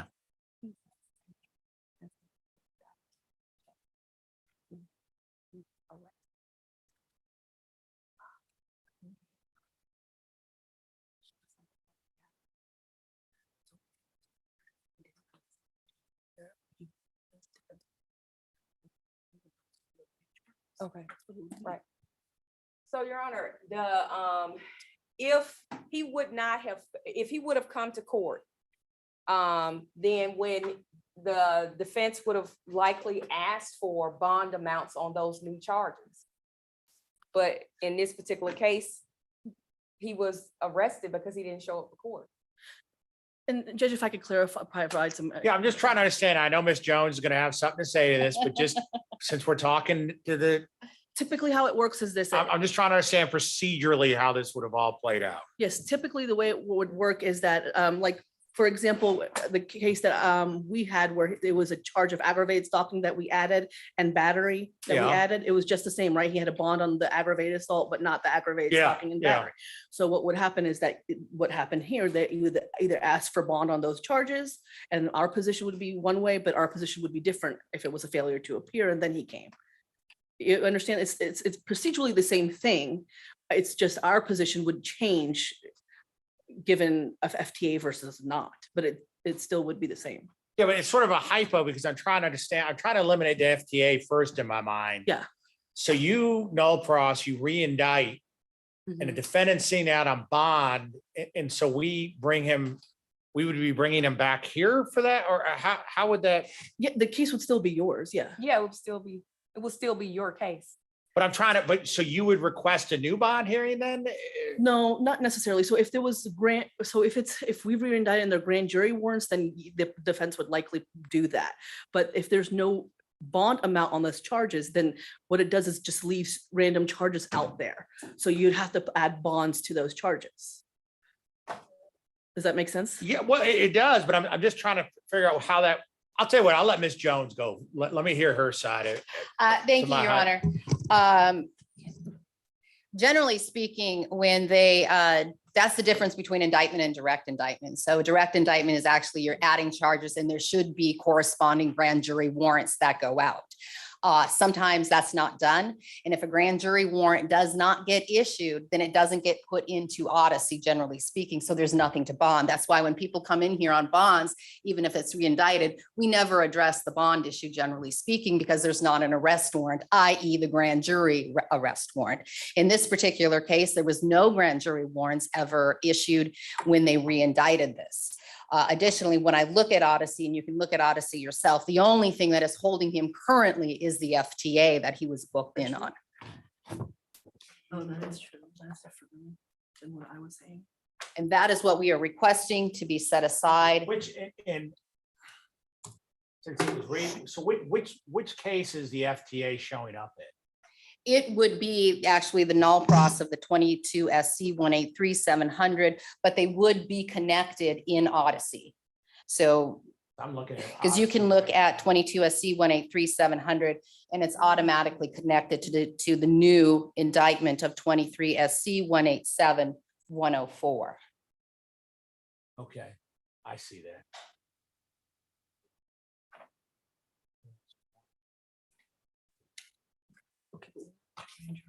Okay.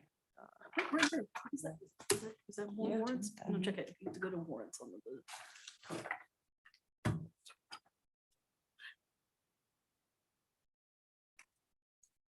No, but no, you missed See it. the bond, I guess, when was the failure to appear issued? Your Honor, the failure to appear was, I'm not sure. It just shows that he was arrested on 3/24. My computer is going to die. Here it's warrant calendar. It looks like it was issued on 9/19/2022, Your Honor, served on 3/24/2023. Okay, Reindictment case? all right. No, I won't show it on this one. Wait. No, I won't show it on. Go to the whole case. Okay. And so, but when you go into his bookings, that is the 23 FTA 00233 is the one that needs to be set aside. And that's the only thing holding him right now. That's what he was booked on 3/24/2023, failure to appear for a fingerprintable charge. And the document that supports that is the FTA. Judge, here's the only thing I would say. It doesn't make sense for us at least not to put numbers on those. I mean, I don't know how the court is deciding. It's not my bond hearing, because what we can do is just go get grand jury warrants and then he's back in jail again. That just doesn't make much sense to me.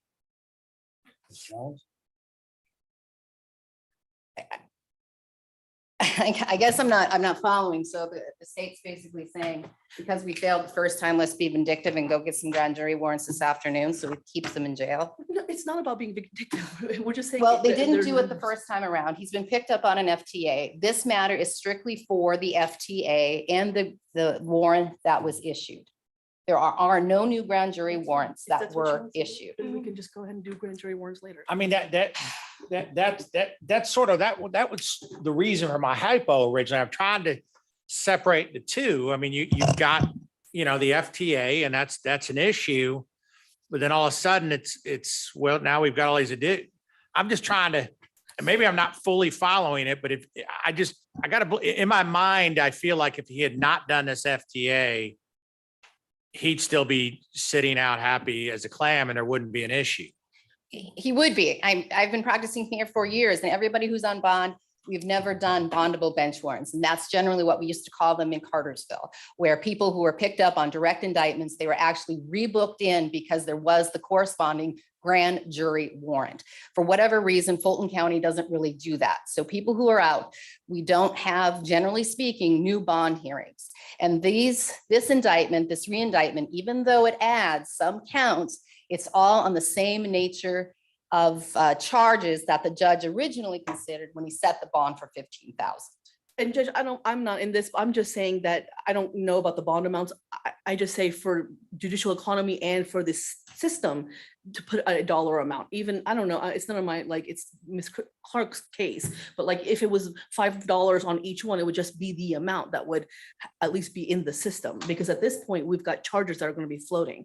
And I don't know what. But I'm guessing you've probably got the situation with thousands of cases out there. So right what now. I usually do, if depending on the charge, like if it's if I've re-indicted, I do ask for grand jury. Yeah, I warrants. do too. And so if I've personally re-indicted it, I do. And so I don't know where, I mean, I'm sure Ms. Jones is correct because things do. But fall there's through no the grand cracks. jury warrant on this, right? Correct. So what typically has happened, and this has happened before to me, where the judge has been like, why are there no grand jury warrants? Then I have to go back to my office and request them, and then they get done. And I'm just saying, I don't want him to get a bond and then come back in and then come back out over and over again. And so I'm just saying, put an amount on all of them, but that's just for judicial economy and him not having come back to jail and back and forth. So you're saying that most of the judges in this courthouse are going to look at, forgetting again about the FTA, they're going to look at this and say, well, you need to do this by grand jury. Not most, not all, Judge. I'm not gonna lie, it's not all, but I know that Judge Cox has made me, Judge Adams has made me, and we've had to go back and request that from our grand jury people. And I've had to do it for Judge Leffridge. But I can't Yeah. speak to others, the judges that I don't know. But if the individual prosecutor does not request the grand jury warrant, then it's not going to be, because on this particular, on the new indictment, it is still showing those charges as pending arrest.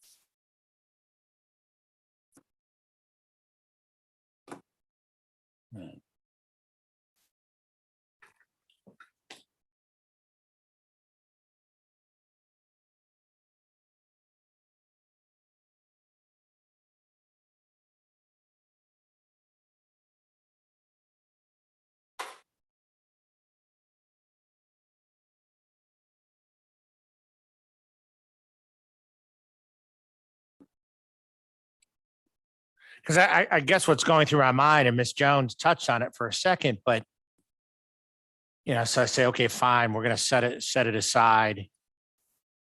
He's gone, and you guys are just going to go and get the grand jury, and as we just said, he's going to be back in here. That's what we're saying. Well, he needs to be booked and processed and all that stuff on these charges. That's where we're coming from. Like, that's the biggest thing. He needs to be. Miss Jones? I guess I don't. The issue then becomes there's nothing to book and process him under. Even in Odyssey, you can see that the only thing that's holding him currently is this FTA.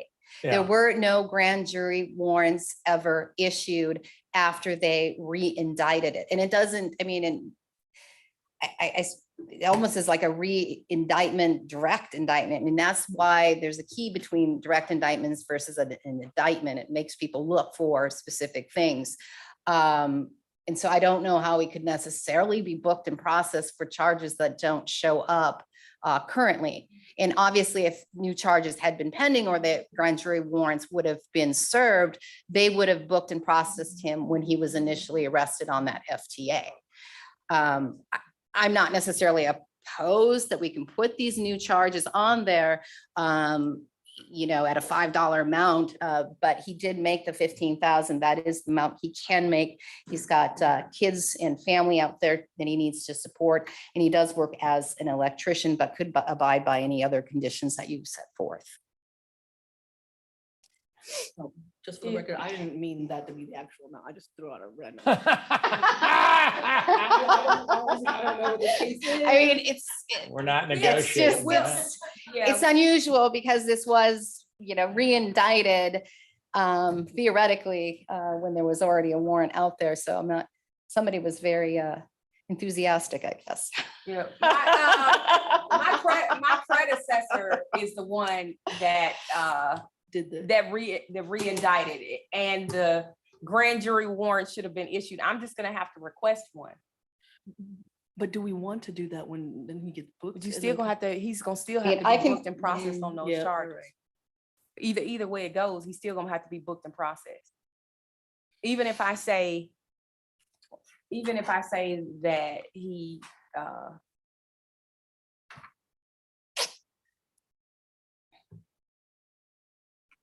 I'll just have the grand jury warrant issued, and then just have him served there in the jail.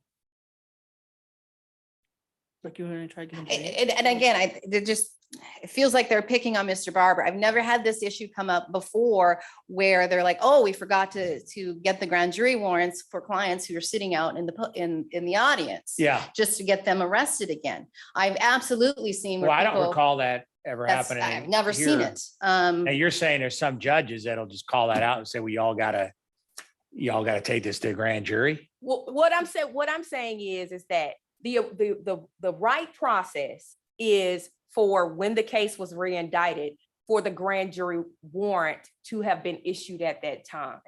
And what I'm saying is that in Judge Leffordge's courtroom, when there have been an instance where another prosecutor re-indicted a case, what I was asked to do was to have those warrants issued so that the defendant could be booked and processed. It's not about picking on a particular defendant. You raised the question, which has prompted us to have this dialogue, and it actually happens to be relevant to the defendant's situation here. So, I mean, it'll have to be done because the additional charges have been now been resolved. Now, I will say that I'm going to try to have, because I am going to have the warrants issued, I'm going to try to work with PD Jones, if she's willing, to basically come to some type of consent or whatever for those. But I'm going to have to do the warrants because he hasn't been arrested on those charges.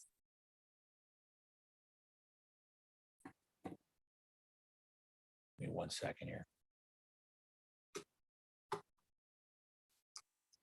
Some judges do something called a round trip where the person will go and they will get booked and processed in Fulton County. And then it'll be a thing where a bond will be agreed to and they'll just get booked and processed. So it's not like,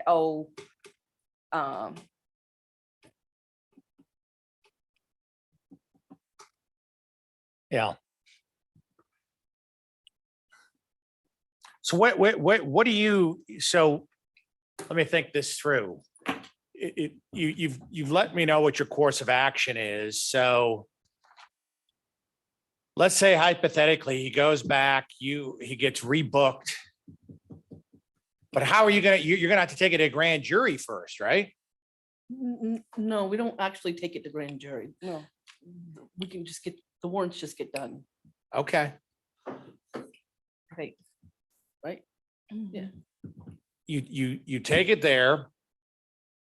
Let's just say hypothetically, you are able to work out some sort of consent with Ms. Jones. You still got this failure to appear bench warrant. okay. So how do you want to address that? Well, Your Honor, what I would like to do is, if it's possible I'm going to put the request in for the warrants today. If it's possible to just reset this matter to the final plea calendar to add him to the calendar that we have on Tuesday, the 12th. That way it'll have. But those are for those are for not. I don't have any more room. I had to borrow a slot from somebody else. I got some slots to borrow. What about Right, the, can we do it, but can we do it by, by Zoom? Can he do it? what about tomorrow? Was that's not gonna be enough time, is it? No. When's our Zoom day next? Friday is my Zoom day. Well, I thought we have two. Don't we have one on Monday? Can you get the warrant for tomorrow? Monday to Thursday, we only have one. What about Monday? We don't have any room to bring him in on Monday. Right, I only have 15 spots. Like I said, They want us to reduce the jail population, but this is what happens. Oh, my Lord.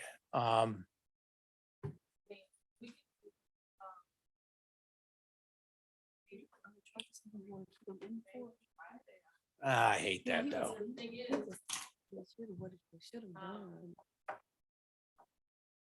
What if y'all come up with a consent, do we have to have a hearing on that? No, No. you can just send the paperwork. Yeah, Are you gonna? yeah, we don't need to. Yeah, I'm gonna talk to, because he was already out. He was already out on the 15,000. So I'm gonna ask. Can I see the But yeah, but if I sit, That's it first.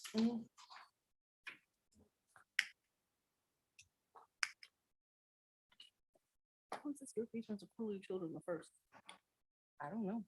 This is not your case. It's what cats, right? What are you doing this for? Hold on.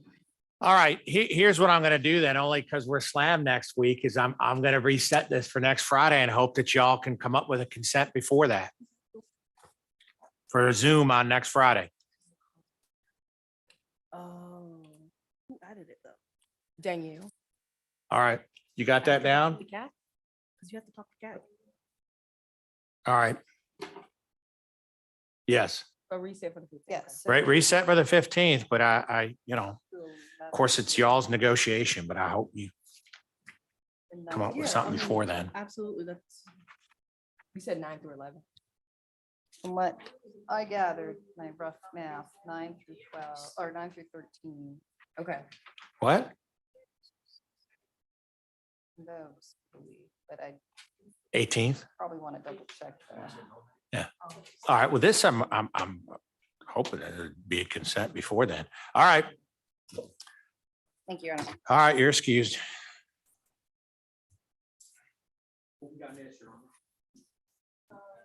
Kirk. Kirk, Kirk, female. I'm assuming. Well, this day and age, we just had one earlier that. What? Yeah, I know. You know. doesn't it Well, have yeah, several but cases? I'm just stating a fact. Oh, That you can't go by the All name. of a sudden, he had three open cases. I am being Two sensitive. Indicted, one unindicted. This case involves some shooting. That's a victim, but,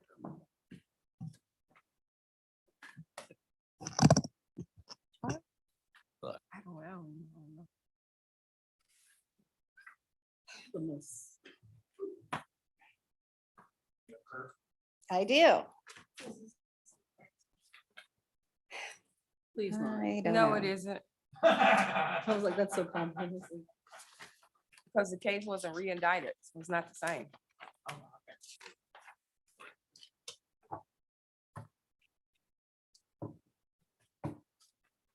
I don't understand.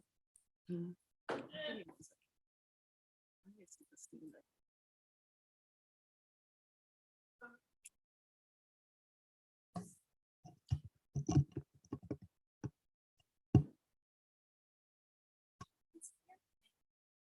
No. It's been rowdy. It's been rowdy back there.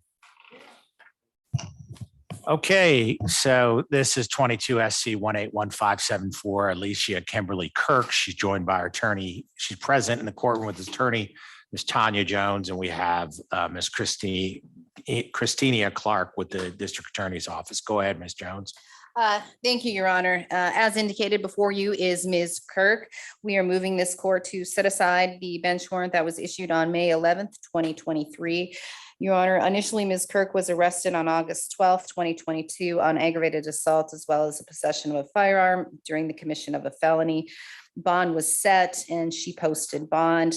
However, she failed to appear for her arraignment and Your Honor issued a warrant for her arrest. In speaking with my client in regard to that, she indicates that she did not receive notice. Similar situation where she had moved. She had gave the post office, the US Post Office, her updated address, thinking everything would be forwarded.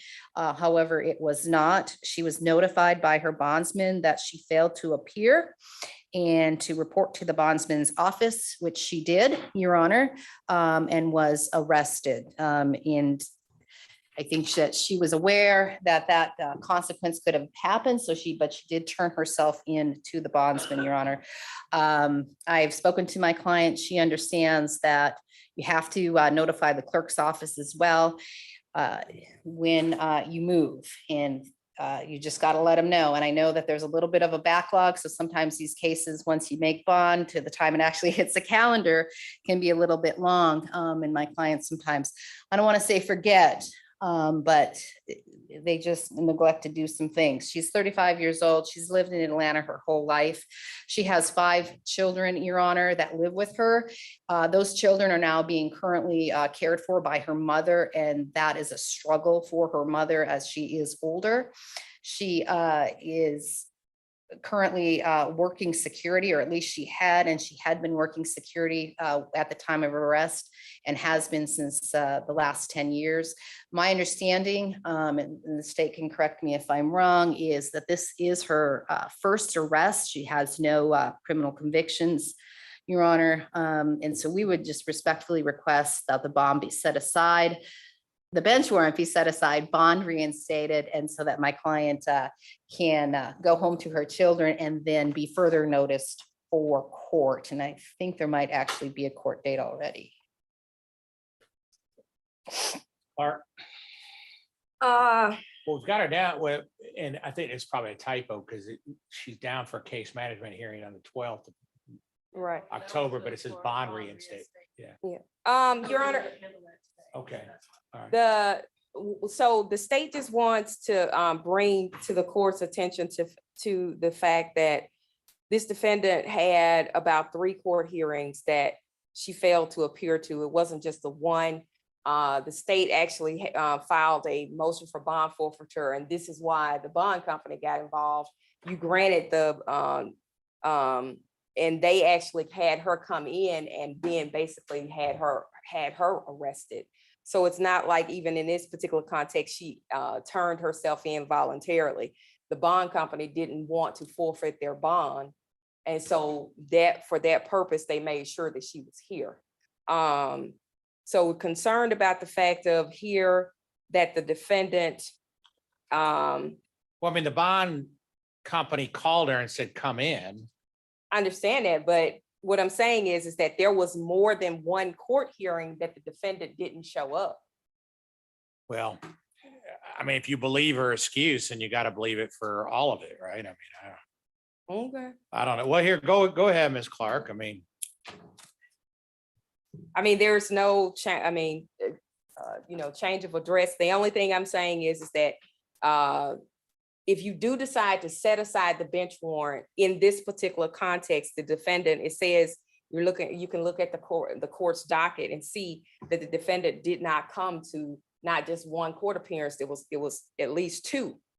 And what I'm saying is that she's only here and in custody because the bond company actually brought her here. So it seems as if the defendant has a problem coming to court. And that is why she was arrested in the first place. All right. So she's supposed to update the court, and she's supposed to actually attend. Well, I agree with all that. Ms. Jones? Thank you, Your Honor. As indicated, my client indicates that she had moved. She updated that address with the post office.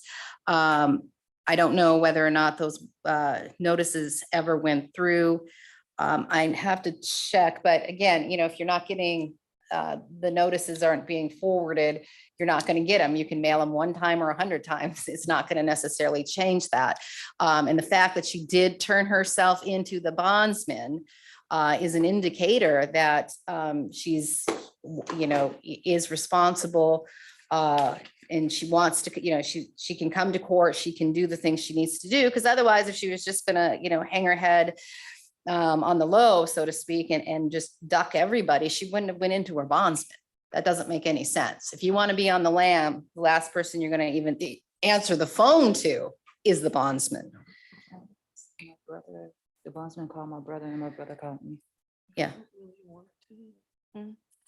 All right. I want to talk about this for a second. I mean, first of all, I am going to set aside the bench warrant. Because, and it's meaningful to me that you showed up to the bondsman when he called you. That being said, I mean, I'm saying it's not an excuse and I'm allowing it to be an excuse, but it's up to you. I mean, you have to update your address here. I mean, I'm always amazed by this. You're going to let me get on my soapbox for a minute. I mean, if I was out on bond, I would be checking every week on the status of my case and what was going on, because I would be so terrified that I'd miss something and there'd be a warrant out for my arrest and I'd end up in jail. And so I'm just always amazed at people that can sort of forget about the fact that they're even out on bond and not worry about their case. God bless them that they can do that. But I would, I'm not sure I'd be sleeping at night thinking I had this going on down here. But that being said, I'm going to set it aside. But this is on you. I mean, if you don't show up again, there's not going to be any excuses in the future. You need to attend to it. And you need to, you need to just get back to watching after your kids and doing your security job and attending all your court requests. Do you understand that? I do. All right. Thank you, Your Honor. Okay. Thank you. Thank you. And You'll send the order, you'll send the proposed order? oh, yeah, I can. Yeah. All right. And then what do we have? Is that, are you done, Ms. Clark? I think so. May I be excused, Your Honor? You're excused. All right, thank you. And then we have one last one, right? What? Yeah, well.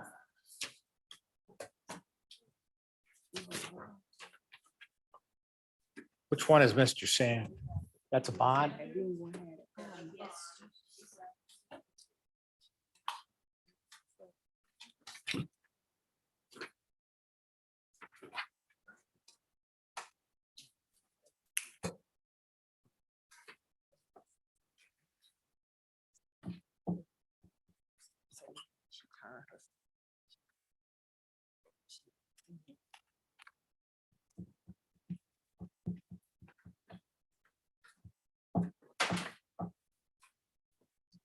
So you're back in the full court, full time now, Iqbal? Yes, Judge. Well, as long as Judge Cox, then I've got to jump back and forth. No, I know that. Oh, you're with Cox now, Yeah, Judge Cox and no longer Adams. yes. Since July. I don't know Cox that well. No, good judge. Who, me? Why? I met him. I mean, I've talked with him on bench meetings and I met him on the elevator once, but he does seem like a serious guy.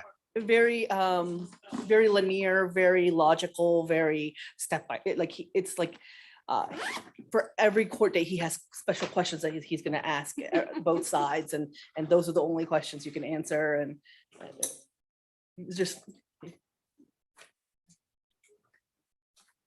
So sort of the opposite of me then. Like basically like on Zoom, you're automatically on mute and you have to raise your hand and he'll unmute and then you can speak. Otherwise, no speaking. He runs the Zoom? Yes. Oh, he'll kick people out. Kick out. Love to know like what he does about all these attorneys. They're like, well, I'm not here. I'll be here in 30 or whatever. So, Speaking of those. you so, know. so that's why I report there first, number one, because yes, for the state, sometimes he'll just ask anybody else to take it and he wants to go immediately. But with the defense, he'll wait for the attorney to show up. But there's a lot of yelling that goes around during that time. Yeah, they tell me I'm too nice to everybody. I mean, no, I don't believe there's a such thing as too nice. Yeah, well, I get that from your perspective. I mean, well, Judge, come on, let's go down and we can sit in other courtrooms and you'll see the torture we go through. No, I'm not trying to. Yes, I will. Yes, I will. Yes, absolutely. Of course. Yes, ma'am. I will.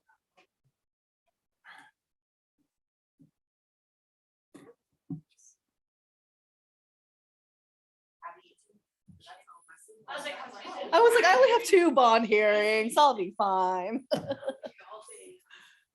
My wife's expecting me to pick her up. Uh-oh. What time? Well, she knows I could go late. Oh, okay. We're deep beyond that.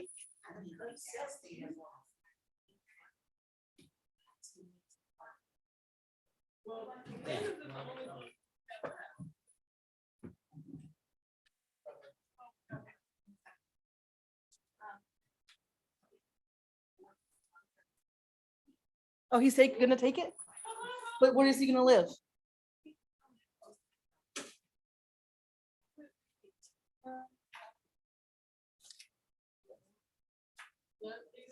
And is he gonna stay away from her?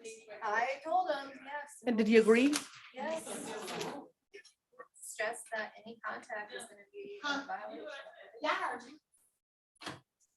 It's 1020 Taylor Oaks Road. So he was living with this person. They had a fight, which is why he was camping down wherever he was camping.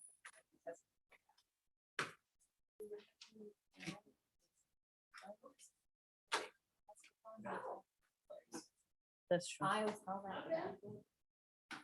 Is that bad? That's sis. What? That is a little bit, but I mean, some reality too, I think. So how is your knee? Is that I get shots like every so often. cortisone shot? Yeah, steroid, right? Yeah. And so they're just telling me to lose weight. I know, it's like the space it out. So we're trying to avoid that. We're trying to do everything in my power to avoid that. So now I've got to go to rehab on the knee to like get muscle around it. Yeah, it's because I fell and I like the tibia kind of thing, there's a chip or something. And so like it's causing rubbing of the cartilage, which is hurting. That's awful. Yeah. So that's where we are with that. No. Why they're not misdemeanors? No, why do you? Oh. You know, there's a lot of judges that don't know facts stipulating facts. Yeah, most judges that I've been in front of in Fulton don't like stipulations. Yeah, I talked about it with some. Yeah, you're one of the few that does it. Well, that's changing. Okay. I've dug in. I also think that the DAs don't need to read the whole police report. Highlight. Well, I try to do that. I try. I agree. That's why I say let's do it briefly. She reads the whole police report? Oh.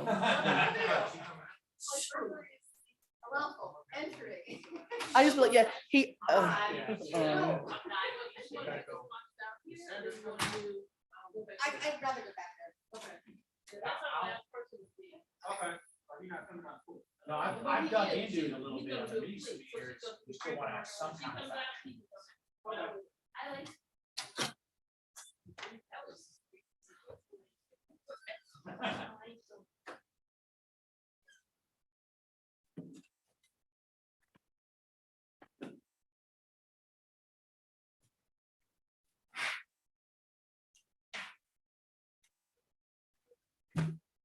Don't worry. I'm tired too.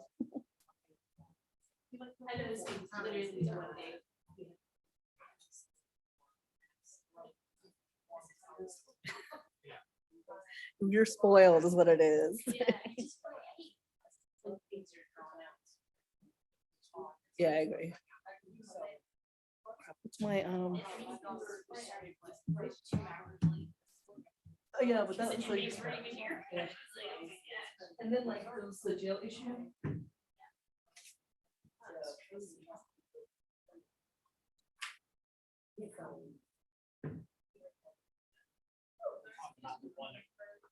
Right. So.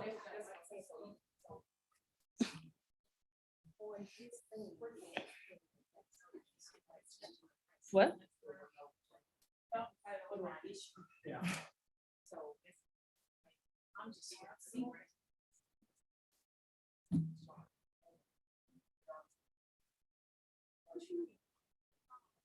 Well, I did, I mean, I basically. You need to dig in and understand that. Right. Because I do think the reality is. What is my average? So there you go. As long as it's not a murder. It's not like it depends on how slow he answers or how quickly he answers. Yes. Yes. Okay, I'll do the best I can, Miss Kathy. Well, I try. Okay, we can't do that. Then there's no record. Okay, and then she's gonna kill me. I'm like, oh, da, da, da, da, da, da, da. She's gonna be like, I didn't get any of that. The only thing I really need is really kind of stuff that you don't say Yeah. I mean, as far Mhm. You know what this guy did? He peed on her. One of the counts of simple battery is because he peed on her. Now, Tanya says that he had it in a cup.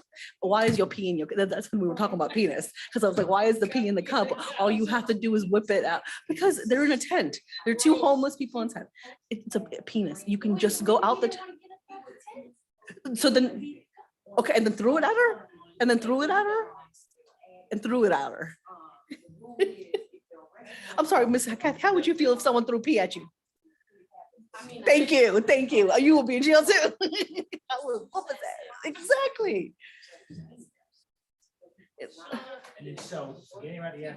If someone threw pee on you.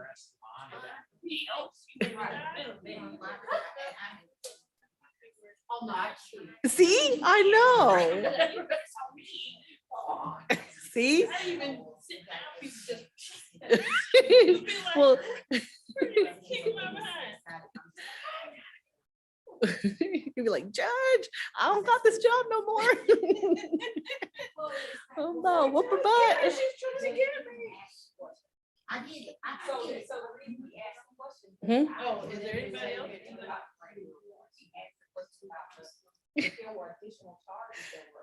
Look, I just recite the facts. That's all.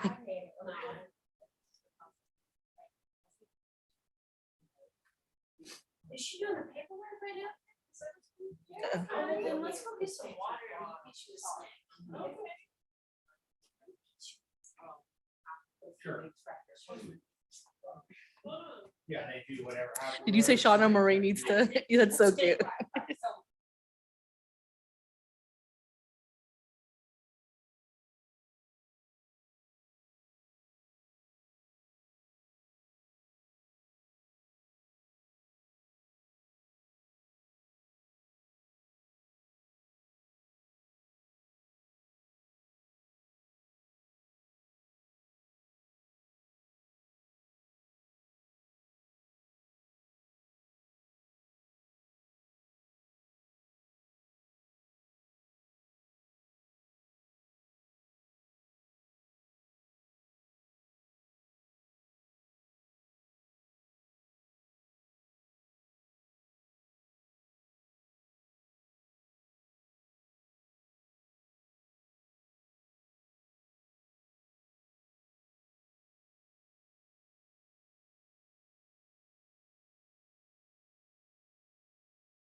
No, not at all. Do what you're supposed to do. You didn't sign this, you didn't sign the indictment. No. I did. Iqbal. Did I sign on the wrong spot? Yeah. Yeah, we went over to the third side. 'cause Oh. the first one was kind of big, so I just did it. That's all right. The new one should make it more clean, I guess. All right, thanks.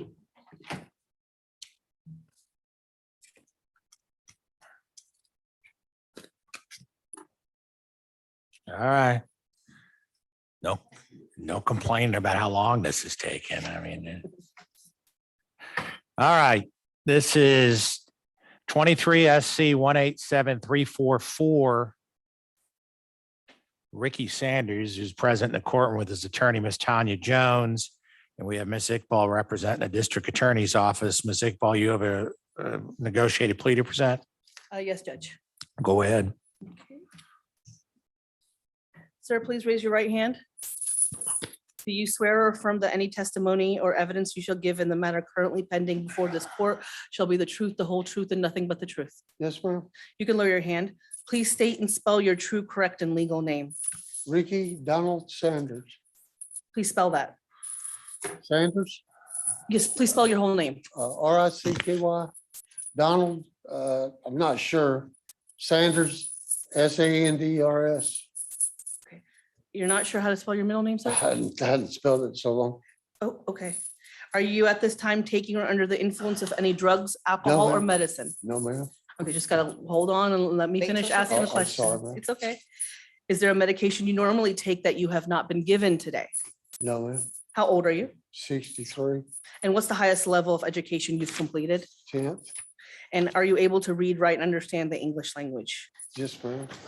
Sorry? Yes, ma'am. Okay.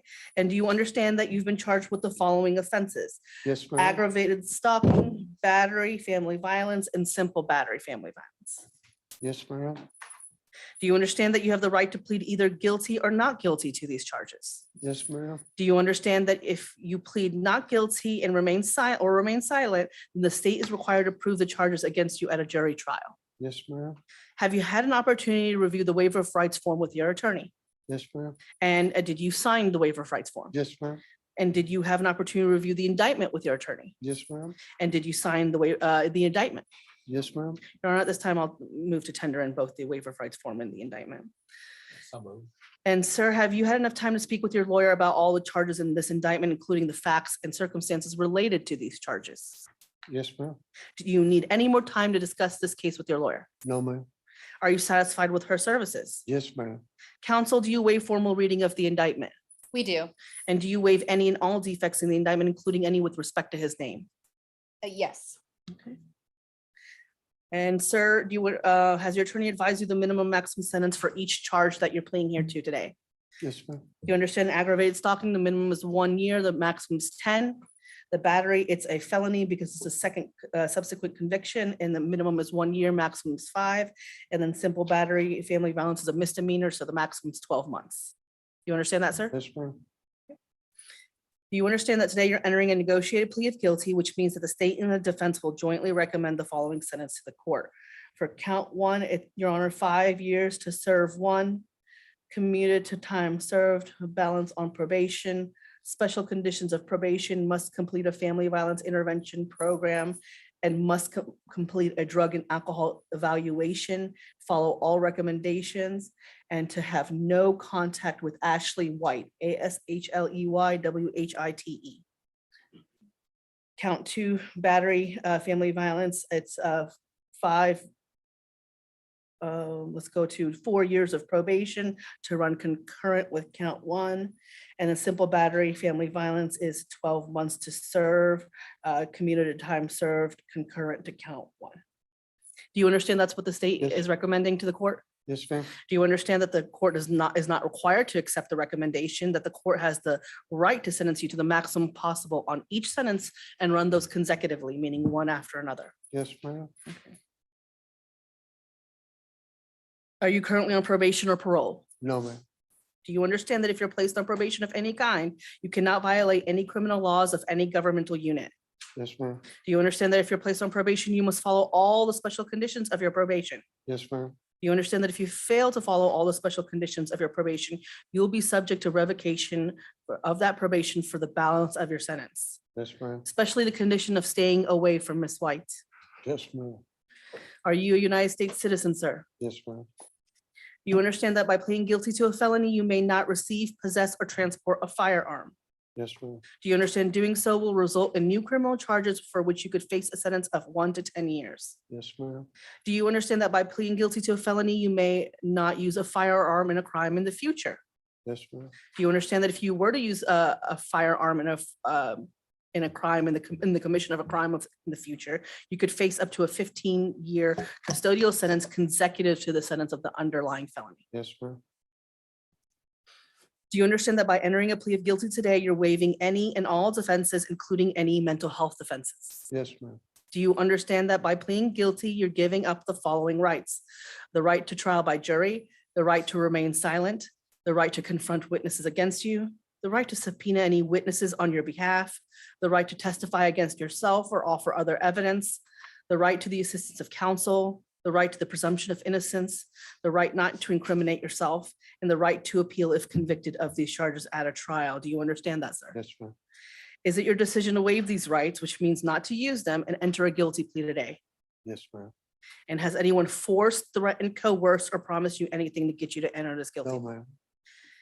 And is it your decision to enter a guilty plea because you're in fact guilty? Yes, ma'am.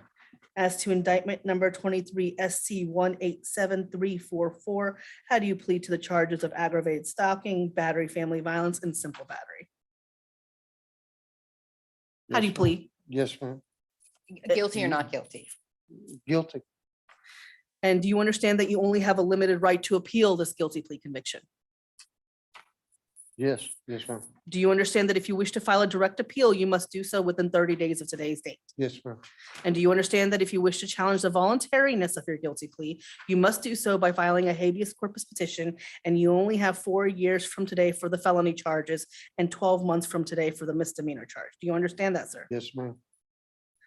Your Honor, had this case gone to trial, the state would be able to prove beyond a reasonable doubt that on January 21st, 2023, officers responded to a domestic dispute in the Woodline area near 11650 Alpharetta Highway, which is located in Fulton County.